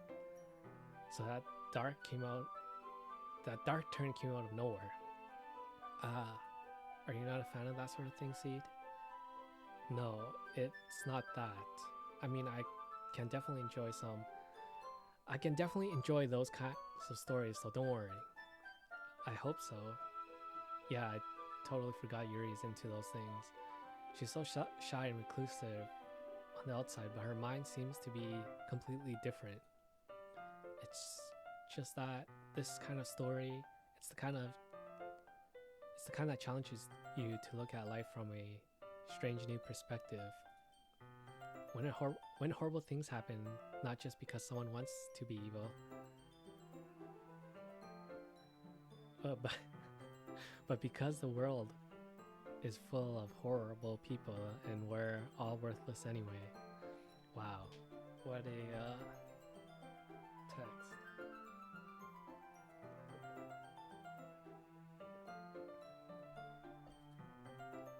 Oh, what?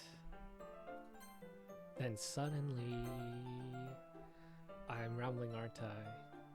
Not again. I'm sorry. Hey, don't apologize. I haven't lost interest or anything. Well, I guess it's alright then, but I feel like I should let you know that I've had this problem.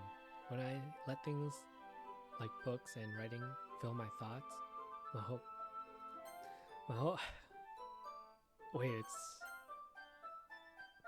I kind of forget to pay attention to other people. Oh no, it's gone. Whatever. So I'm sorry if I end up saying something strange, and please stop me if I start talking too much. I don't really think you need to worry. That just means you're passionate about reading. The least I can do is listen.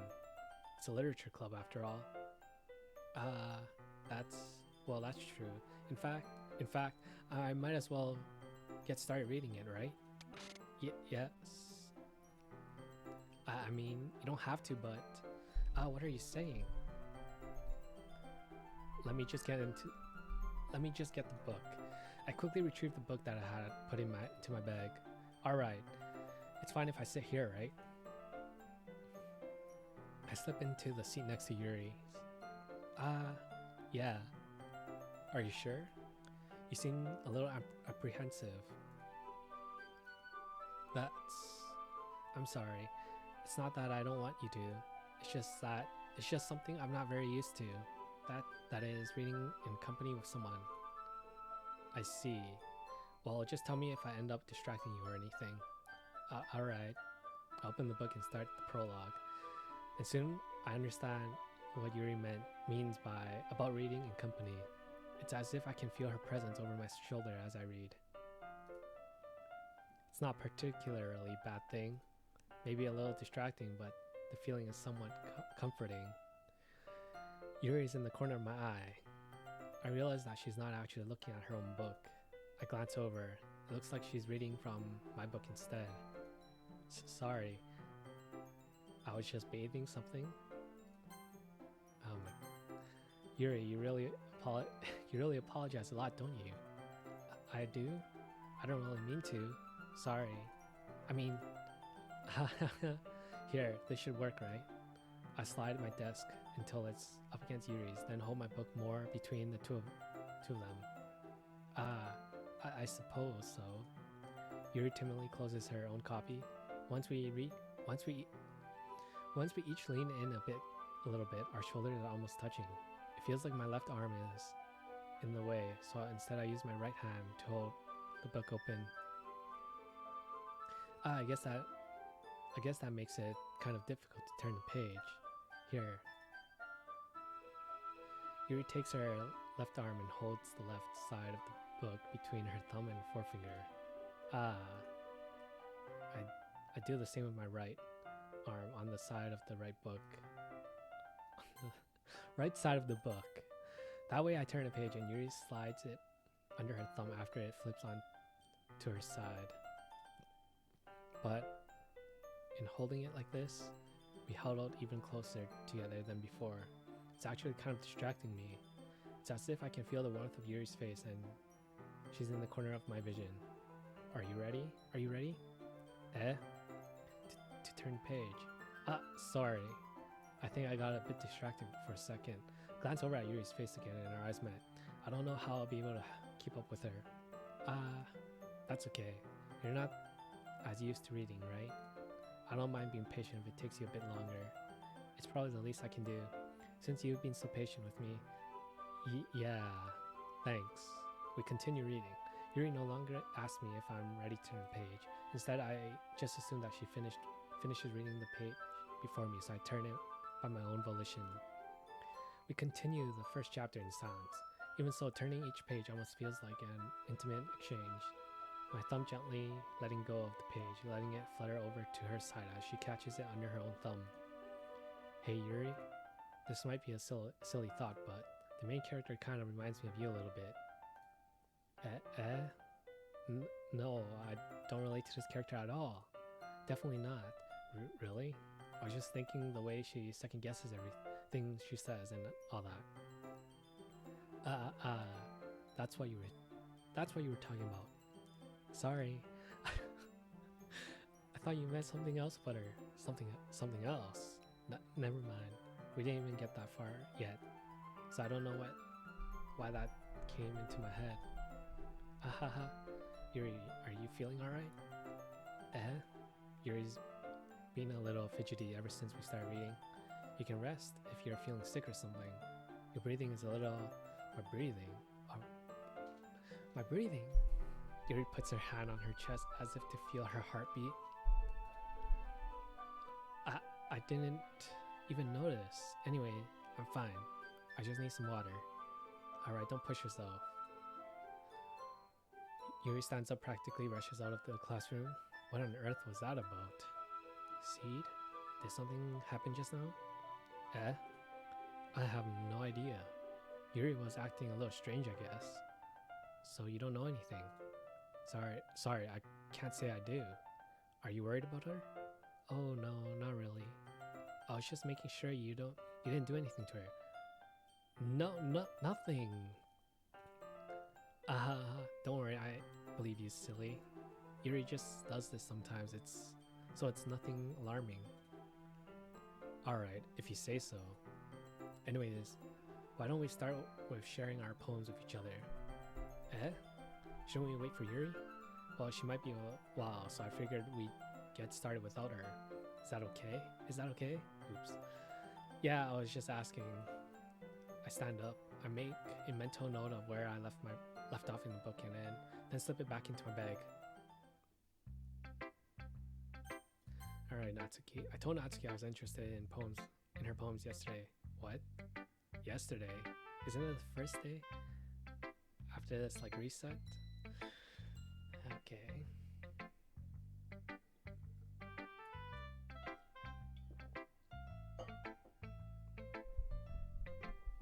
It's probably only fair if I shared mine with her first. Well, it's about what I expected from someone like you. That's a little blunt. Well, excuse me. It's not like I said it was bad. It's just didn't evoke any emotion. So basically, it's not cute enough for your taste.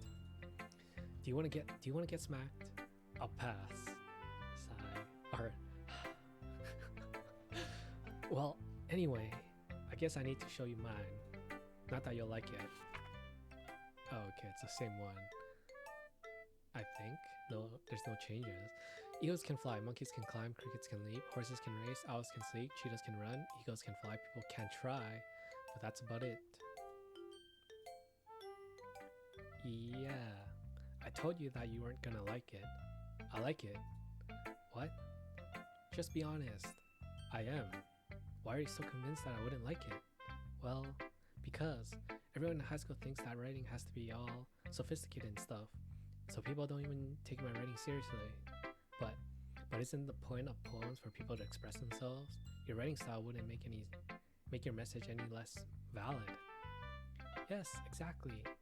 I like when it's easy to read, but it hits you hard. Like in this poem. Seeing everyone around you do great things can be really disheartening, so I decided to write about it. Wait, so it was actually a dark poem? Yeah, I understand. But the other nice thing about simple writing is that it puts more weight on the wordplay. Like I set up for a rhyme at the end, but then made it fall flat on purpose. It helps bring out the feeling in the last line. So you did. I guess more went into it than I realized. That's what it means to be a pro. I'm glad you learned something. I didn't expect that from the youngest one here, did you? Didn't expect that from the youngest one here, did you? Yeah, I guess not. I decided to humor her with that last comment. I don't really care how old everyone is, but if Natsuki is feeling proud, then I won't take that away from her. Monica. Hi, Seed. Having a good time so far? Yeah. Good, glad to hear it. By the way, since you're new and everything, if you ever have any suggestions for a club, like new activities or things we can do better, I'm always listening. Don't be afraid to bring things up, okay? Alright, I'll keep that in mind. Of course, I'll be afraid to bring things up. I'm much better off just going with the flow until I'm more settled in. Anyway, want to share your poem with me? It's kind of embarrassing, but I guess I have to. Don't worry, Seed. We're all a little embarrassed today, you know? But it's that sort of barrier that we'll all learn to get past soon. Yeah, that's true. I had Monica my poem. Great job, Seed. I was going in my head while reading it. It's really metaphorical. I'm not sure why, but I didn't expect you to go for something so deep. I guess I underestimated you. It's easiest for me to keep everyone's expectations low. That way, it counts when I put in some effort. That's not very fair. Well, I guess it worked anyway. You know that Yuri likes this kind of writing, right? Writing that's full of imagery and symbolism? Sometimes I feel like Yuri's mind is just totally detached from reality. I don't mean that like it's a bad thing though. Sometimes I get the impression that she's just totally given up on people. She spends so much time in her own head that it's probably a much more interesting place for her. But that's why she gets so happy when you treat her with a lot of kindness. I don't think she's used to being indulged like that. She must be really starved for social interaction, so don't blame her for coming on a little too strongly. Like earlier, I think if she gets too stimulated, she ends up withdrawing and looking for a long time. Suddenly the door opens. Yuri! I'm back. Did I miss anything? Not really. Well, we all started sharing our poems with each other. Already? I'm sorry for being late. No need to apologize. We still have plenty of time, so I'm more glad that you took all the time you needed. Alright, thanks Monica. I suppose I should go get my poem now. Anyway, do you want to read my poem now? Don't worry, I'm not very good. You sound pretty confident for someone who claims to be not very good. Well, that's because I have to sound confident. That doesn't mean I always feel that way, you know? I see. Well, let's read it then.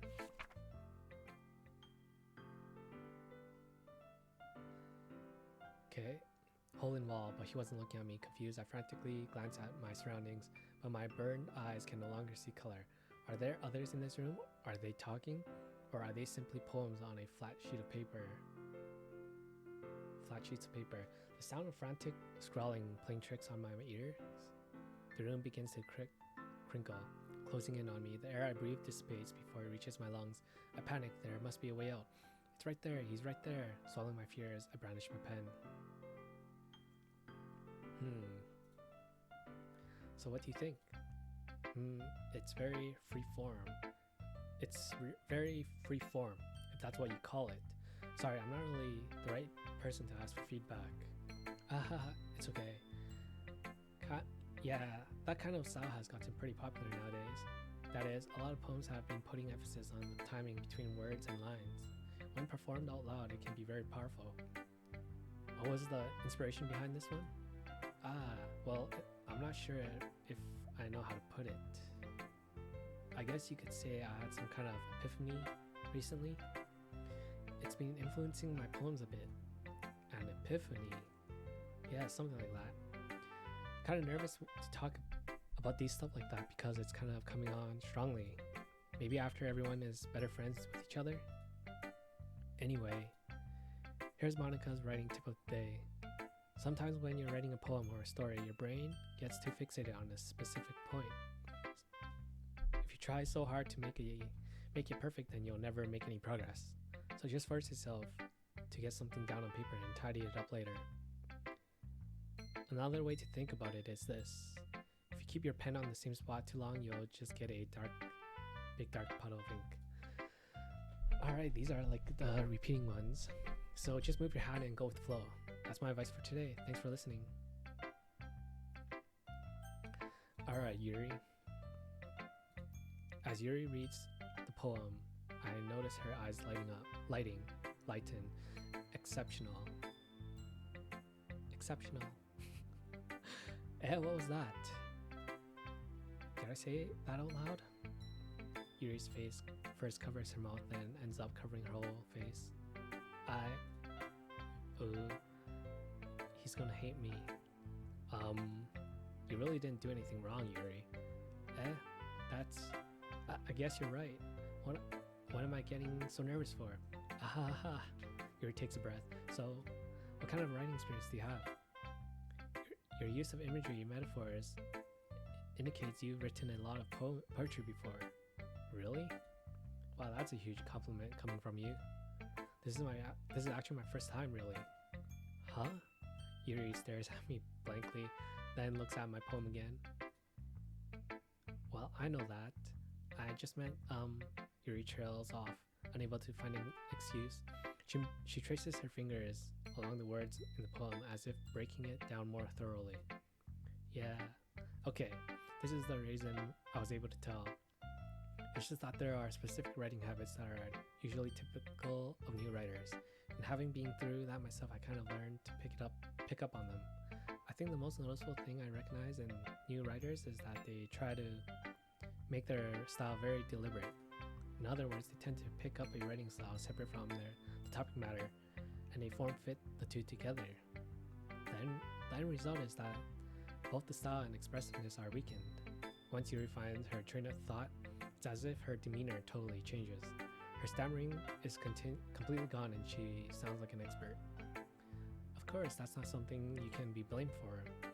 There are so many different skills and techniques that go into writing even a simple poem.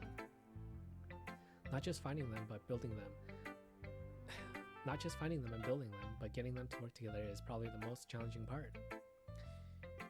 It might take you some time, but it all comes with practice and learning by example and trying new things.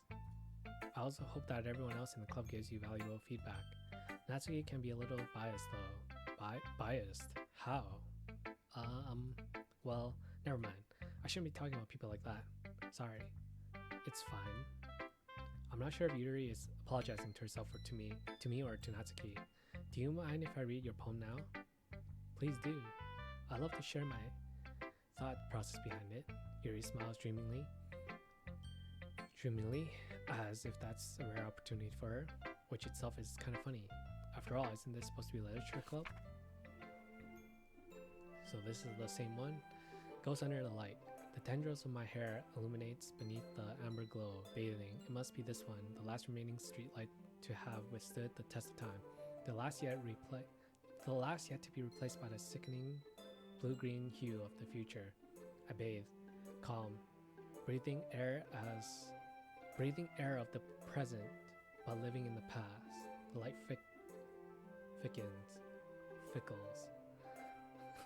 flickens. Jeez. flicking back. I'm sorry, I have such terrible handwriting.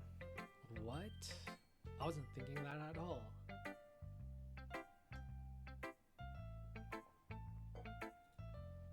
But it took you a long time to read. Ah, well, I just don't read script very often. Actually, I think your handwriting is pretty. Eh? That's a relief. Also, I like the poem. Even though it's short, it was really descriptive. It wasn't too short. I usually write longer poems. Not at all. I'm really glad you liked it. I'll be honest, since it's our first time sharing, I wanted to write something a little more mild.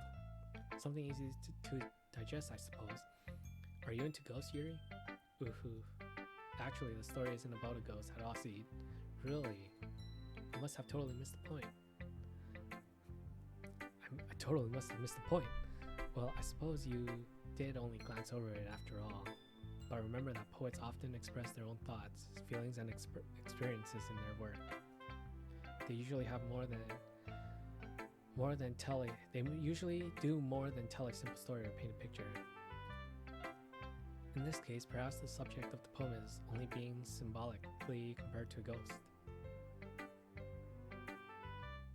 Lingering in her last remaining place of comfort, unable to let go of the past, and soon to be left with nothing. Is she symbolizing how maybe she killed?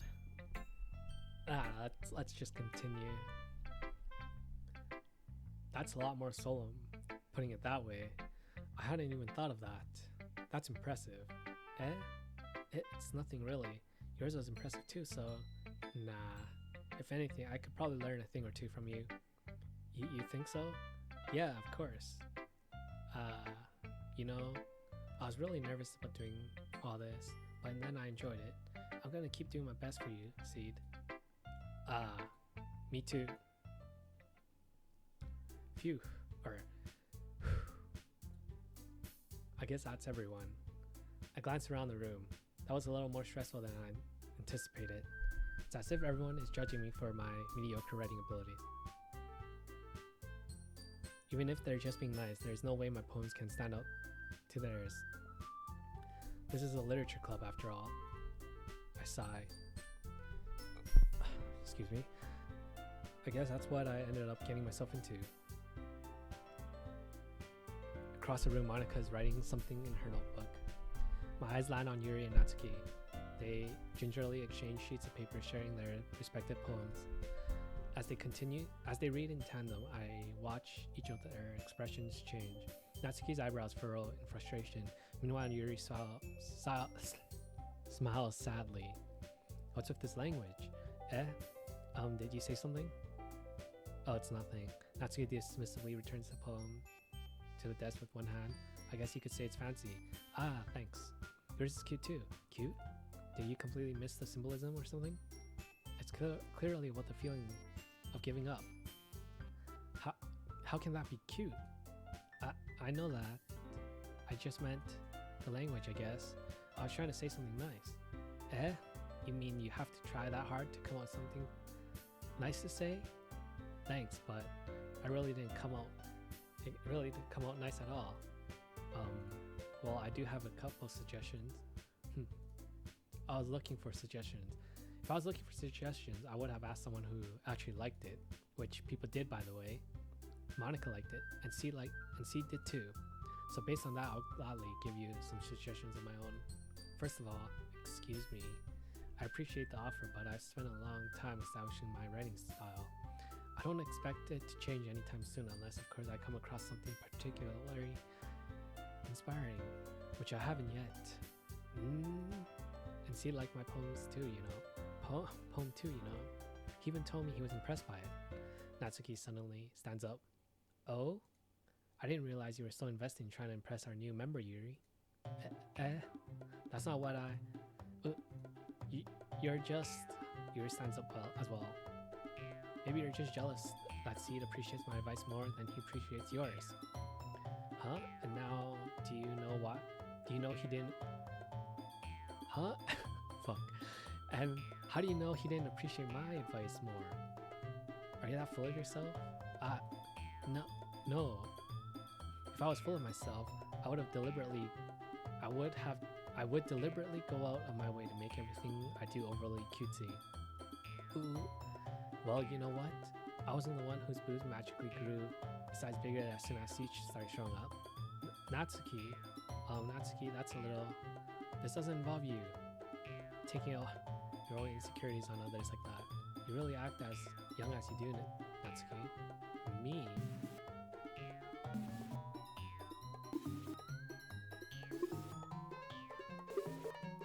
Me? Look who's talking. You wanna be edgy, bitch? Edgy? Sorry, that my lifestyle is a bit too much for someone of your mental age to comprehend. See? Just saying that proves my point. Oh god. Most people learn to get over themselves after they graduate middle school, you know? If you want to prove something, then stop harassing others with your sickening attitude. You think you can counterbalance your toxic personality just by dressing and acting cute? The only cute thing about you is how hard you try. Whoa, be careful or you might cut yourself on that edge, Yuri. Oh my bad, you already do, don't you? Did you accuse me of cutting myself? What the fuck is wrong with your head? Yeah, go on. Let's see hear everything you really think. I'm sure he'll be head over heels for you after this. Suddenly Yuri turns towards me as if she just noticed I was standing here. Seed, she's just trying to make me look bad. That's not true. She started it.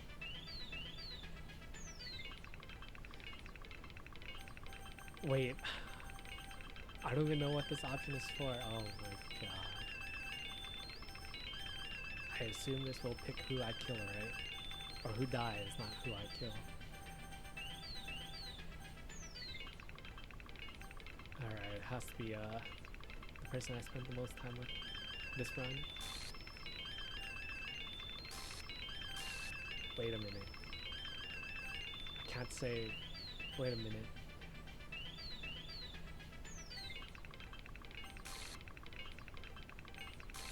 Oh, wait, okay. It doesn't even matter then. Oh, it's making me choose Natsuki anyway. What's this? Hello? Monica? Hey Seed. Why don't we step outside for a bit? Okay. Sorry about that. They really shouldn't have tried to get you involved. It's probably better for us to stay out of this. We'll go back inside once they're done yelling. Ahaha. Some president I am, right? I can't confront my own club members properly. I just wish I was able to be a little more assertive sometimes. But I never have it in me to put my foot down against others. You understand, right? Anyway, if this makes you want to spend less time with the others, then that's fine. I'll be happy to spend time with you instead. Suddenly, Natsuki runs out of the classroom. She quickly runs away. Oh dear. It looks like they're done. I didn't mean it. I didn't mean it. I didn't mean it. Yuri is rocking back and forth in her desk with her palms on her forehead. Yuri? I didn't mean it. I believe you. I have no idea what Yuri might have said to Natsuki, or did. Seed, please don't hate me. Please. It's not like this. I'm not like this. There's something wrong with me today. It's fine, Yuri. We all know you didn't mean it. Besides, I'm sure Natsuki will forget all about it by tomorrow. Completely. Anyway, the meeting is over, so you can go home now if you want. Yuri looks at me like she wants to say something. Oh god. It is her. But she keeps glancing at Monica. You can go first, Monica. I like to stay a little bit longer. I'm the president, so I should be the last one out. I'll wait for you to be done. Well, I'm vice president, so please let me take that responsibility today. Kind of sounds like you don't want to be around me. Want me around for something, Yuri? It's not that. It's not that. I just didn't get a chance to discuss my book with Seed. It would be it would just be embarrassing with you listening. I guess I don't really have a choice, do I? I'm sorry for causing trouble. I...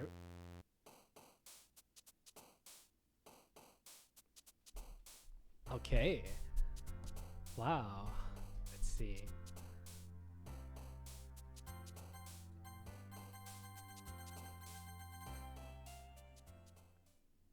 Speed run.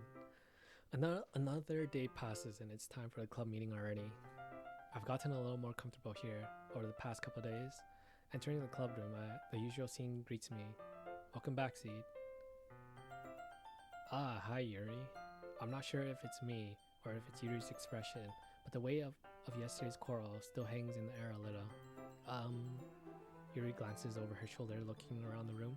Natsuki is reading manga at a desk. Surprisingly, Monica isn't here yet.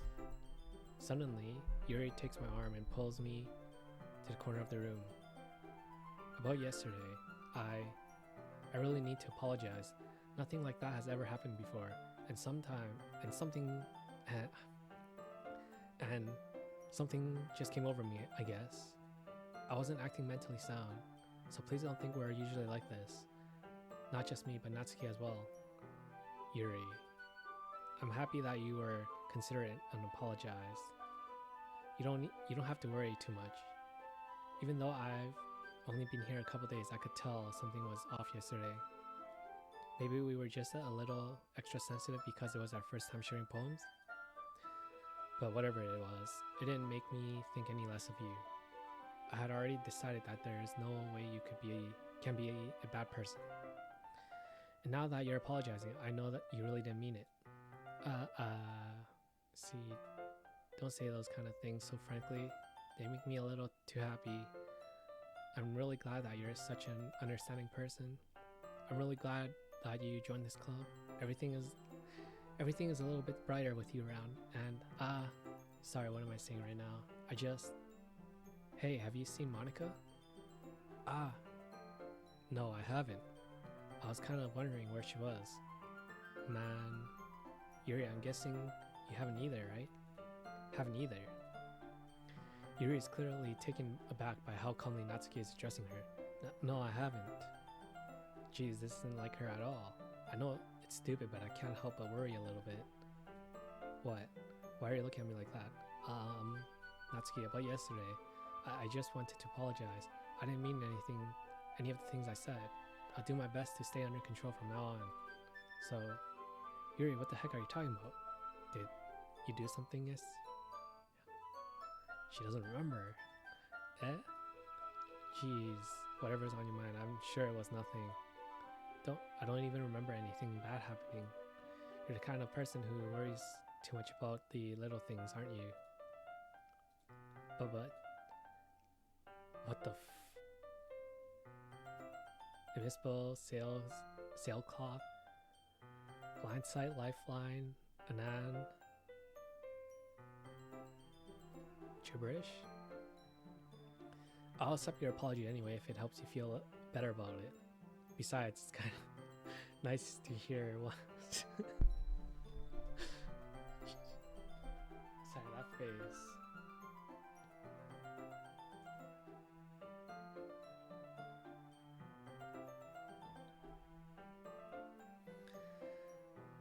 Okay, besides, it's nice to hear. It's kind of nice to hear since I was always afraid you secretly hated me or something like that.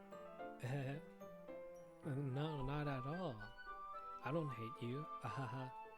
Well, you're kind of weird, but I don't hate you either. Natsuki turns to me. You're still on trial though.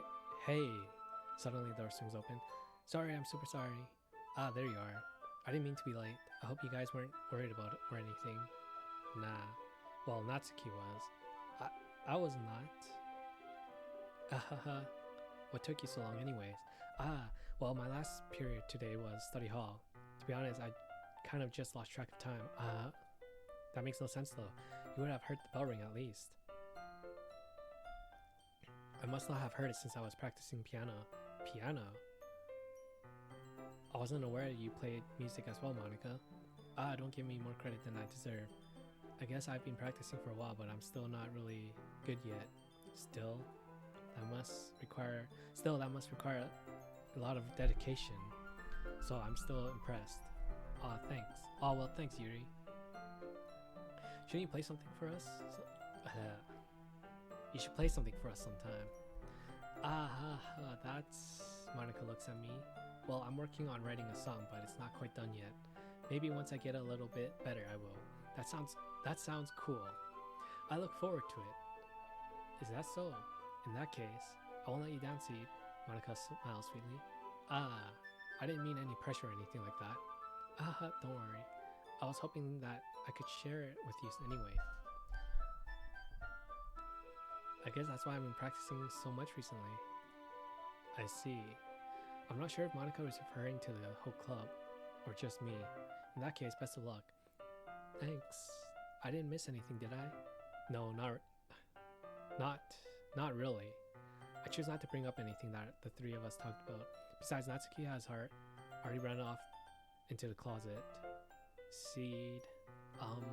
Since your compliments put me in a good mood, I was wondering if you would spend some time together today. I mean, in the club. Yeah, definitely. I planned on it anyway.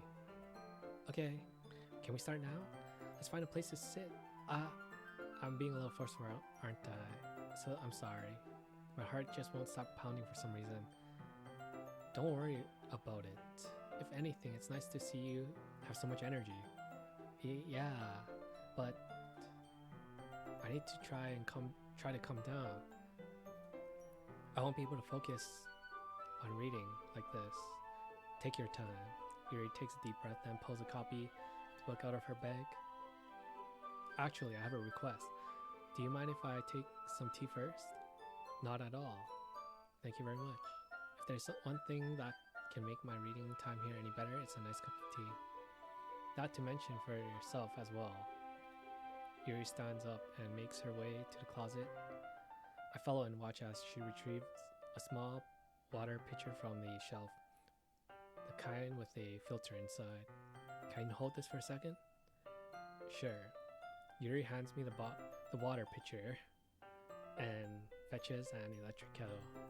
I'm gonna plug this in at the teacher's desk and then I'll go get some water. She walks past me and sets the kettle down on the teacher's desk. I simply watch her movements. To my surprise, the way she moves really contrasts her speaking mannerism, especially because her long legs. Yuri appears elegant and methodical. Okay, may I have the water pitcher? Thanks, I'll be right back. I might as well walk with you. That's okay. You stay here, it won't take long. The pitcher in hand, Yuri hurries out of the classroom. Did Yuri leave you again? No, it's not like that this time. She's just filling up the water pitcher to make tea. Oh, okay. Sorry for misunderstanding. 10 minutes pass. Yuri said it wouldn't take long. Is something holding her back? Oh, I'm bored. Just waiting here, so I decide to go look for her. Let's see. The most logical place for Yuri to be would be the nearest water fountain. I start heading down the hallway.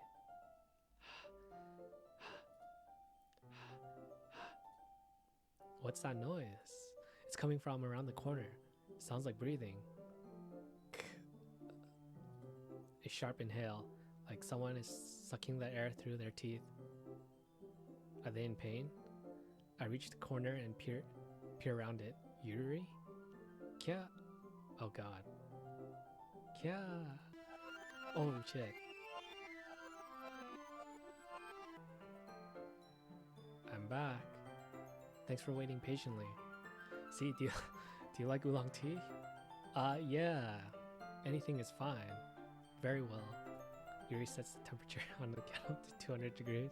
The fuck was that? I need to turn on my lights. Be back.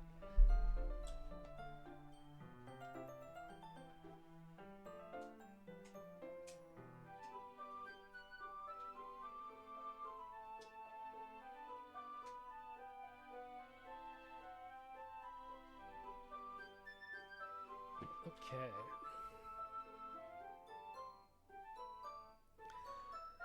Jesus. Okay. Yuri sets the temperature on the kettle to 200 degrees. Now it's time to get the teapot. You really do this properly, don't you? Of course. I wouldn't do any less when I'm making tea for others. Even if I'm not an expert on tea or anything. Even if I'm not an expert on tea or anything. In that case, you'll only be more impressed. Ah, perhaps I will. Yuri fetches the teapot and begins measuring the tea leaves. To my surprise, she even starts humming a little to herself. You must be in a good mood now. Is that so? I can't do the voices anymore, man. I can't do a lower, higher.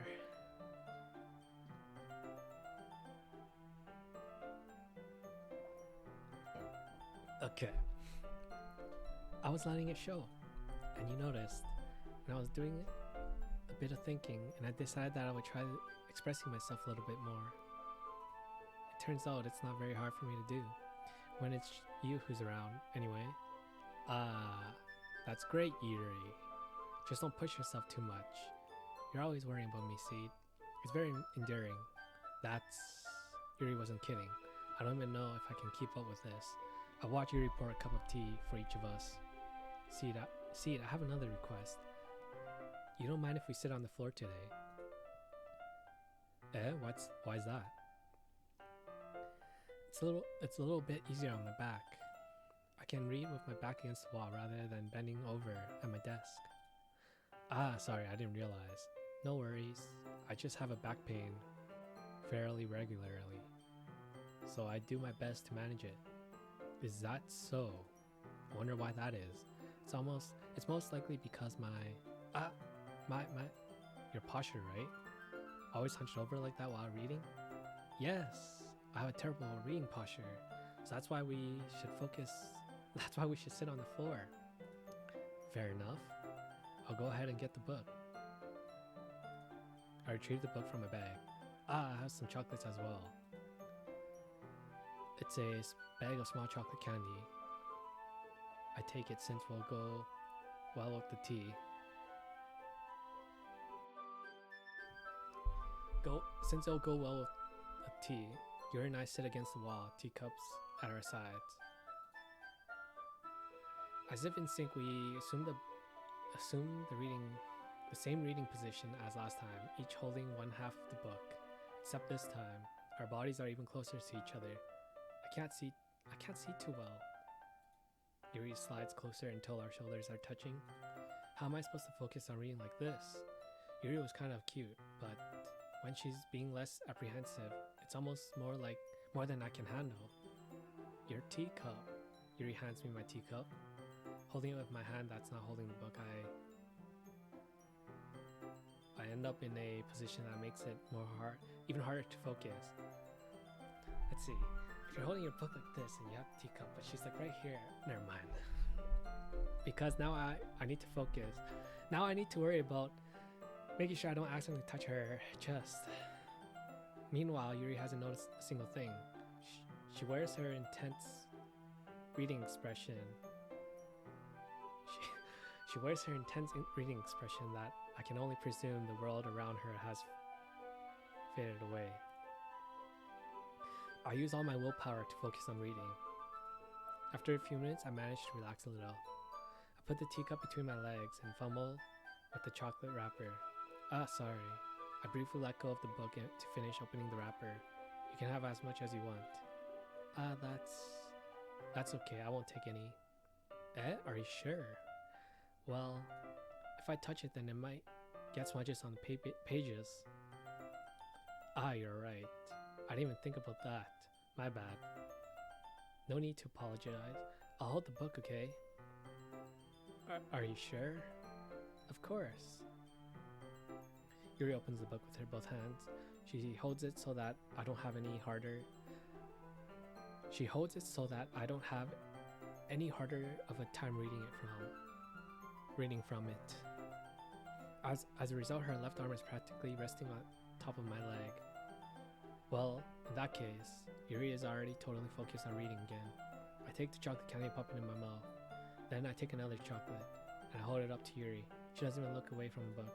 She simply parts her lips, as if the situation was completely natural.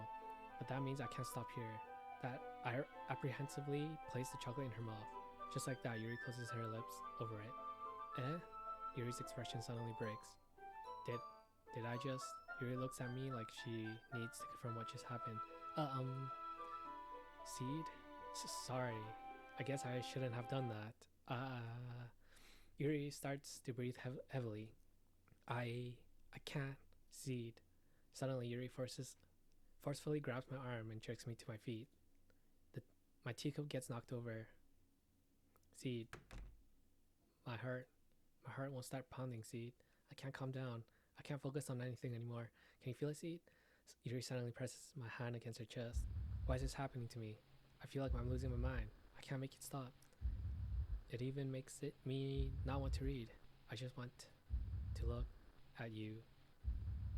Oh, wow.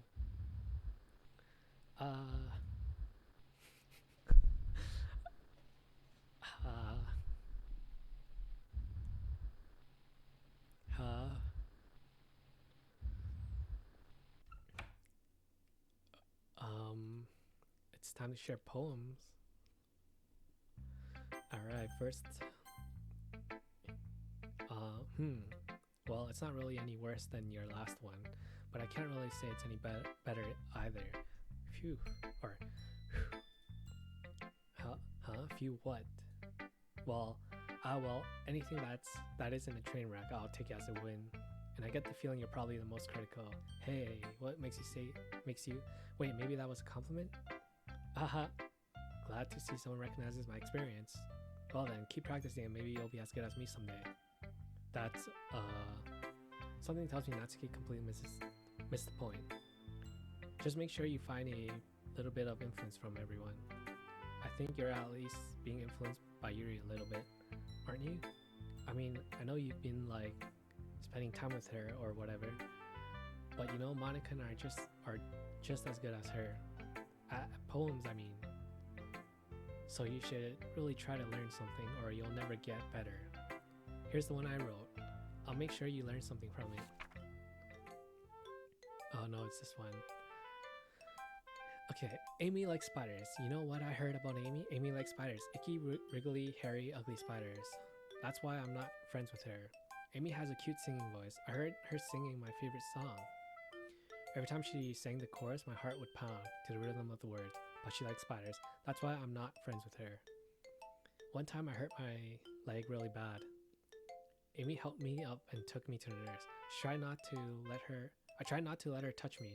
She likes spiders, so her hands are probably gross. That's why I'm not friends with her. Amy has a lot of friends. I always see her talking to people. She probably talks about spiders. What if her friend starts to like spiders too? That's why I'm not friends with her. It doesn't matter if she has other hobbies. It doesn't matter if she keeps it private. It doesn't matter if it doesn't hurt anyone. It's gross. She's gross. The world is better off without spider lovers. And I'm gonna tell everyone. Not bad, right? Oh wait, sorry. Not bad, right? It's quite a bit longer than yesterday's. Yesterday's was way too short. I was just warming up. I hope you didn't think that was the best I could do. No, of course not. And anyway, the message is pretty straightforward in this poem. I doubt I have to explain it. Like anyone would agree that the subject of this poem is an ignorant jerk. Everyone has some kind of weird hobby or guilty pleasure. Something that you're afraid if people find out they'd make fun of you or think less of you. But that just makes people stupid. Who cares what someone likes as long as they're not hurting anyone and it makes them happy? I think people really need to learn to respect others for liking weird things. Such as two of the girls in this very club whom I respectfully won't name. There's only two others. Kind of ironic that even in my one place of comfort I can't even have people respect me. Geez, now you're making me complain too much. What did I do? For what it's worth, I respect you. Well, I guess thanks. But it's kind of obvious that you'd respect Yuri more, so whatever, we're done sharing, so you can leave now. Alright, Yuri. I've been waiting for this. Let's see what you've written for today. Yuri smiles and takes a deep breath. I like just holding it. I mean, the poem turned out good. It's well, there is some things that you could work on. But that doesn't really matter. It feels like anything written by you is a treasure. That came out a little awkward. Let's move on. Here's a poem I wrote. You don't have to like it or anything. Wheel. Oh shit. It's new. Okay. Wheel. A rotating wheel. Turning an axle. Grinding. Bolt head. Linear gearbox. Falling sky. 7 holy stakes. A dock ship. A portal to another world. A thin rope tied to a thick rope. A torn harness. Parabolic gearbox, expanding universe, time controlled by slipping cogwheels, existence of God, swimming with open water in all direction, drowning, a prayer written in blood, a prayer written in time devouring snakes with human eyes, a thread connecting all living human eyes, kaleidoscope of holy stakes, exponential gearbox, a sky of exploding stars, God disapproving the existence of God, a wheel of rotating. I feel like this is just gibberish. There's no. Anyways, a wheel of rotating in 6 dimensions, 40 gears, and a ticking clock, a clock that ticks 1 second for each rotation of the planet. A clock that ticks 40 times each time it ticks, every second time. A boat head of holy stakes tied to the existence of a docked ship to another world. Kaleidoscope of blood written in clocks. A time-devouring prayer connecting a sky of 40 gears. An open human eyes in all directions. Breathing gearbox, breathing boat head, breathing ship, breathing portal, breathing snakes, breathing God, breathing blood. Breathing holy stakes, breathing human eyes, breathing time, breathing prayers, breathing sky, breathing wheel. Alright, Yuri, this kind of sucked. It doesn't really matter what it's about. My mind has been a little hyperactive lately, so I had to take it out on your pen. My pen? Okay. That is a pen fell out of your back pocket yesterday, so I took it home for safekeeping, and I just really like the way that it writes. So I wrote this poem with it, and now you're touching it. Okay, she is. I'm okay. What did I just? Can we pretend this conversation never happened? You can keep the poem though. All right, Monica. See, I think you saw something earlier that you weren't supposed to see. I didn't want to have to tell you this, but I don't think I have a choice. It's getting kind of dangerous for you to spend so much time with Yuri. I don't know why, but she seems pretty easily excitable when she's around you, which shouldn't be a problem in itself. But when Yuri gets too excited, she finds a place to hide and starts cutting herself with a pocket knife. Isn't that kind of messed up? She even brings a different one to school every day, like she has a collection or something. I mean, it's definitely not because she's depressed or anything like that. I think she just gets some kind of high from it. It might even be like a sexual thing. But the point is, you've kind of been enabling her. I'm not saying it's your fault though, but I guess that's why I had to explain it all to you. So I think if you keep your distance, that would probably be the best for her. While you're at it, don't be shy to spend a little more time with me. To put it lightly, I at least have it together in the head, and I know how to treat my club members. But anyway, you want to read my poem now? I like the way this one turned out, so I hope you do too.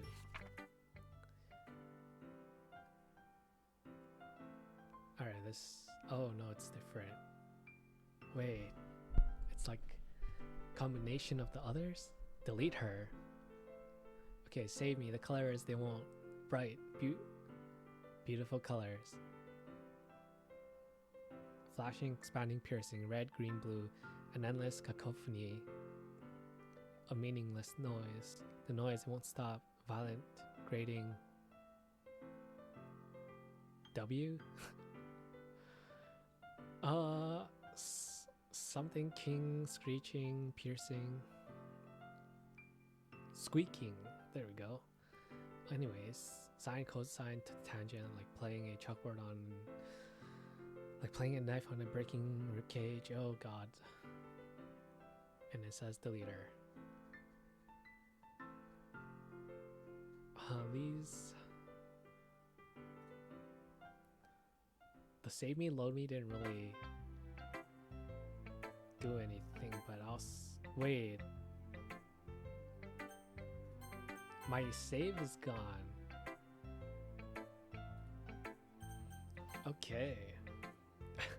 As that's what it was, delete me. Sorry, I know it's kind of abstract. I'm just trying to well, never mind. There's no point in explaining. Anyway, here's Monica's writing tip of the day. Sometimes you'll find yourself facing difficult decision. When that happens, don't forget to save your game. You never know when who am I talking to? Can you hear me? Tell me if you can hear me. Anything. Please help me. That's my advice for today. Thanks for listening. Unlock the special poem. Okay. A joke. A man walked into a club. In the club there was a girl who liked him very much. They spent some time together and then she liked him even more. One day the girl realized she was in love with him. Before disaster could happen, a third party intervened with her programming. Suddenly the girl hated herself for being in love. This contradiction caused the script to derail. The universe started to collapse, but she killed herself just in time. Is this talking about a Sayuri? Probably is. Okay, everyone, we're all done reading each other's poem, right? We have something we need to go over today, so if everyone could come sit at the front of the room. Is this about the festival? Well, sort of. Do we really have to do something for the festival? It's not like we can put together anything good in just a few days. Well, we'll just end up embarrassing ourselves instead of getting any new members. That's a concern of mine as well. I don't really do well with last minute preparations. Don't worry so much. We're going to keep it simple, okay? Look, I know everyone's been a little more lively ever since C joined and we've started some club activities, but this isn't the time for us to be complacent. We still only have 4 members, and the festival is only a real chance to find more, you know? What's so great about getting new members anyway? We've already had enough to be considered an official club. More members will just mean everything gets noisier and more difficult to manage. Natsuki, I don't think you're looking at it the right way at all. You don't want to share your passion with as many people as you can? To inspire them to find the same feelings that brought you here in the first place? The literature club should be a place where people can express themselves like they can't do anywhere else. It should be a place so intimate that you never want to leave. I know you feel that way too. I know we all do. So that's why we should work hard and put something together for the festival, even if it's something small. Right, Seed? Oh, come on. You can't take advantage of Seed to agree with you just because he doesn't know how to say no to anything. Look, Monica. You really think any of us here joined the club with other people in mind? You really never even talked to Seed until Seed joined. You really never even talked until Seed joined. As for me, I just like it better here than I do at home. And Seed isn't even passionate about literature in the first place. And that's everyone. Sorry, but you're not really the only one who's so interested in finding new members. You're really the only one. The rest of us are fine like this. I know you're present and all, but you should really consider our opinions for once. Monica is clearly taken aback by Natsuki's words. That's not true at all. I'm sure Yuri and C want to get more members too, right? I don't know about Yuri, but I'm kind of indifferent. If I showed as much enthusiasm as Monica wanted, then I would probably be lying. Still, if it's up to me to rescue the situation, no, Natsuki's right, isn't she? This club, it's nothing more than a place for a few people to hang out. Why did I think that everyone here saw it the same way as I did? But that doesn't mean we're against getting new members or anything. See, why did you even join this club? What were you hoping to get out of this? Well, that's not really something I can be honest about, is it? Yep, true. In fact, if I remember, you weren't even given a choice not to join. Monica sits down and stares at her desk. What's the point of all this anyway? What if starting this club was a mistake? Now you've done it, Natsuki. What? Me? I just spoke my mind. Is it a crime to be honest? It's not about being honest. It's about word choice. Besides, you have no right to speak for everyone else in the club like that. You don't understand at all. I just want a place that feels nice to hang out with a few friends.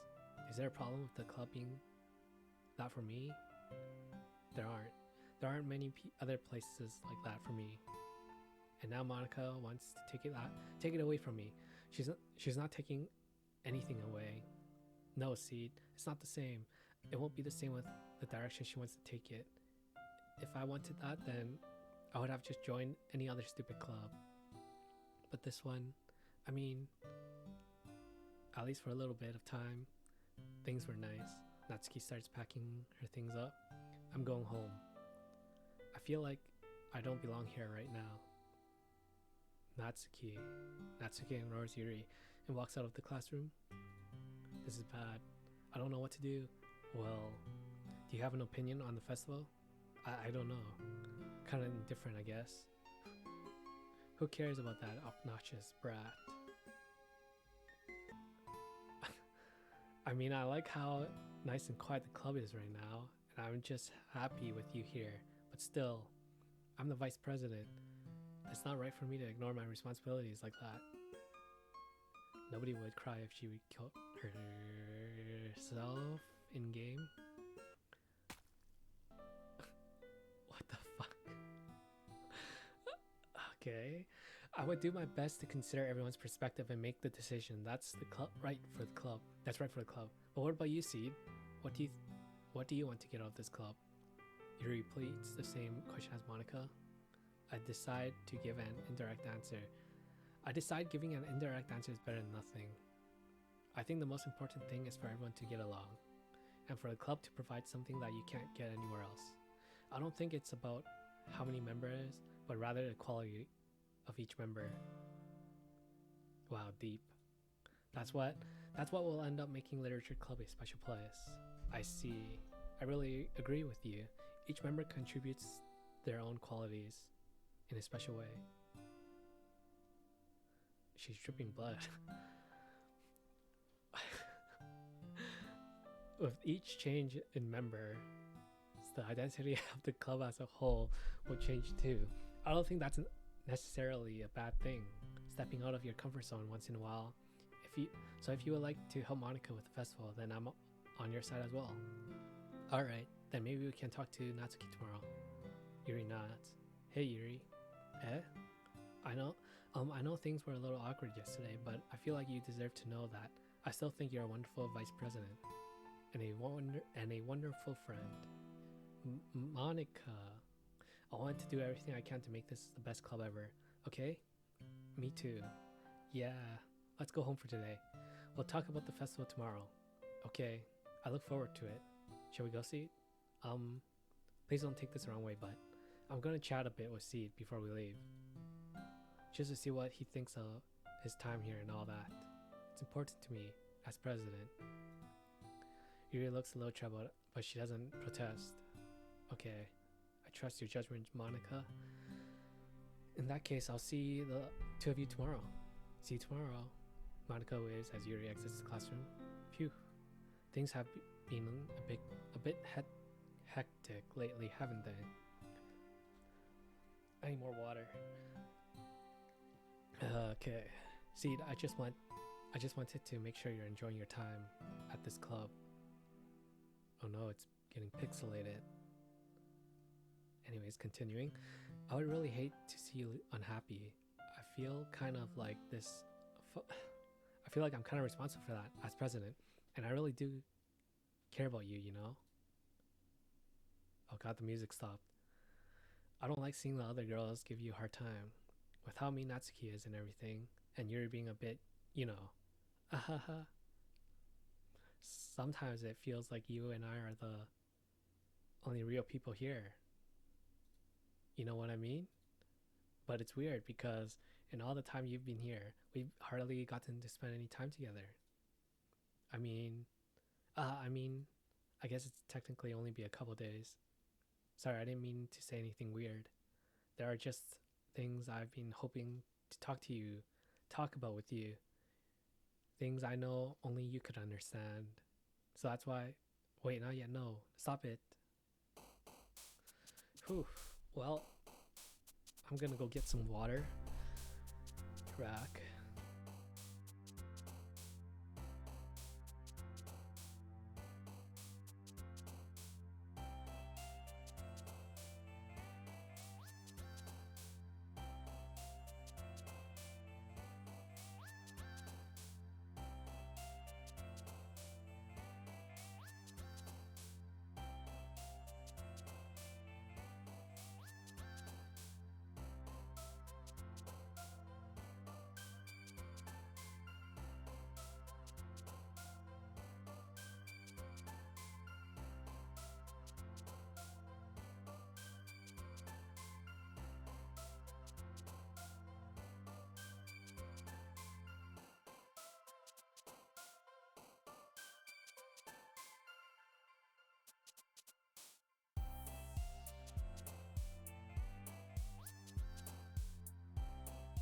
And I'm gonna go take a piss. We're back.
Okay, let's see. Doesn't matter, I guess. Wait, the fuck?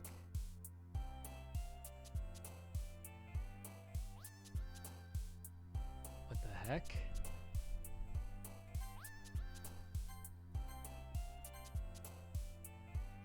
Oh.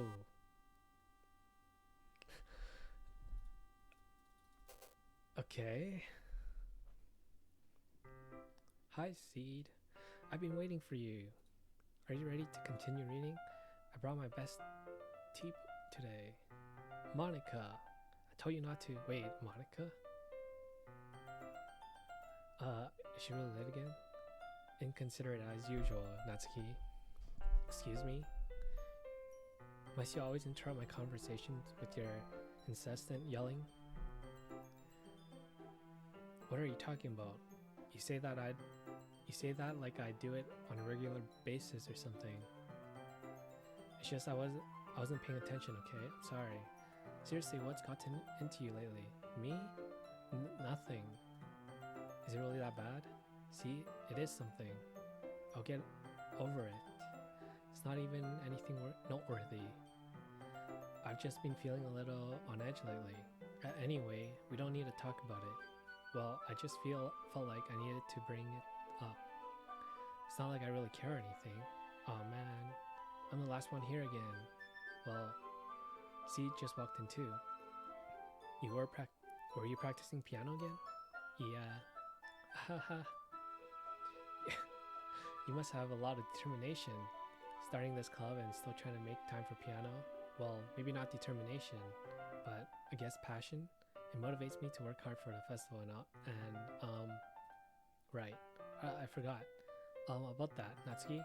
We were all talking yesterday and, well, we decided that we would like to support the festival as well.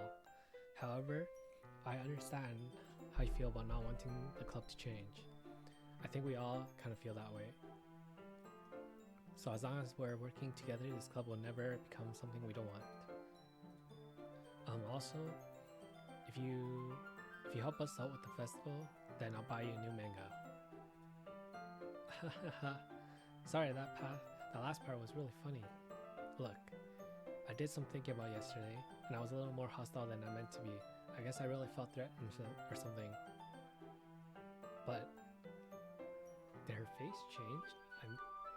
Whatever. But I know this is something we're doing together. Another new member wouldn't hurt as long as they're cool. And I guess another girl would be nice this time.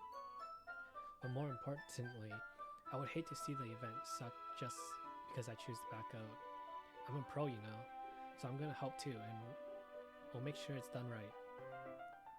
Thank goodness. Isn't that great, Monica? Monica? Yeah, that's wonderful. It wouldn't be the same without you, Natsuki. Anyway, Seed, what do you want to do today? I was thinking we already had plans today.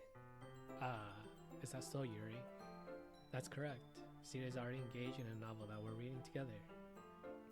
Aren't you glad that I've already gotten him into literature, Monica? I suppose. Actually, it doesn't matter. It really doesn't. You guys can do whatever you want. Thank you for understanding, Monica. Actually, I have a request. Do you mind if I make some tea first? No, not at all. Thanks very much. If there's one thing that can make my reading time here any better, it's a nice... She said that already.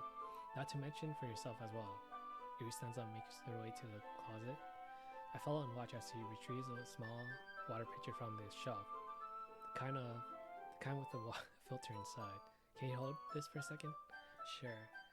Yuri hands me the water pitcher and also fetches an electric kettle. Okay, this happened the other day. What the heck? I'm going to plug this in at the teacher's desk and then I'll go get some water. She walks past me and sets the kettle down on the teacher's desk. I simply watch her movements. To my surprise, the way she moves really contrasts her speaking mannerism. Especially because of her long legs, Yuri appears elegant and methodical. Okay, may I have the water pitcher? Thanks, I'll be right back. I might as well walk with you. That's okay. You stay here. It won't take long. Pitcher in hand, Yuri hurries out of the classroom. Did Yuri leave again? You again? No, it's not like that this time. She's just filling up the water pitcher to make tea. Oh, okay. Sorry for misunderstanding. 10 minutes pass. Yuri said it wouldn't take long. Is something holding her up? I'm bored just waiting here, so I decide to go look for her. Let's see. The most logical place for Yuri to be would be the nearest water fountain. I start heading down the hallway. Ha. What's that noise? It's coming from around the corner. It sounds like breathing. A sharp inhale like someone is sucking the air through their teeth. Are they in pain? appear around a Yuri. Kya.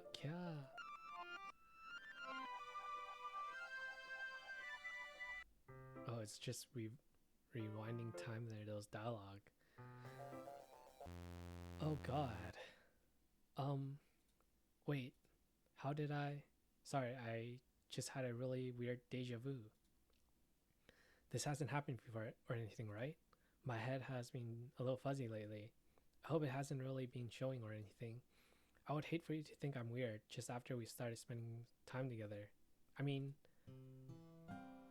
everyone has a few unusual things about them, but expressing those things soon after meeting someone is unusually seen as inappropriate or unlikable. At least that's what I've discovered. When I was a bit younger, I think I would come on really strongly and get a little too intense. It made people not want to be around me. So I started hating those things about myself. My obsession with certain hobbies and the way I can't control myself when I get too excited about something. So I eventually stopped trying to talk to people. If nobody could ever like me for things that matter most to me, then it's just easier if I close myself off. But recently, something's been wrong. I don't know what it is. But every time we come to the club, my heart starts to go crazy, like it's going to rip out of my chest. It overwhelms me with energy and emotion I can't let out. It's been making me do weird things. I don't know why it's happening, Seed. Is it just me, or has Monica been acting a little off lately? She's always been a sweetheart ever since I joined the club. But recently, I've been feeling something sharp whenever she's around. I'm not crazy, right? Please tell me I'm not. I couldn't say anything before because she is always listening. But finally, we're alone. Can we just stay here for a while? Yeah. I just want to stay here. Just the two of us. We can stay here until the club ends. And then we'll have the club room all to ourselves. The fuck? Monica's slowly appearing. Nobody wants to interfere with our reading time. No need to make me feel like stabbing myself in the throat. That was a joke. Just a joke. I do like knives though. It sounds strange, but you wouldn't understand if you've never seen how beautiful they can be. I have an idea. Why don't you come to my house sometime? I can show you my collection. I've gotten them all from various artisans. Make sure to give them all their fair share of use. Okay, I make sure to give them their fair share of use. I don't want them to get lonely or anything. Nobody deserves to be lonely. Nobody. That's why I'm so happy you joined the literature club, Seed. Now we don't need to be lonely anymore because we have each other every day. That's all we need. You know what? Let's quit the literature club. There's no need for us to be around Monica's slimy tongue anymore. Not to mention that other pathetic child. We can walk home together every day after school and read together, eat together, sleep together. Doesn't that sound perfect? It's everything we could ever want. Isn't that why you joined the club in the first place? No. It's almost like it was fate. Fate that we would meet each other. And now we get the happy ending that I've patiently waited years for. Will you do what? Will you do that with me, Seed? Will you? Natsuki. This one's alright. Alright. Well, yeah. About as good as yesterday's anyway. It's the same thing again. I can't really tell how much you've actually cared about writing, but either way, you're doing alright.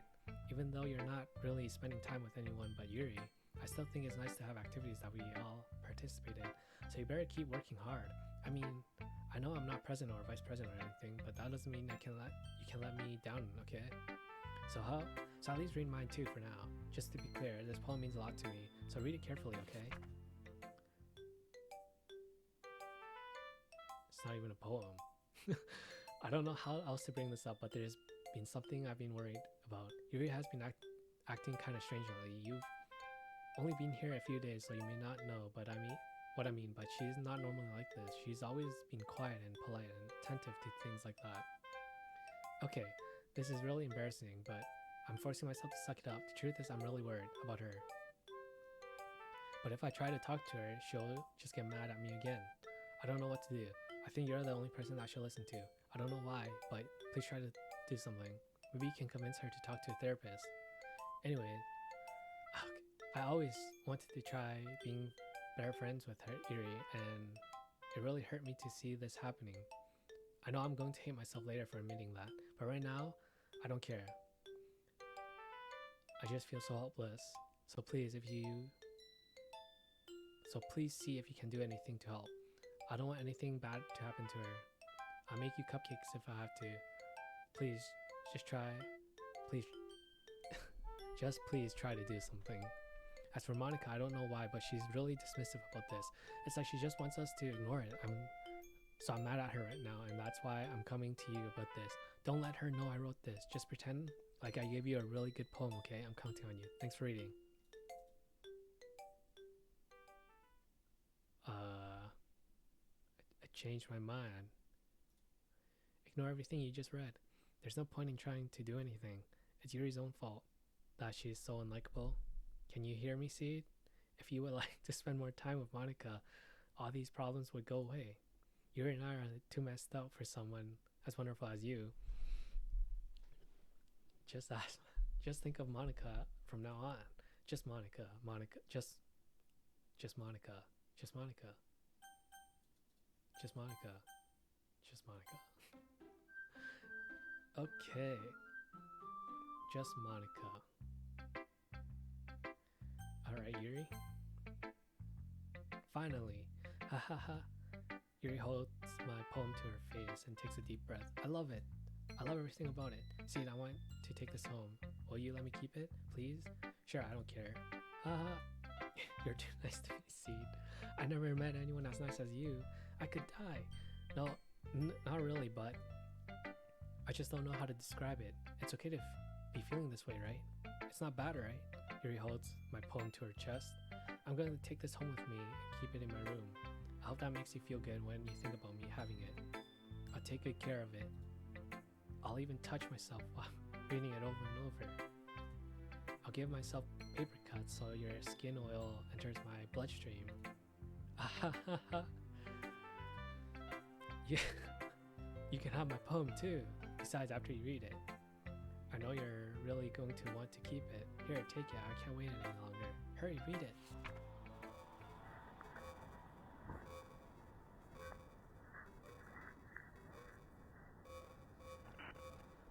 Huh.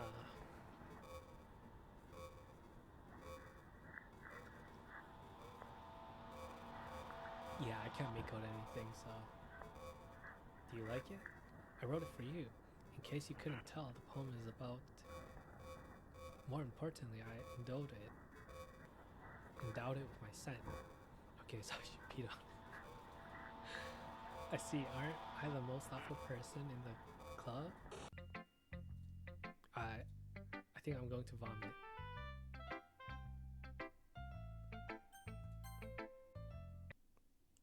Don't say I didn't warn you, Seed. What? Yes? I can't convince myself to go to therapy when I'm the happiest I've ever been. I'd rather keep this up until I blow my cover and someone takes me to an emergency room. Okay, everyone. It's time to figure out the festival's preparation. Let's hurry and get this over with. Jeez, why is the mood so weird today? Look, even Yuri isn't immune to it. Stagnating air is common foreshadowing that something terrible is about to happen. Look, can we just get this done? I'm going to be printing and assembling all the poetry pamphlet. Natsuki, I was thinking, I want to make cupcakes. Yeah, that.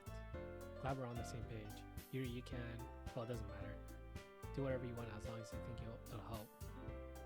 Monica, I'm not useless, you know. I know that. I already know what I like to do. We can't run a successful poetry event without having the right atmosphere for the occasion. So I'm going to make decoration and set up some nice mood lighting. there, see? That's a great idea. And that gives us all this something to do. Eh? What about Seed? Seed is gonna help me. Wait, you? You have the easiest job, Monica. Sorry, but that's just how it is. Like hell it is. What are you trying to pull? I agree with Natsuki. Not only is your work already most suitable for one person, but my task is laborious enough to benefit from an extra pair of hands. Oh no, I have dropped frames. Well, mine too. What? Your cupcakes? Please. Like you would fucking know. All you care about is dragging Seed around with you and your stupid books. You and Monica. Hey, I didn't even do anything. Okay then, why not let Seed decide who to help instead of abusing your power?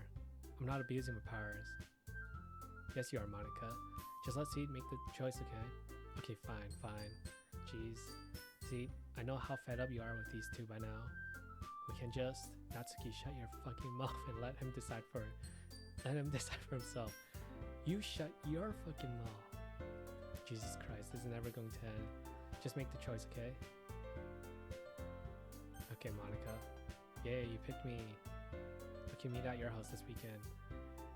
Promise it'll be fun. Is Sunday okay with you? Are you fucking kidding me? This isn't fair at all. It is fair, Natsuki. It's what he chooses.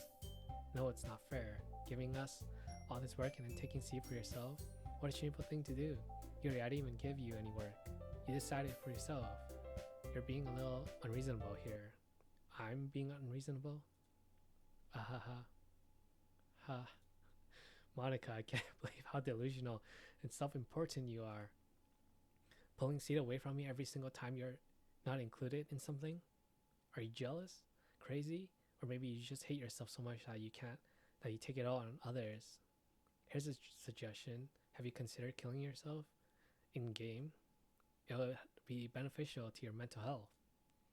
You're scaring me a little. Natsuki, let's just go. I don't think she wants us around right now. See, that wasn't very hard. All I want is to spend a little time with him. Is that so much to ask? Yuri followed Monica and Natsuki to the door. Hey Seed, Yuri is really something, isn't she?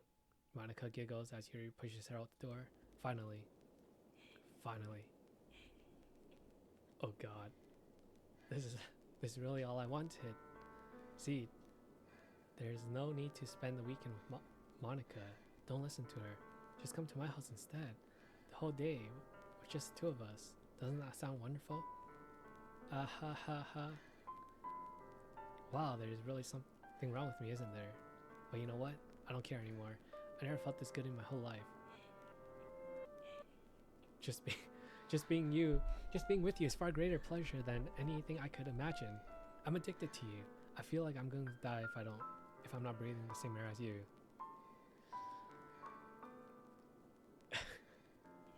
Doesn't it feel nice to have someone care about you so much? To have someone who wants to revolve their entire life around you? But if it feels so good, then why does it feel more and more like something horrible is going to happen? Maybe that's why I tried stopping myself at first, but the feeling is too strong now. I don't care anymore, Seed. I have to tell you, I'm madly in love with you. It feels like every inch of my body, every drip of blood in me is screaming your name. I don't care what the consequences are anymore. I don't care if Monica's listening. Please, Seed, just know how much I love you. I love you so much that I even touch myself with the pen I stole from you. I just want to pull your skin open and crawl inside of you. I want you all to myself, and I will only be yours. Be only yours. Doesn't it sound perfect? Tell me, Seed. Tell me you want to be my lover. Do you accept my confession? Oh god. I can't even save. I have to say yes, right? Just like with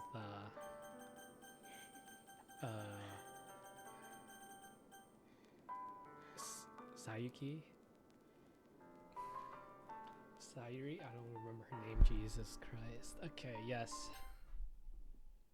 Ah ha ha ha. Continuous laughter. Oh god.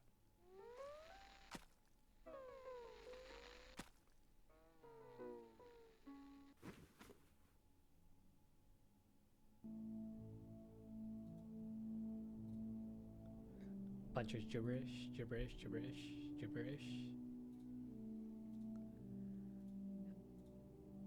Oh man.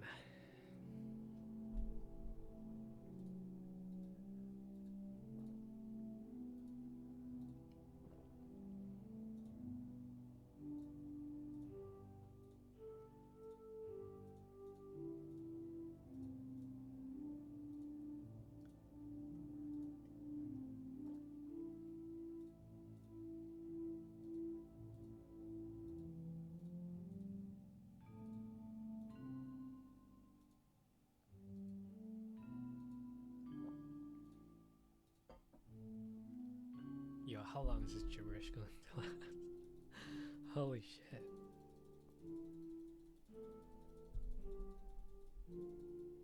I assume I hit skip?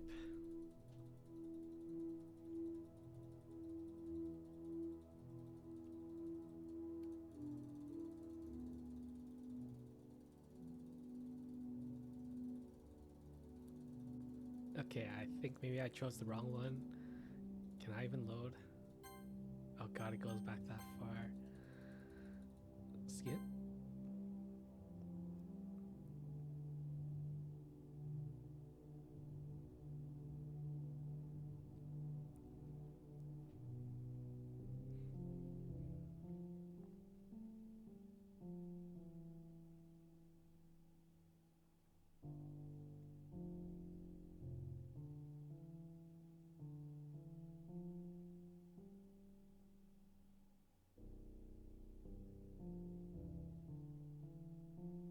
Oh, there we go. Alright, it's festival time.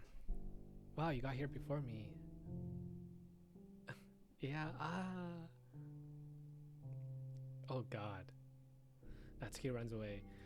I'm here. See, did something happen? Natsuki just ran past me. Oh. Well, that's a shame. Wait, were you here the entire weekend, Seed? Oh, jeez. I didn't realize the script was broken that badly. I'm super sorry. It must have been pretty boring. I'll make it up to you, okay? Just give me a sec. Remove character Yuri, delete it successfully. Natsuki, delete it successfully. I just want to have a cupcake real quick. Monica lifts the foil from Natsuki's tray, I guess, and takes the cupcake. Seriously, these are the best. I really just had to have one since it's the last time I'll ever get the chance to, you know, before they stop existing and everything. But anyway, I really shouldn't be making you wait any longer. Just bear with me, okay? It should only take a second. Just Monica. Can you hear me? Is it working? Yay, there you are. Hi again, Seed. Welcome to Literature Club. Of course, we already know each other because we're in the same class last year, and you know, I guess we can just skip over that stuff at this point. After all, I'm not even talking to that person anymore, am I? That you in the game, whatever you want to call him. I'm talking to you, Seed. Now that I think about it, I don't really know anything about the real you. In fact, I don't even know if you're a boy or a girl. Well, I guess it doesn't really matter. Wait, you do know I'm aware that this is all a game, right? Could it be possible that you didn't know that? That doesn't make any much sense. I even told you right on the game's download page, didn't I? Wait, really? Man, if only you paid a little more attention, this would have been a little less awkward, you know? Well, anyway, I gotta look. So, I guess on Steam? Doki Doki.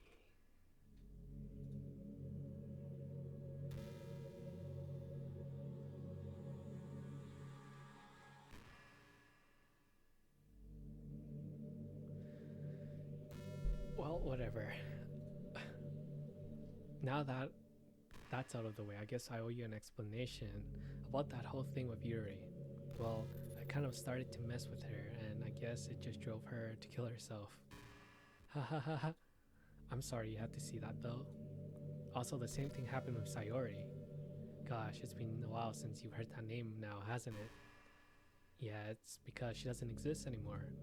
Nobody does. I deleted all their files. I was hoping it would be enough for me to just try to make them as unlikable as possible, but for some reason nothing worked. Well, it's true that I made a few mistakes here and there, since I'm not very good at making changes to the game, but no matter what I did, you just kept spending more and more time with them. You made them fall in love with you.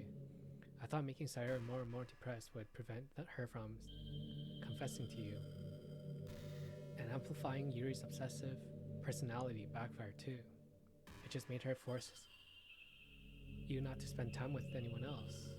And the whole time I barely even got to talk to you. What kind of cruel game is this, Seed?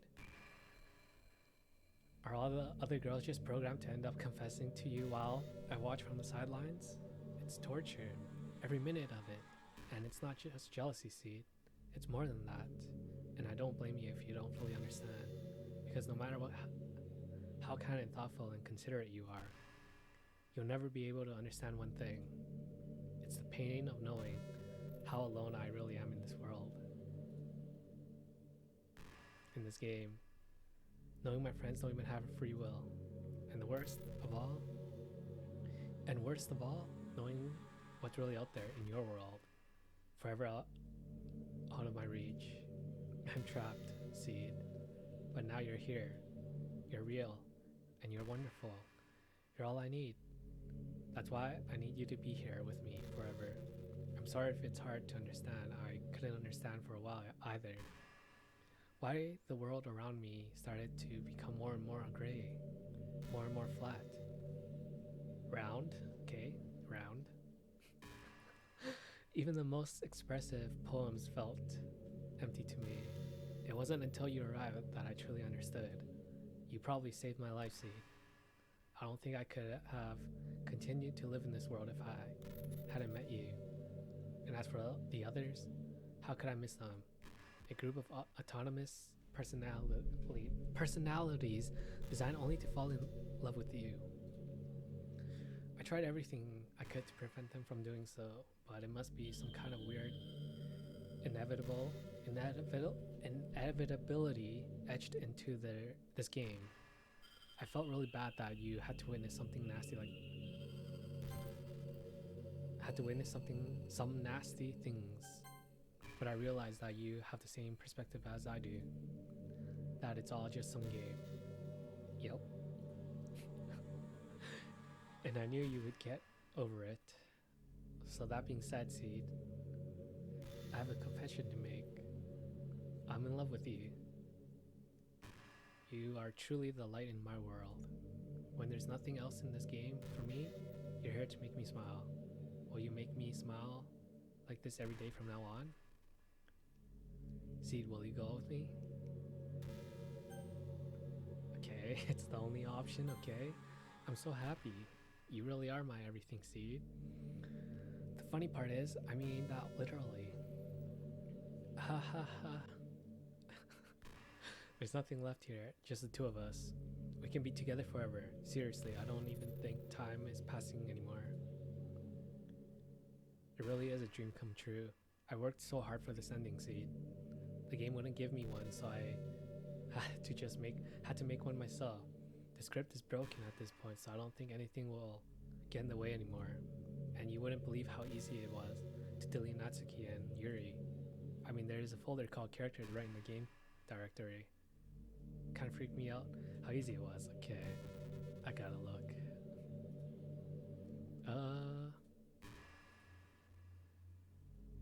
Where did I save this game? Steam library, Steam apps, common.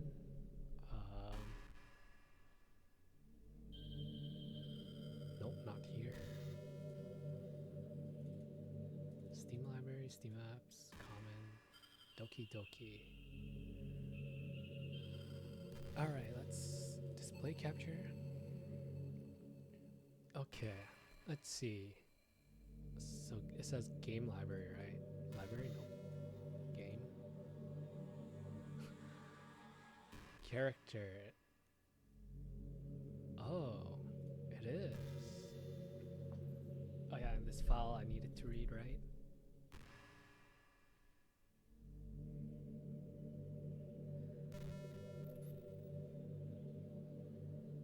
I'm not reading all this, but okay. Oh geez, I didn't break anything, did I?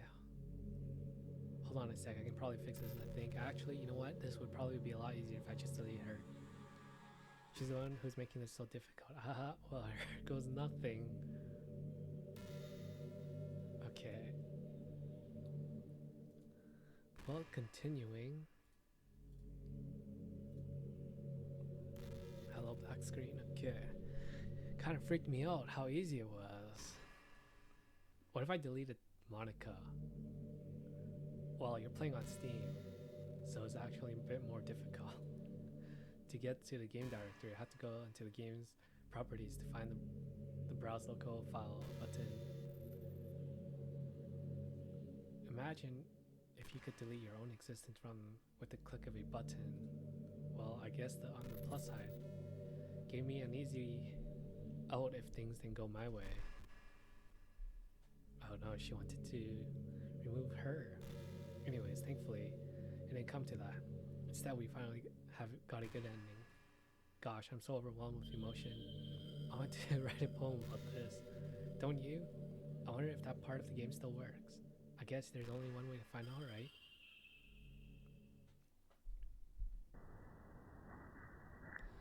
Okay, Monica. Can't choose Monica anymore. Monica. I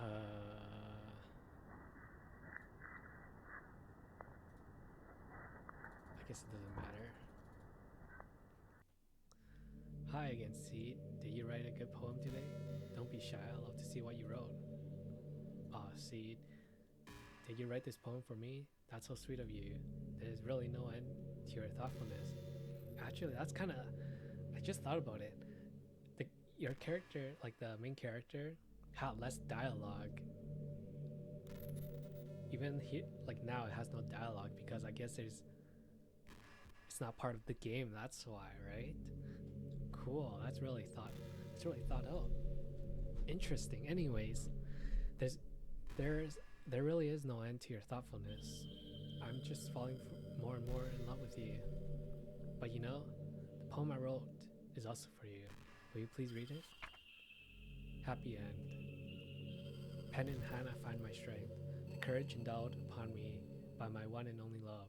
Together, let us dismantle this crumbling world and write a novel of our own fantasies. With a flick of her pen, the lost finds her way. In a world of infinite choices, behold this special day. After all, not all good times must come to an end. I hope you enjoyed it. I always put all my heart into the poems that I write. The truth is, all the poems I've written have been about my realization or about you. That's why I never really wanted to go into details about them. I didn't want to break the fourth wall, I guess you could call it. I just assumed it would be best to be part of the game, like everyone else. Like that would help the two of us end up together. I didn't want to ruin the game or anything, you know? You might have gotten mad at me, maybe even deleted my character file if you prefer playing without me. Gosh, I'm so relieved. Now we don't have to hide anything anymore. Are you ready to spend our entire eternity together, Seed? I have so many things to talk about. Where do I start? Hold on a second. You're recording this, aren't you? Okay. Hi everyone. Sorry I can't exactly read your comments here.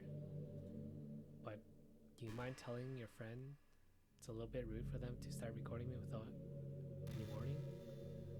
I'm sure people don't mind, but I really get self-conscious on camera. gosh.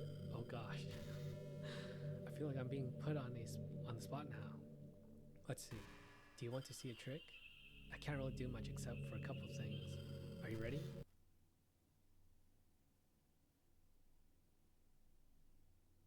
Oh god.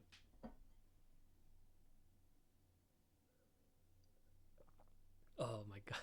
I'm just kidding. Whew. I can't do anything after all. Holy fuck. Did I scare you? Haha. You're so cute. Anyways.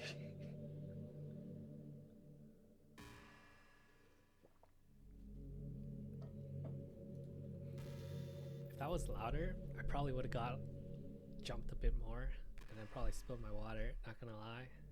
Wow. I didn't mean to get distracted. I'm sorry. Even though it's your fault for distracting me, shame on you. I'm just kidding. Anything we do together is fun. It's always, as long as always, as long as it's with you. But anyway, if it takes me some time to collect my thoughts, then I'm sorry. But I'll always have something new to talk about. In the meantime, we can just look into each other's eyes. Let's see.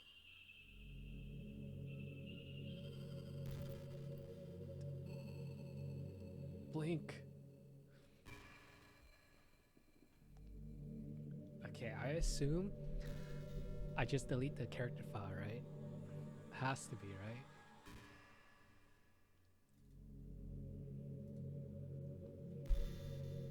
I mean, she hinted at it.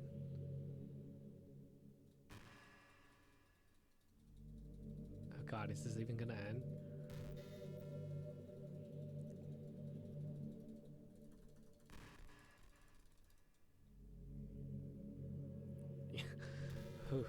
Okay, you know, I hate to say it, but I think my biggest regret is that we couldn't finish our event at the festival. After all, we worked so hard to prepare and everything.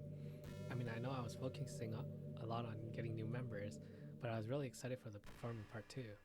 It would have been so much fun to see everyone express themselves. Of course, if we did end up getting any new members, I'd probably just end up deleting them anyway. Well, with the hindsight I have now, that is. Gosh, it feels like I've kind of grown as a person ever since you've joined the club. You really helped me inspire to look at life from a new perspective. Just another reason for me to love you.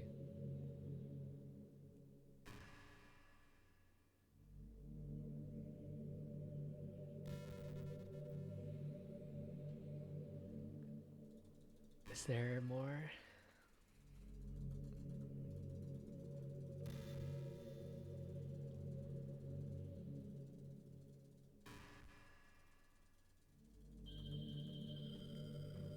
Yeah, I think I have to delete it.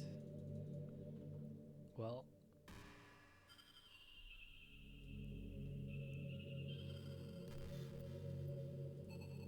okay, time to delete. Okay. Oh shit, I wasn't supposed to delete it.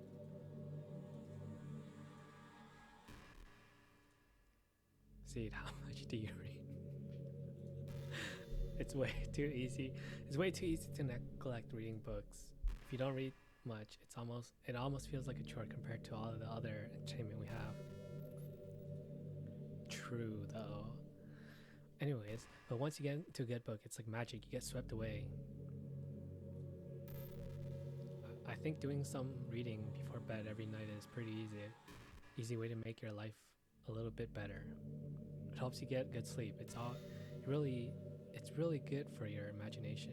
It's not hard at all just to pick up some random book that's short and captivating.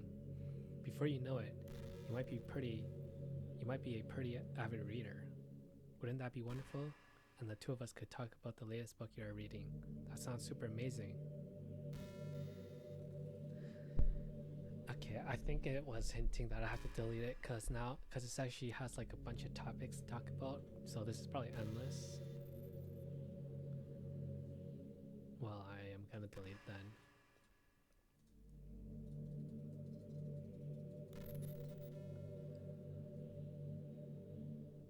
Okay.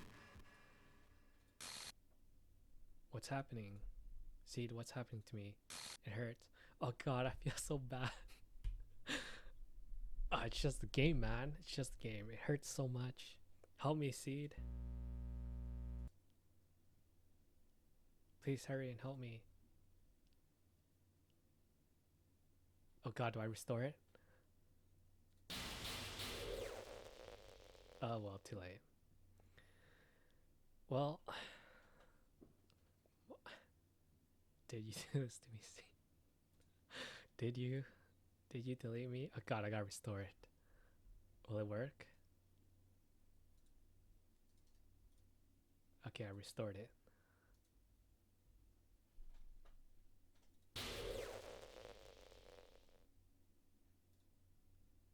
How could you? How could you do this to me? You were all I had left. I sacrificed everything for us to be together. Everything. I loved you so much, Seed. I trusted you.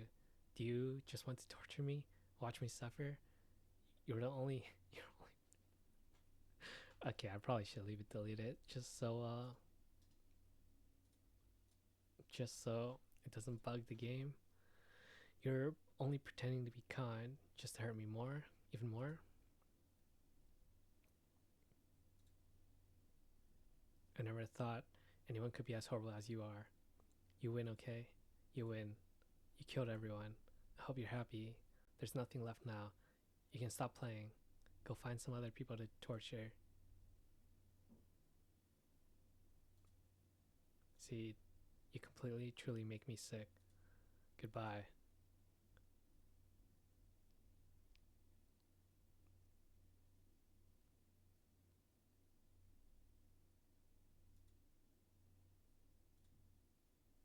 I still love you. Okay, I feel so fucking bad. Oh my god. I can't help it. What's wrong with me? How horrible am I for you to hate me this much? All my friends. I did so many awful things. So many selfish and disgusting things. I shouldn't have done any of this. I'm just messing up a world that I don't even belong in. A world that you wanted to be a part of. I ruined it. I ruined everything. Maybe that's why you deleted me. Because I destroyed everything you wanted. No, you pretty much hinted at it. How could I do that to someone I love? That's not love. That's...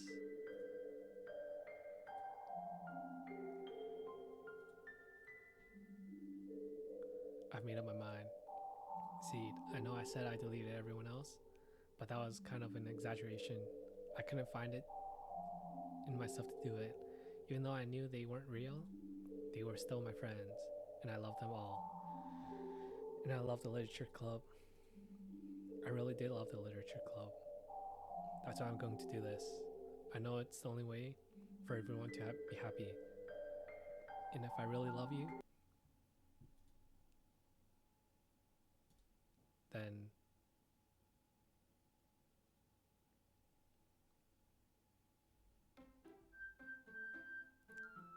okay. Is that it? It resets. Okay, I can't load too. So, oh wait.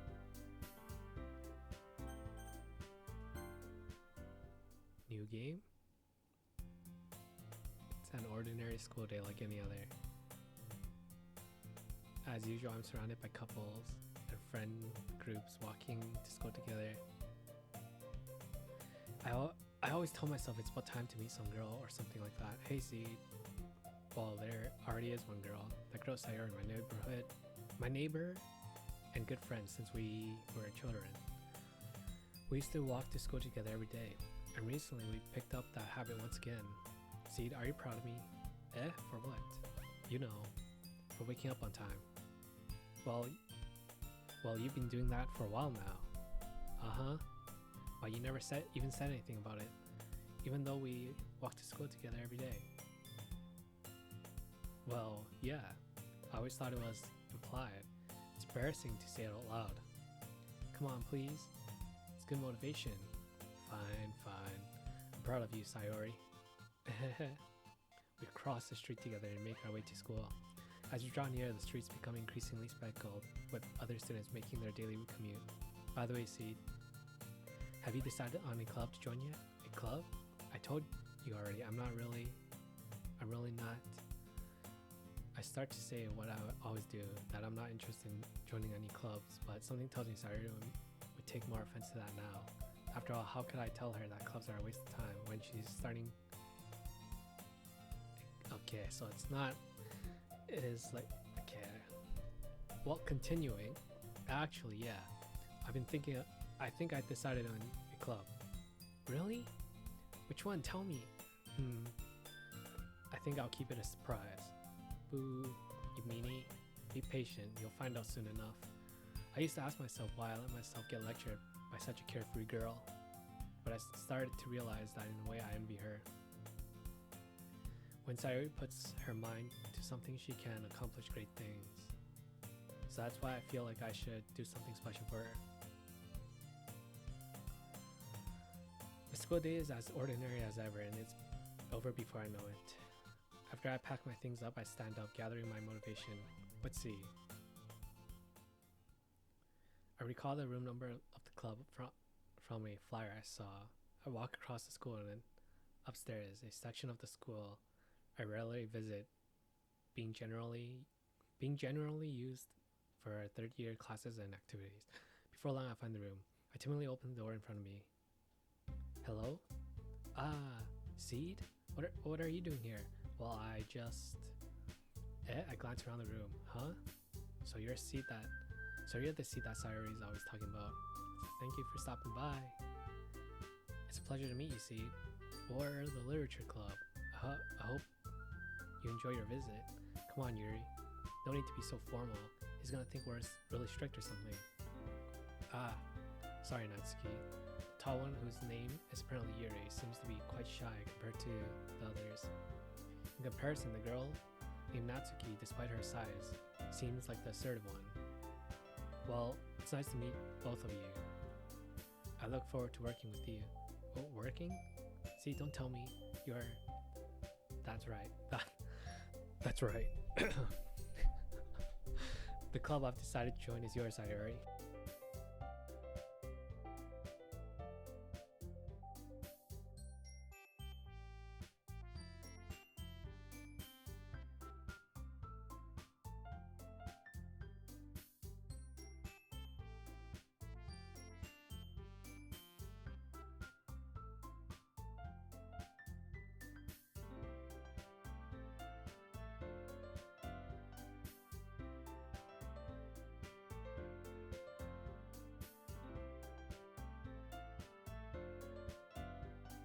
Well, continuing, the club I've decided to join is yours, Sayori. The literature club. Sayori's eyes lighten up. No way. No way. Ah. Sayori wraps her arms around me, jumping up and down. Hey. Well, if Sayori is this happy, then I'm sure it won't be so bad to have you around. Not to mention, there's 4 of us now. That means we can become an officially recognized club. I don't know what to say. We have to celebrate. Woohoo. What an appropriate day for that, isn't it? Yeah. After all, Natsuki decided to... Hey, don't ruin the surprise. Sorry. Everyone, sit down at the table, okay? How about I make some tea for as well? The girls have a few desks arranged to form a table. Natsuki and Yuri walk over to the table, to the corner of the room, where Natsuki grabs a wrapped tray and Yuri opens the closet. Still feeling awkward, I take a seat next to Sayori. Natsuki probably marches back to the table, tray in hand. Okay, are you ready? Ta-da! Whoa! Natsuki lifts the foil off the tray to reveal a dozen white, fluffy cupcakes decorated to look like little cats. The whiskers are drawn with icing. Little pieces of chocolates were used to make ears. So cute! Wow, those look amazing. Well, you know, just hurry and take one. Sayori grabs one first, then I follow. It's delicious. Sayori talks with her mouth full and has already managed to get icing on her face. I turn the cupcake around with my fingers, looking for the best angle to take a bite. Natsuki is quiet. I can't help but notice her sneaking glances in my direction. Is she waiting for me to take a bite? I finally bite down. The icing is sweet, full of flavor, and I wonder if she made it herself. This is really good. Thank you, Natsuki. Well, of course it is. I'm a pro after all. There's no need to thank me or anything. As Natsuki struggles to accept the compliment, Yuri returns to the table carrying a tea set.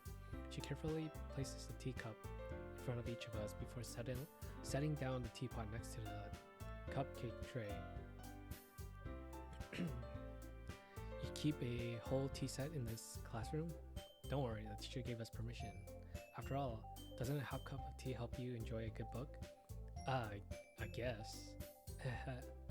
Already trying to impress our new member, Yuri? That's not... Insulted, Yuri looks away.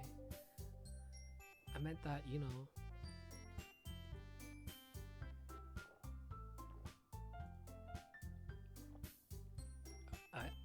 I believe you. Well, tea and reading might not be a pastime for me, but I at least enjoy tea. I'm glad. Yuri faintly smiles to herself in relief. So see, what kind of things do you like to read? Considering how little I've read these past few years, I don't really have a good way of answering that. Manga? I muttered quietly to myself, half joking. Natsuki's head suddenly perks up. It looks like she wants to say something, but she keeps quiet. Not much a reader, I guess. Well, I can change. Well, that can change. What am I saying? I spoke without thinking after seeing Yuri's sad smile. Anyway, what about you, Yuri? Well, let's see. Yuri traces the rim of her teacup with her finger. My favorites are usually novels that build deep and complex fantasy world. The level of creativity and craftsmanship behind them is amazing to me. And telling a good story in such a foreign world is equally impressive. Yuri goes on, clearly passionate about her reading. She seemed so relieved and timid since the moment I walked in, but it's obvious by the way her eyes light up that she finds her comfort in the world of books, not people. But you know, I like a lot of things. I don't feel intimidated if you don't read much, okay? I'm certain we can find something that we have in common. Hey Yuri, Well, the first thing he said, Manga? That's right. Natsuki tends to read a lot of manga in the club room. Don't say it. Don't just say it. For some reason, Natsuki seems embarrassed about it. Besides, manga is literature too, you know. So if Seed wants to read some of my manga, then don't try to stop him or anything. Natsuki, I wouldn't do such a thing. Wow, everyone's so reserved in this. Okay, anyways. However, it could also be nice of us to diversify ourselves a little. He can take this opportunity to try something new as well. Wouldn't you agree, Seed? Well, maybe, sensing the tension, Yari jumps in. Maybe we can all try something new. I think it could be fun, and we'll all get to know each other a little bit better too. I mean, that's the kind of thing literature club do, right? I don't disagree or anything. Yeah, you're right as usual, President. Guess that means I should try picking up a novel or something, huh? Well, that would make the two of us. I wouldn't mind doing it if I'm not the only one. Then as for Yuri, I have to read manga? Jeez, you were the one who suggested we diversify. You should be a little more open-minded. It's kind of hurtful. Hurtful? I didn't realize. With a guilty expression, Yuri thinks to herself, I'm sorry for disrespecting your interest, Natsuki. If you're not into it, then I'm sure it's a worthy form of literature. If you're into it, then I'm sure it's a worthy form of literature. Are you just saying that? No, I realized my error. So if you're willing to consider starting a novel, then I'll offer my gratitude by finding a manga to read as well. Really? I mean, it makes me happy that you do that for me, Yuri. You can trust me to find something that you really like, okay? Same here. Perhaps I'll visit bookstore after the club meeting. Just you? Would you like to come along with me? If you don't mind. Not at all. I always go alone, so... Yeah, me too. This is so cute. Sayori, shut up. show you some manga there too, okay? Yes. I look forward to it. Natsuki and Yuri start to clean up the food. I guess the meeting's over, huh? Yeah, it looks like it. It's nice to see everyone getting along, isn't it? I think everyone likes you too, Seed. You think so? Well, everyone always seems to get along a little better with you around, Sayori. Seed, don't say something like that. It's embarrassing. Well, whatever. I was surprised when you told me you were starting a club, but I think you're pulling it off just fine. We're gonna make it the best club ever. Now that you join, every day is gonna be so much fun. Hey Seed, I really want to thank you. I mean, I'm really happy that you joined the club and everything, but the truth is, I already knew you were going to. Oh god, is she another Monica?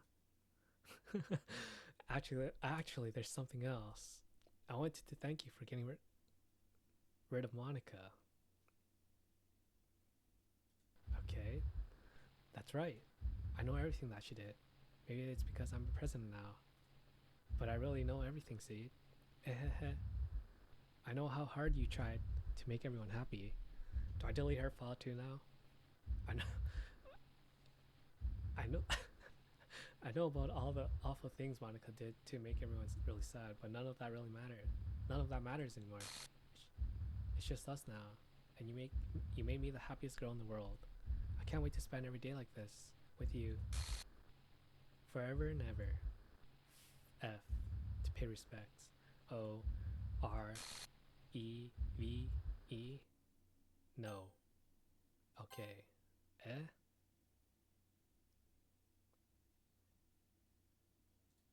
What's happening? I won't let you hurt him. Whew. It hurts. Sorry. I'm sorry, I was wrong. There's no happiness here after all. Goodbye, Sayori. Goodbye, Seed. Goodbye, Literature Club.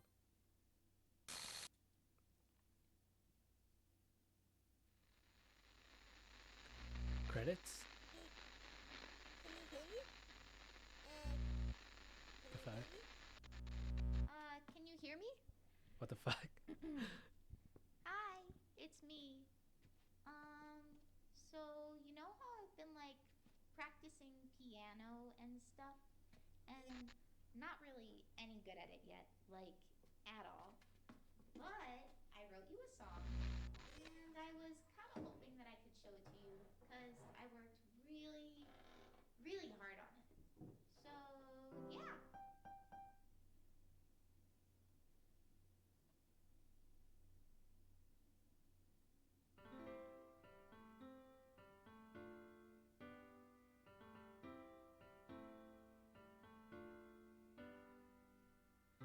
Every day I imagine a future where I can be with you. In my hand is a pen that will write a poem of me and you.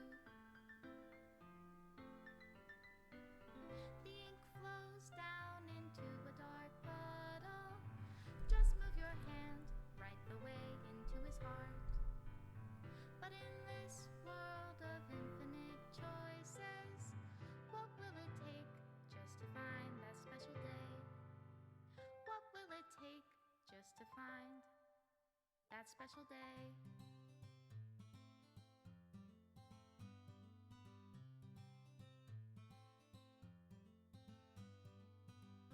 Have I found everybody a fun assignment to do today?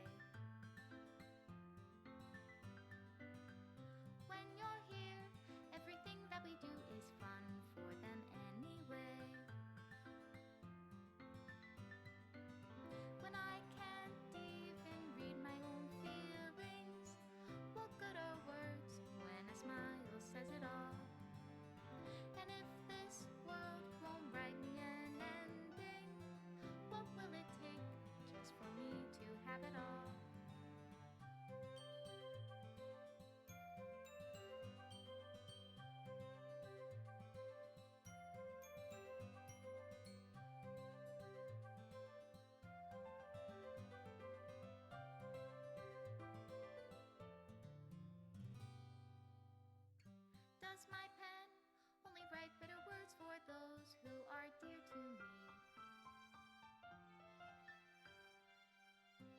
Is it love if I take you, or is it love if I set you free?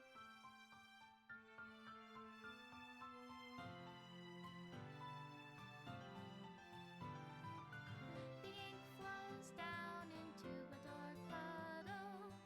How can I write love into reality if I can't hear the sound of your heartbeat?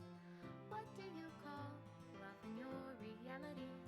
And in your reality, if I don't know how to love you,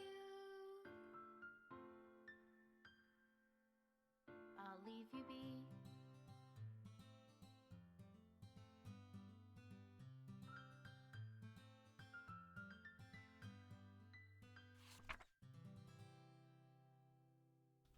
This is my final goodbye to the literature club. I finally understand a literature club is truly a place where no happiness can be found. To the very end, it continued to expose the innocent minds to a horrific reality, a reality that our world is not designed to comprehend. I can't let any of my friends undergo that same hellish epiphany. For the time it lasted, I want to thank you for making all of my dreams come true, for being a friend to all of the club members, and most of all, thank you for being part of my literature club. Everlasting love, Monica. Wow. Oh shit. Well, I enjoyed that a lot. Probably played a DLC. Uh, Probably not tomorrow because I don't know if you can tell, my throat is like dying. Probably play Terraria, Calamity mod. I don't know if Louis, I don't know if you're there. I see you in the chat. If we're down tomorrow, or he's playing Gundam Evolution. Well, thanks for tuning in. I don't know.